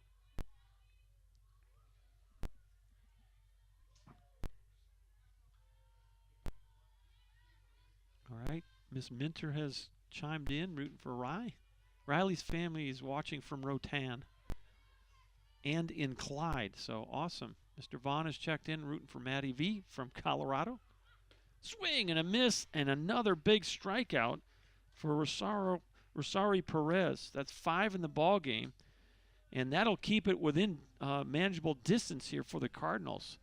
The Apaches, despite loading the bases, cannot score any runs. A 0 on the board, and we'll go to the 5th. It's still 7-4 Tyler.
All right, we go to the 5th inning, 7-4 Apaches. This is Rosario Perez, the pitcher. Ground ball to short. Boy, nice play by Hernandez, and she makes it. 6-3 if you're scoring at the house, and Perez is the first out of the inning. And I don't know, Coach Rodriguez had a question for the first base umpire there. Now batting for the Cardinals. I don't know if Number 11, Allie Kim may have come off the bag there, but Perez was hanging around first base, and the first base coach, Kathleen Rodriguez, had some words for the umpire, wondering what was going on with the call. First pitch is low, ball 1. And this is Kamani Ragran. She's 0 for 2 in this game. She hit 2 balls to third. She did have a home run in the opener. Foul tip. 1 ball, 1 strike. It's gotten cooler. Definitely can feel a little cool breeze in the air. 1 ball, 1 strike, 1 out. 7-4 Apaches, top of the 5th. And you can feel that wind kind of blowing Riley Denton's jersey there. Pop up, you better stay with it. And good job by Riley Burke to stay with it for out number 2. Well, everything that goes up is going to be a bit of an adventure here. And there's now 2 outs in the inning. Here's Alondra Vasquez. Struck out swinging her last time up, but did reach on the ball that got past the catcher, Maddie Vaughn. Wild pitch. So she's 0 for 1 in her first plate appearance of the doubleheader. First pitch off the plate. Well, appreciate the check-ins on the live chat feature. Keep them coming. Let us know who you're rooting for and where you're watching from. We've heard from Colorado. We've heard from Rotan and Clyde, Corpus Christi. Foul tip. And it's 1-1. We have routinely a gentleman that's a dad of one of the baseballers from Australia. So if he was watching right now, it would probably be like Thursday morning. He routinely checks in, Mr. Simmons. 1 ball, 2 strikes to Alondra Vasquez. Riley Denton trying to make it a quick 1-2-3 5th inning. Here's the pitch. Boy, just did get a piece of that one. And we'll do it again.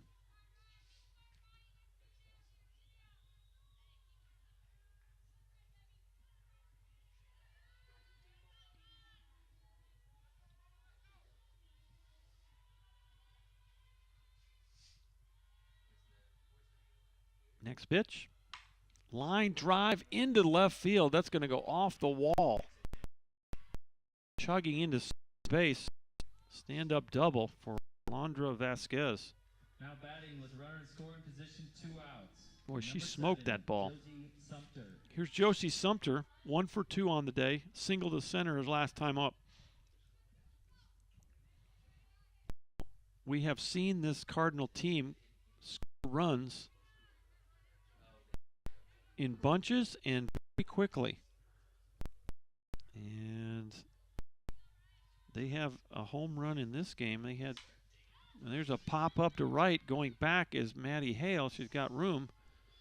And that's Mallory Webb out there in right field. So F9 if you're scoring the house.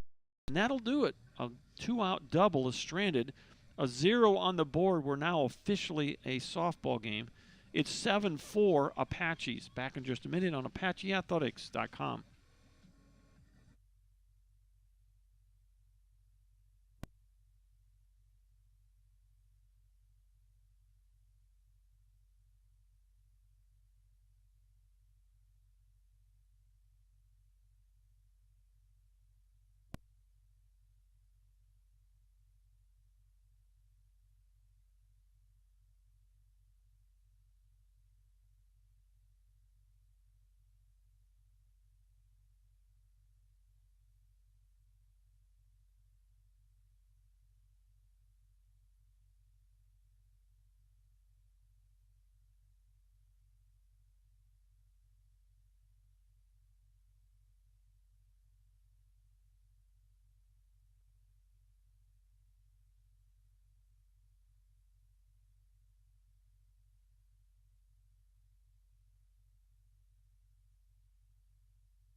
I was kidding. I was kidding.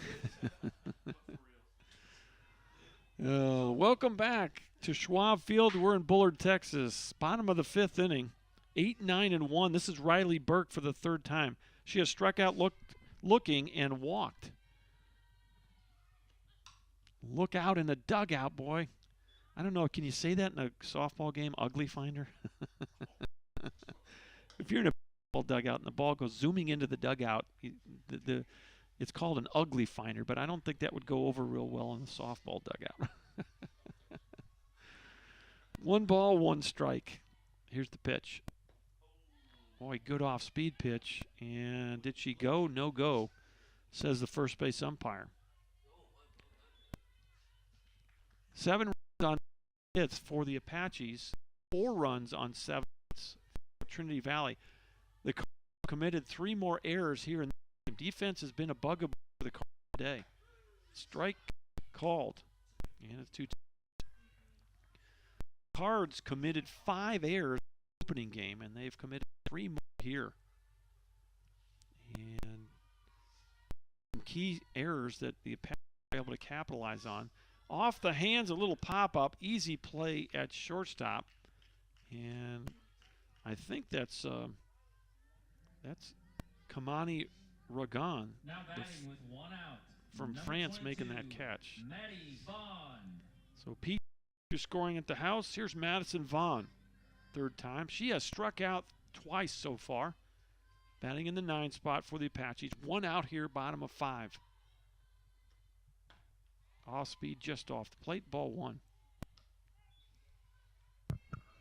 Coach, how many pitches is that for the Trinity Valley pitcher? She started the inning at 129.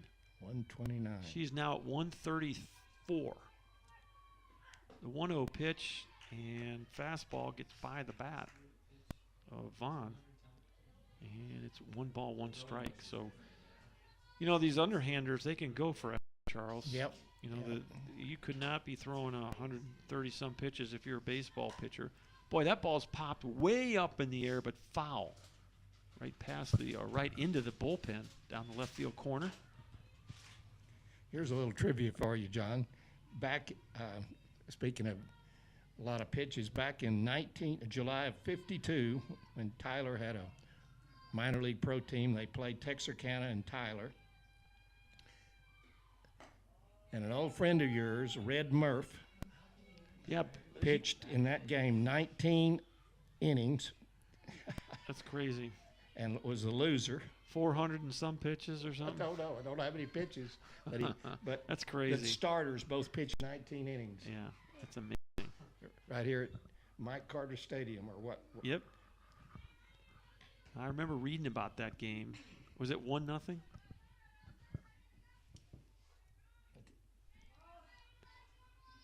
Three to 2 Texarkana. Okay, 3-2. So line drive caught at the 3rd base by that's a replacement. Zanaya Morgan made a nice play on a line drive off the bat of Maddie Vaughn. Now batting with 2 outs. So that'll go L5. Number 7, Tati Arzola. Here's a Tati Arzola for the 4th time. I may have to look into that. How many pitches read through that? Yeah, it may not be documented. Who knows? Back then, they just kind of threw, how do you feel, Red? I'm okay. Okay, go back out. Yeah, pitch count has become one of the analytics that are used to try to preserve and protect some of the arms. There are 2 kinds of pitchers, those that have blown out arms and those who are going to have blown out arms, okay? The overhand throwing motion is not a natural motion, and so probably with some wisdom that now we do keep track of the pitch count. 1-1 pitch, just missed, and boy, that was right down the middle. Catcher held it there for about 4 seconds and didn't help the cause.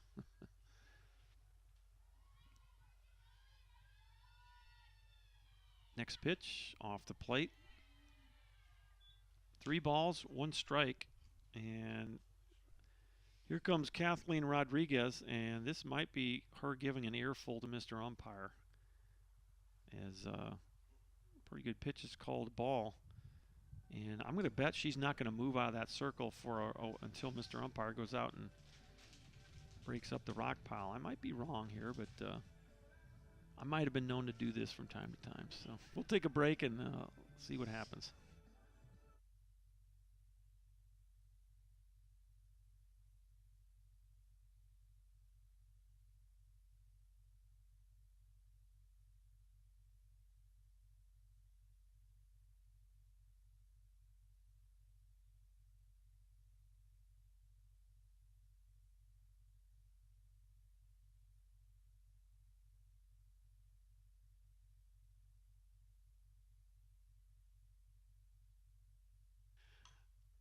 Three-one pitch grounded to short, and nice play over there by the lady from France. That is Kamani Ragran making that nice running play. 3 up, 3 down, nothing across here in the 5th inning. And 6-3 if you're scoring at the house.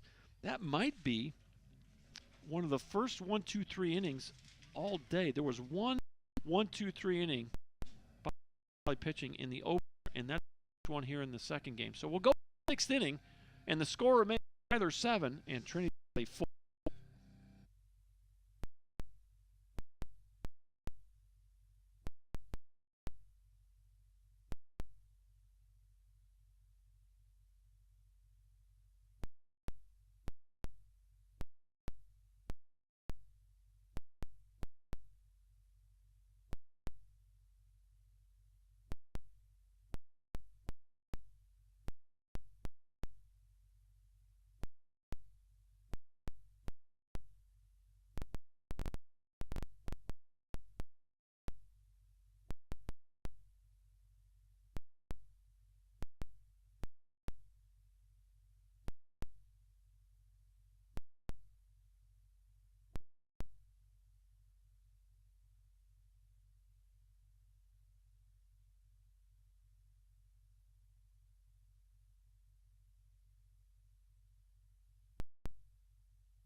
All right, we got a pinch hit for the Cards. This is Morgan Scala. She did start in the opening game. And she went 2 for 4. Started at second base, so she'll bat for the first baseman, Ashlyn Seaton.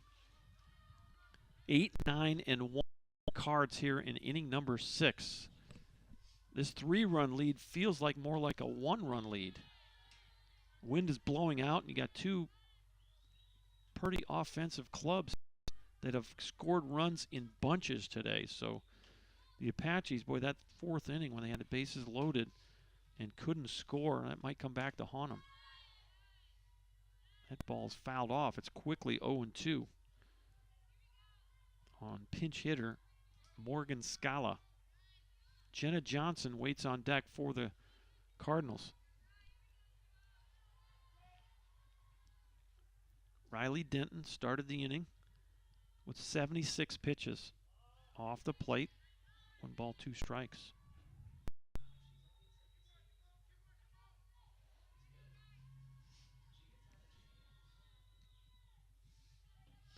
Her counterpart, Rosari Perez, 145 pitches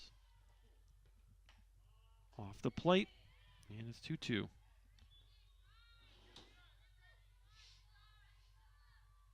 She had her best inning of the game last inning, a 16-pitch inning. 2 balls, 2 strikes. The pitch. Ground ball foul off to the left side.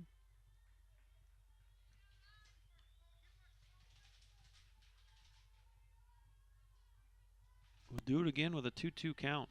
Boy, you'd love to get this leadoff hitter.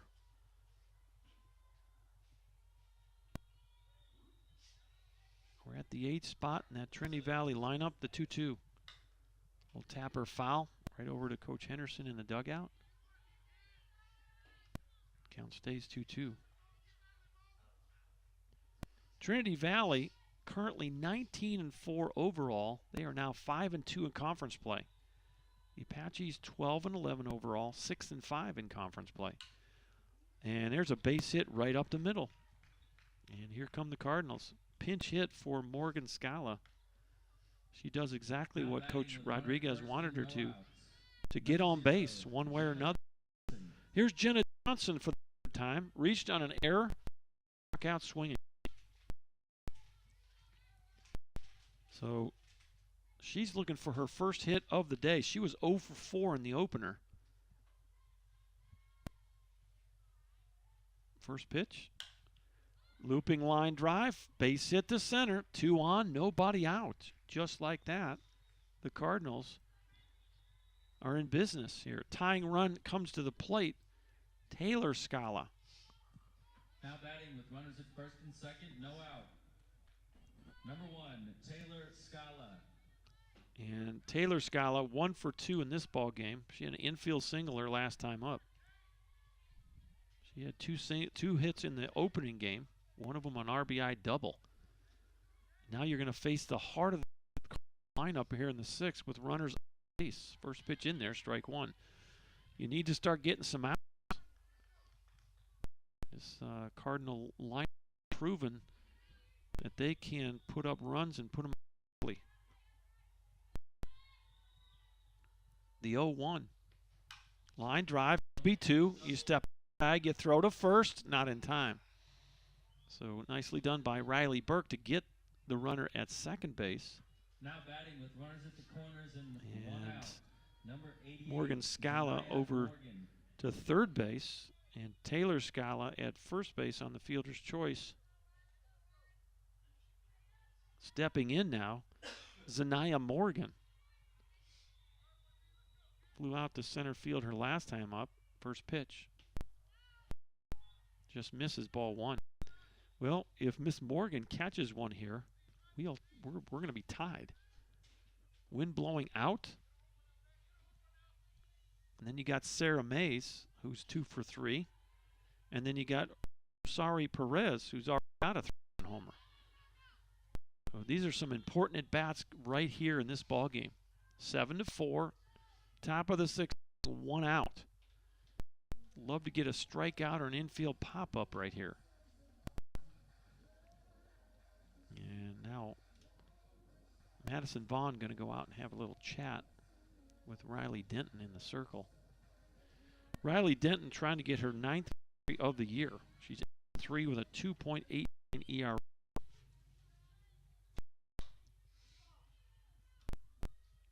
No. Morgan in there for a strike, and it's 2-1. Well, a double play would end the inning. You also take a strikeout or an infield pop-up here. 2 balls and a strike, the pitch. Swing and a miss, and it's 2-2. Pretty healthy cut right there by Morgan. Could not connect. Sarah Mays waits on deck. Now Denton's going to step back off the mound for a moment. Here's the 2-2. Boy, he got in on her hands, but that's fought into right field. Base hit, and it's 7-5. Well, there you go. They 3 inning. Now batting with runners at first. Our single for Moore. Number 44, And Sarah May. over to second goes Taylor Scala. First and second, only 1 out.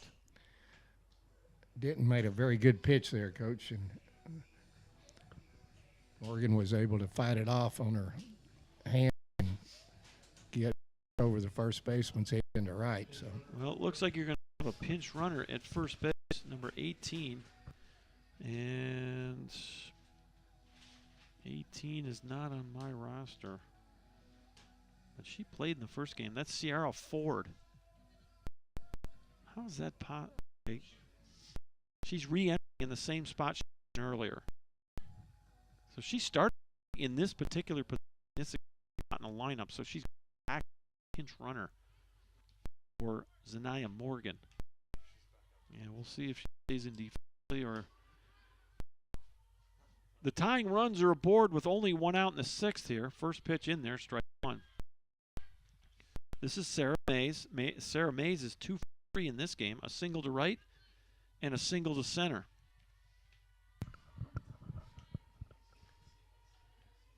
She's got 4 hits in the doubleheader. Line drive up the middle, base hit. And the runner will be sent in 1 game. 7-6, RBI single for Sarah Mays. Her 3rd hit of the ball game. And just like we said, this Trinity Valley team able to score quickly. Well, now what are you going to do? You're going to run for Sarah Mays at first base, another runner. And who is this going to be? Got to get a number on this young lady. 25 is the pinch runner. And Shelby Fickling is the runner here at first base. So I guess you're allowed to do this. She's your flex player. So she's actually playing left field right now. And as a flex player, I guess she can run anywhere in the lineup. Kind of like backyard pickup ball. At least for the old baseball coach, that's kind of how it seems. But foul ball, and it's 0-1 on a very dangerous Rosari Perez. She's got a 3-run homer in this game. She hit a 2-run homer in the opener. If she catches one here, the Cards would have the lead. I would have nothing to do with this young lady. That pitch was way outside.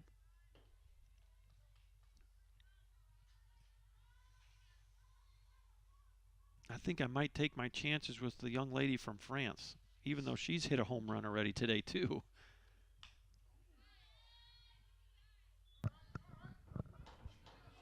And that's who waits on deck. Kamani Ragran is waiting on deck for the Cardinals. 7-6 is our score. We're in the top of the 6th. The Cards have scored 2 runs here to narrow it to a 1-run Apache lead. Still only 1 out in the inning. Riley Denton in the circle. The pitch. And I don't think they have any intentions of giving Rosari Perez anything close to the strike zone here. She's got 10 homers for the season. I'm sure that's one of the leaders in the nation. Yeah, with the wind blowing out, not a good move here to give her something to hit. She does foul off an outside pitch. And is that 2-2? Is that correct? 2 balls, 2 strikes. You got to be really careful here. As one swing of the bat, the Cardinals a 2-run lead. 2 on, 1 out, 2-2 count. The pitch. Little tapper again. She had to reach for that one. And she stays alive. I don't know if that got Mr. Umpire again. Man, he's had a rough one back there. He's got some tape on his right forearm, courtesy of Eddie McGuire, trainer. He cut it on a foul tip. It's hanging there. 2 balls, 2 strikes. The pitch. Wait. She thought about just throwing it off again and let it go. Full count with out.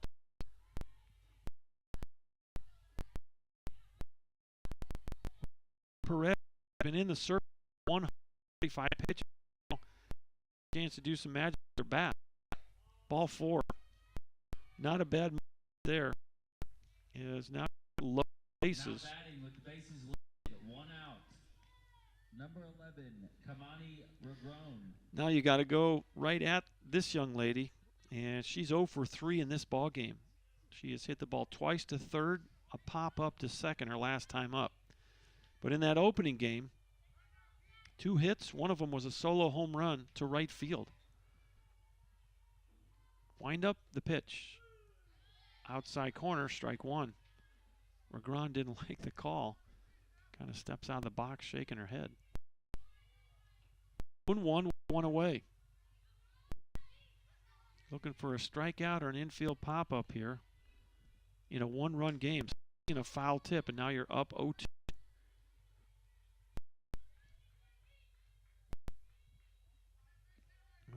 catcher, Alondra Vasquez, waits on deck for Trinity Valley. You only have one out in the inning. Defense has to be on their toes here. 0-2 pitch coming up. Off the plate, 1 ball, 2 strikes. Going to check on the check swing. Mr. Umpire back behind short says no go. Regron is going to show that bunt and then pull back and just slap at it. 1-2 pitch. She might have gone there, and I thought she did. A big strikeout right there for Riley Denton. And she hasn't struck a lot of girls out today. That's just number 4 in the ball game. But it comes at a critical time in this inning. And Coach Henderson asking Henderson Vaughn a couple of questions here. And stepping in is Alondra Vasquez. She doubled the left fielder last time up. She's 1 for 2. She struck out swinging back in the 3rd inning. First pitch misses low, ball 1. Another dangerous at bat here for Riley Denton. In a 1-run game, the Cardinals have the bases loaded with 2 outs. The freshman from Rotan, Texas, in the circle, getting her sign. The 1-0. Called a strike. It's 1-1.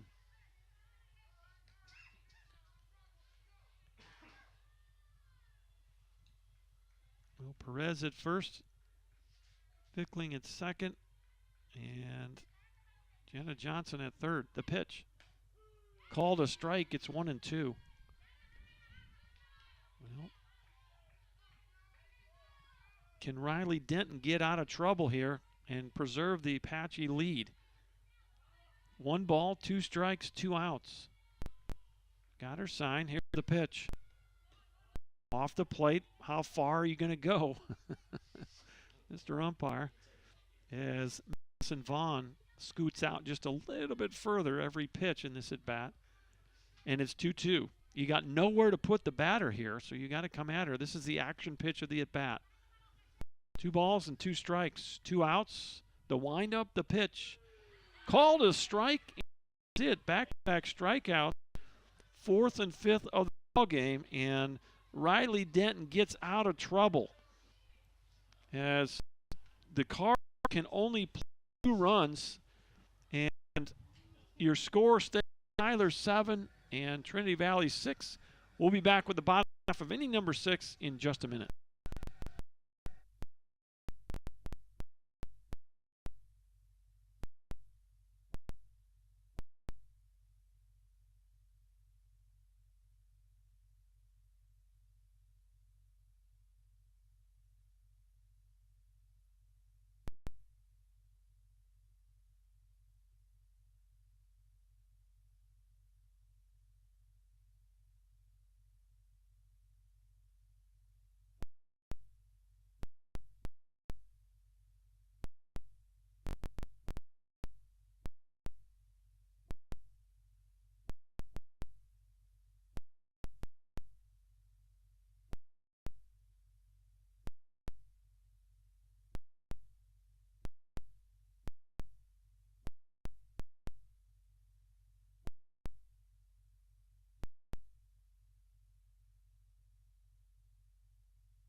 All right, bottom of the 6th inning. The Apaches clinging to a 1-run lead. And this is Brecklin Dennis to lead it off. He might have to turn on the lights here. It's getting dark.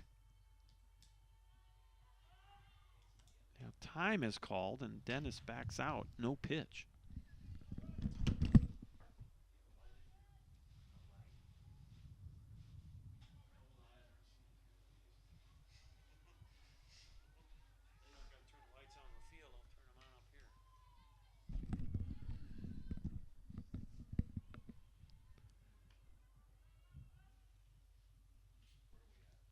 Foul ball. I think we're 0-1 now. That was the first pitch of the at-bat. Brecklin had stepped out on the first offering.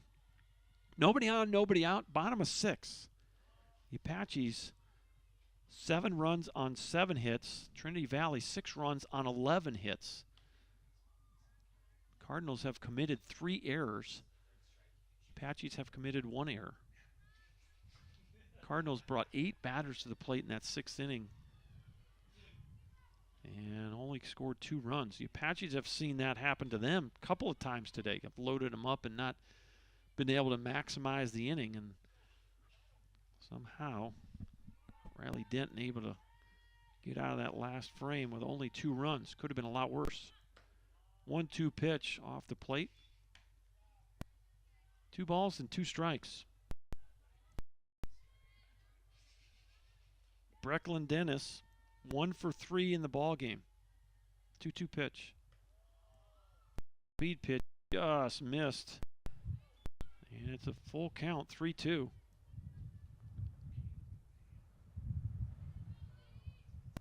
Well, that wind is picking up. I can hear it picking up on the crowd mic out. On the hand, Dennis fouls it off. That's going to hit right in the bleachers by my crowd mic.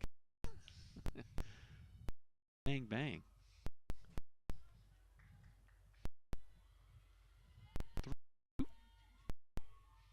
And nobody out here in the 6th.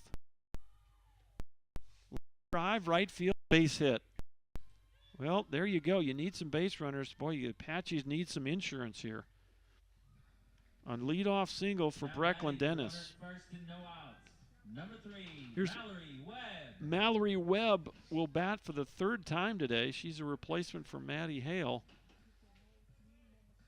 She has grounded out to 3rd and walked in her first 2 plate appearances. 7-6 Apaches, bottom of the 6th inning. Trying to add on here. Called a strike, and it's 0-1.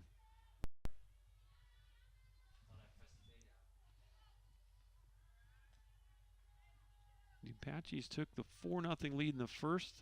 The Cards tied it in the 3rd. The Apaches 3 runs in the bottom of the 3rd. There was a runner going to 2nd. Stolen base for Brecklin Dennis.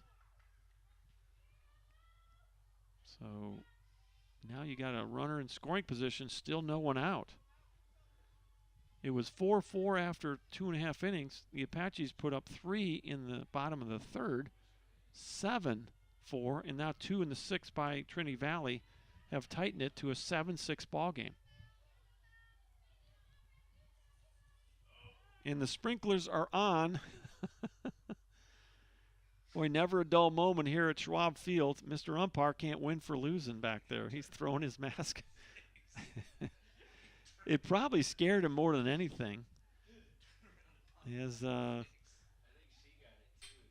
catcher got it, Mr. Umpire got it. I don't know what happened there, but the sprinklers came on for about 4 or 5 seconds, and I think Mr. Umpire is going to have to clear off his glasses.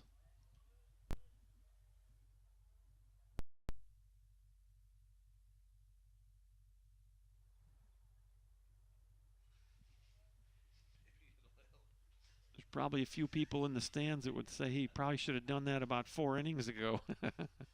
I couldn't resist, sorry. Couldn't resist. Nobody loves the umpire, you know? Nobody loves the umpire. He's done a great job. He cut his arm, and he's to be commended for sure. Those umpires are like the catchers, man. They get those foul tips, and they get nicked up all the time. So boy, kind of a swinging strike 3. And there's the first out of the inning. Mallory Webb is a strikeout victim. And that's strikeout number 6 on the day for Rosari Perez. And here's Allie Kim now with 1 out and 1 aboard. Allie's 0 for 3. Pitch called a strike. And it's 0-1. Boy, the wind just picked up. I'm waiting for Dorothy and her Toto to go by here. All you got to do is pop one up and it might get out of here. Yeah, Mr. Umpire at the shortstop might get knocked over. As you can see the trees out in center field really whipping up now. As the weather, we aren't seeing any kind of rain come in, but the wind has definitely changed the feel of things here at Schwab Field.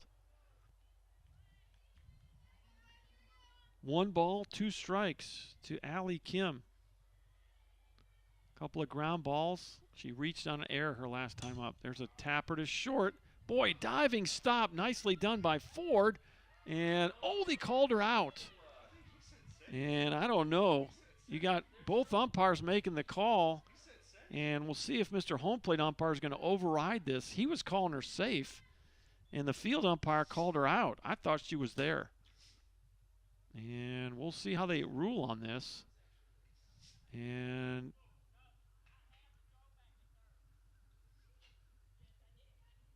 now another confrontation between Kathleen Rodriguez and Mr. Umpire. And now they're going to consult. And I'm not sure how this is going to end pretty for anybody. We'll take a bit of a break here. This is kind of a big call in this game. They're going to stay safe on the call. And I think what happened there is the umpire in the field probably went outside of his jurisdiction there, as the call should have been the umpire at home plate. He made the call, and the angle of, I'll tell you right now, the angle of that guy in the field, he did not have a good angle on that play. Because from our angle, we had a pretty good shot at it from where we're at in the press box. It sure looked like Brecklin got in under that tag. So now James Rodriguez is going to go out and have an argument with the home plate umpire.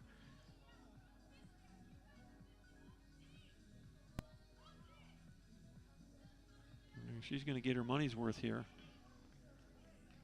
We're in the bottom of the 6th, a 1-run game. A lot of emotion going on here. As you got runners on the corners with 1 out. And stepping in is, well, who is this? Is this Alvera? So Malaya Alvera has been re-entered into the ball game, and she'll get up for the 4th time. She's got a 2-run homer, a double, and a walk. She's 2 for 2. And this is a big spot in this game. 1st and 3rd, 1 out in the 6th. A 7-6 Apache lead. The pitch. Breaking pitch, called a ball, and they let Allie Kim go down to second base. Stolen base, 2nd and 3rd, still only 1 out.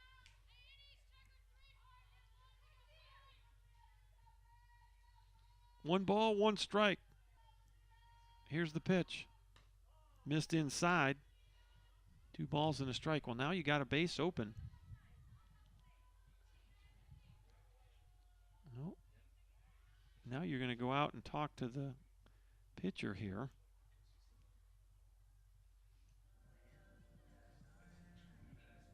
And Coach Rodriguez still kind of fuming over that last call. She's pacing in front of the dugout. 2 balls and a strike with 1 away. 1-run game. Rosari Perez, that's called a strike. She has left her heart on that mound today. 162 pitches at present.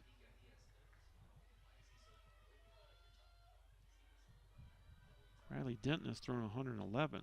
Next pitch way off the plate, and it's a 3-2 count.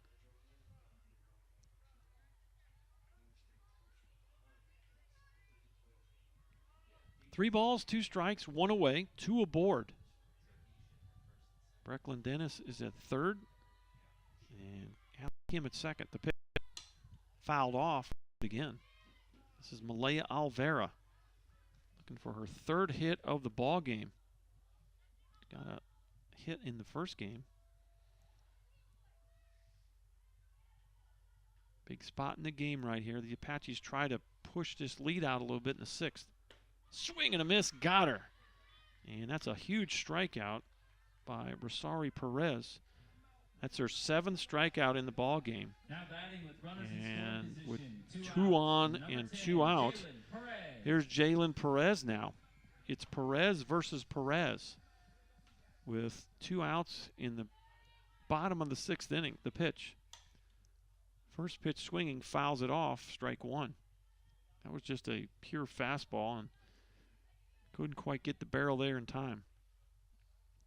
0-1. Well, the Apaches would love to get these runs in. No balls and a strike. Rosari Perez closing in on 170 pitches. That pitch is low. 1 ball, 1 strike. Right now, 164.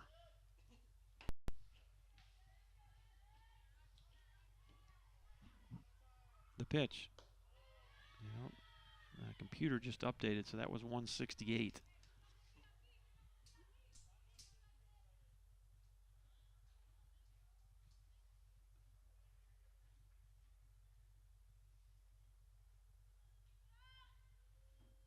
Two balls and a strike with 2 away. 7-6 Apaches. Bottom of 6. A 2-1 count on Jalen Perez. The pitch. Ground ball to short. Catch it. Throw it.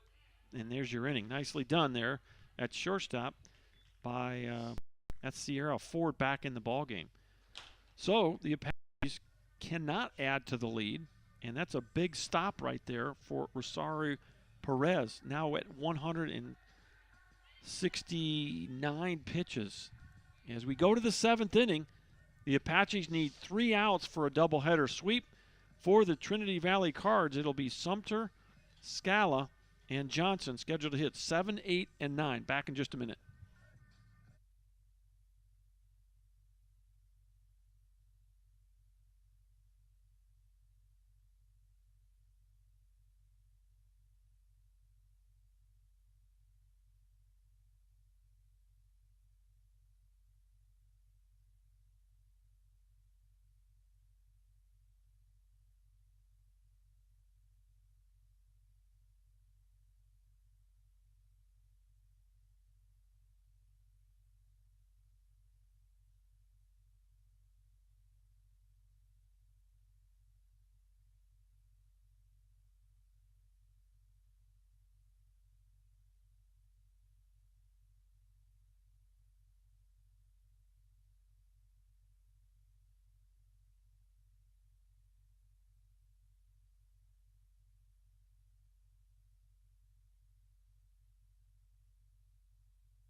Welcome back to Schwab Field. Dr. John Groth with you. 7-6, we go to the top of the 7th inning. Josie Sumter, 1 for 3 on the day, steps in for Trinity Valley. Riley Denton, 111 pitches. In the circle for the Apaches, the pitch. Off the plate, ball 1. Well, both these squads have scored runs in bunches all day. 15-8 was our first game score. And it's 7-6 here in the nightcap as we go to the 7th inning. Energy coming out of that Trinity Valley dugout, the 1-0. And a hitter. And boy, we just talked in the press box about how important that first batter is, and you hit the batter, and now she's on first base with no one out. Now batting with a runner at first and no outs. Here's Morgan Scala. Morgan Scala. So Trinity Valley came into this doubleheader at 19-3 in second place. They were leading the conference in offense with a .429 team batting average. And they need a couple of runs here to take the lead at least one to extend the game. First pitch in there, strike one. Sumter at first, Scala at the plate. Riley Dent in the circle with an 0-1 count. Pitch. Back-to-back pitches. And it's over.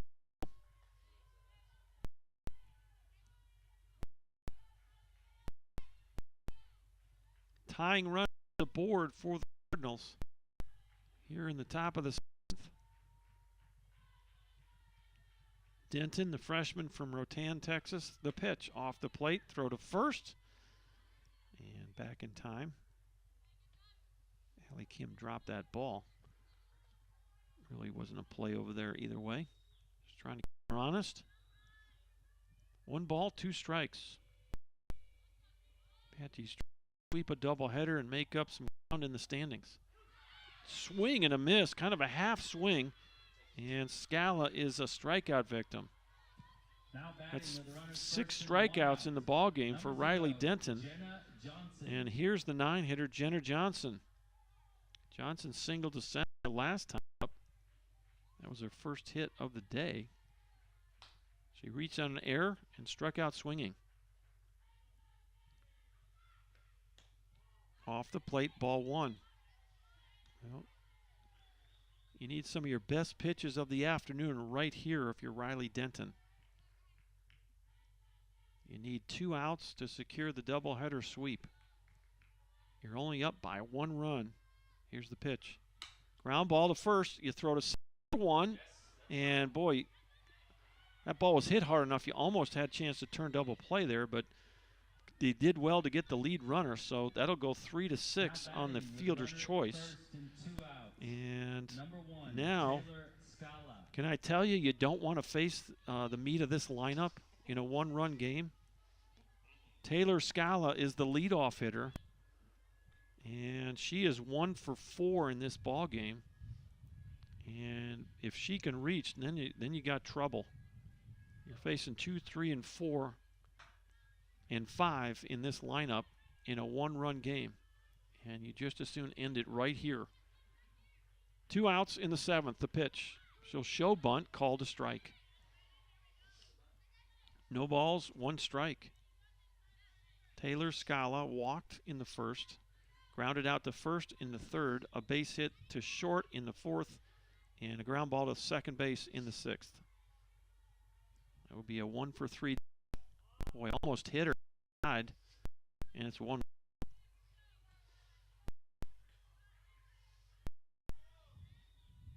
I'm trying to see who's on deck. I think it's going to be Sierra Ford coming back into the ball game. Swinging a bat in the on-deck circle. 1-1 pitch. Off the plate, 2-1.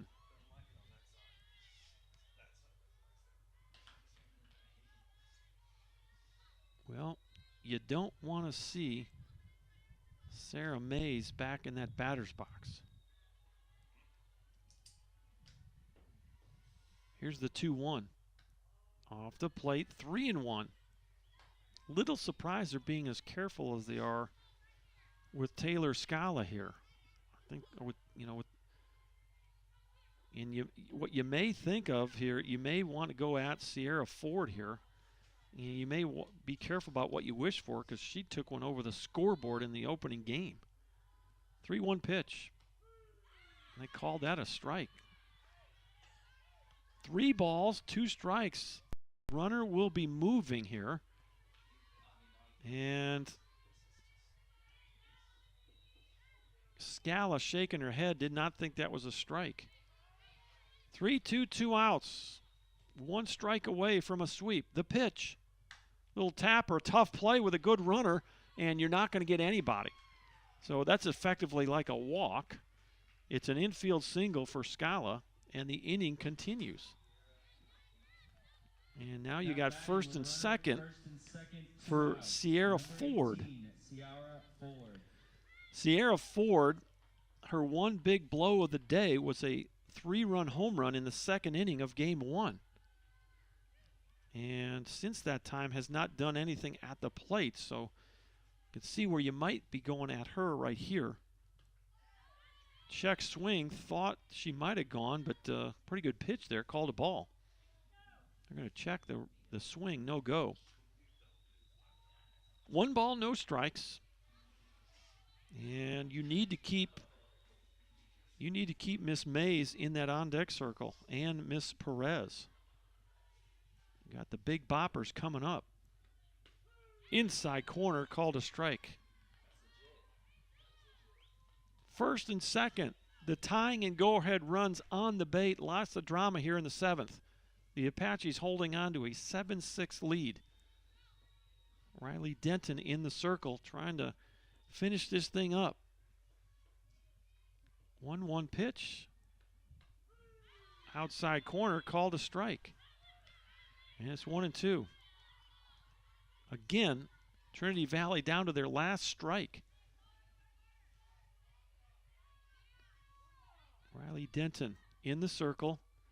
A 1-2 count. 2 outs in the 7th. Here's the pitch. Little tapper, should be caught. Can someone get there? And nice play by Brecklin Dennis, and she will secure the sweep. What a play by the little third baseman, Brecklin Dennis. She scrambled over in foul territory, and she is fired up. And that'll do it. A 0 on the board, and somehow the Apaches hold on to a 7-6 win. Let's go back and recap this one. It's not quite as crazy as the first game in terms of the scoring, but probably much more dramatic in the way this thing finished up here. Is going back, the Apaches opened this game like they did the first game, 4 runs in the first inning. They had scored 3 in the first inning of game number 1. 4-0 was our score after 1/2 inning. That inning started with a walk to Arzola, a single by Maddie Hale, and a 2-run home run by Malaya Alvera, and a walk to Perez, an error at shortstop, and a strikeout. They brought 8 batters to the plate and scored 4 runs in the first inning. It was 4-0. Well, Trinity Valley would turn around and score 4 runs in the top half of inning number 3. An RBI single by Sierra Ford, and a 3-run homer by Rosari Perez, who was the pitcher. And all of a sudden, it was 4-4. Well, the Apaches come right back and score 3 runs in their half of the 3rd inning on a 3-run home run by Kendall Hernandez. And it was 7-4. It stayed 7-4 until the 6th inning. And 2 runs by Trinity Valley tightened the score to 7-6. And that would be your final. The Apaches hold on for dear life the last play of the ball game. A dramatic catch by third baseman Brecklin Dennis. So, Charles, any parting thoughts? Well, it's a good day for the Apaches. That's my thought. And they held on there to take that last game. And they needed these wins to try to get some momentum headed in the right direction, John. So. Well, the winning pitcher will be Riley Denton, and she will go to 9-3 on the year as she ends up throwing 129 pitches, and she'll get the win.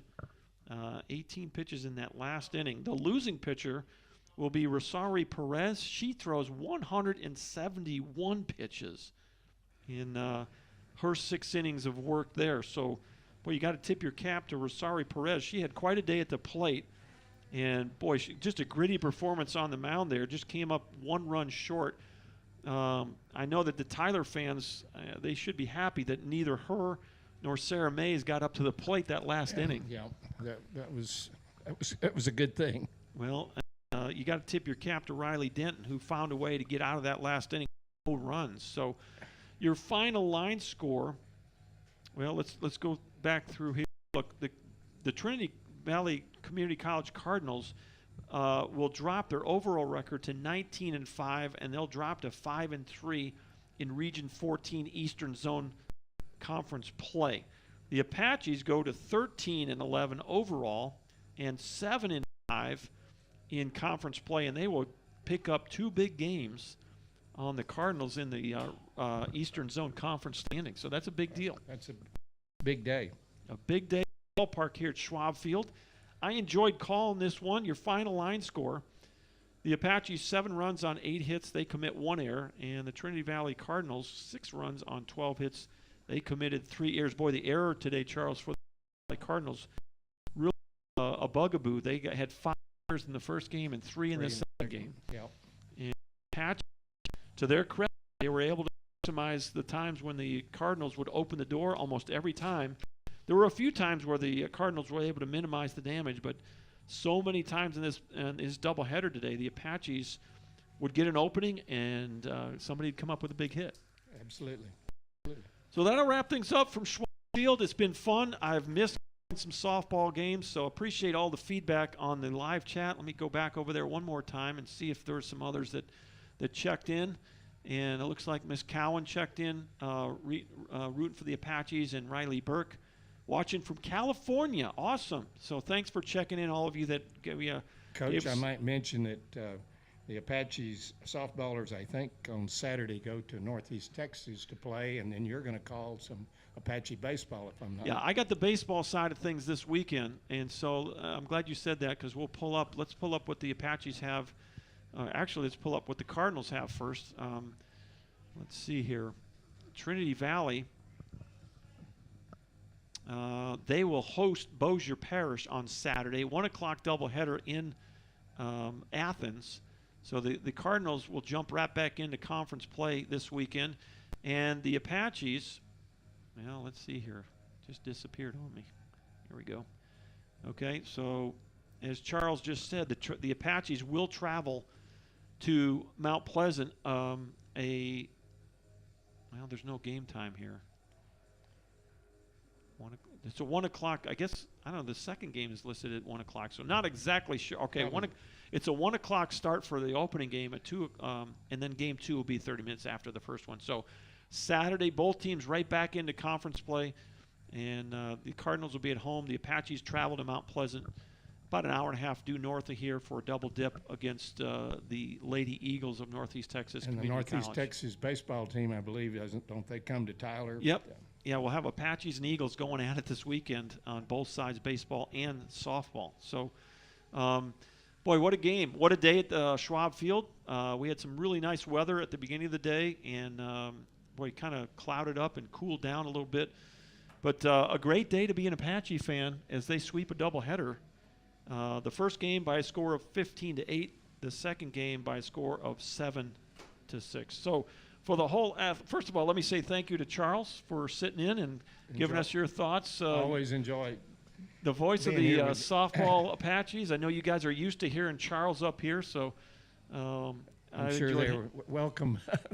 Welcome to have you back for a doubleheader. Well, I'll be able to do, I think, 3 or 4 of the games on Wednesdays. I think there's a Tuesday makeup with LSU Eunice. I'll be able to slip in there as well. So I miss being out here at Schwab Field. These ladies play so hard, and they're back on track here with a doubleheader sweep of a really good Trinity Valley squad. They came in 19-3, and somehow the Apaches are able to gut out a doubleheader sweep of Trinity Valley. So I know that Coach Henderson's out there dragging the field, and boy, there's nothing better than dragging a field after a sweep. Well, there probably is, but I've done that a few times in my career. So well, that'll wrap things up for the whole athletic department at Tyler Junior College. That would include Mr. Kevin Vest, the athletic director, Captain Chuck Smith. A big shout out to Chuck as he was keeping the scoreboard right next to me all day today. Miss Kelsey Weeks, assistant AD, back at WAG Gym. Actually, Miss Jordan Jones keeping the whole thing back afloat at WAG Gym. And let's see, Derek Talcott on the PA today. He did a great job keeping us on our P's and Q's up here.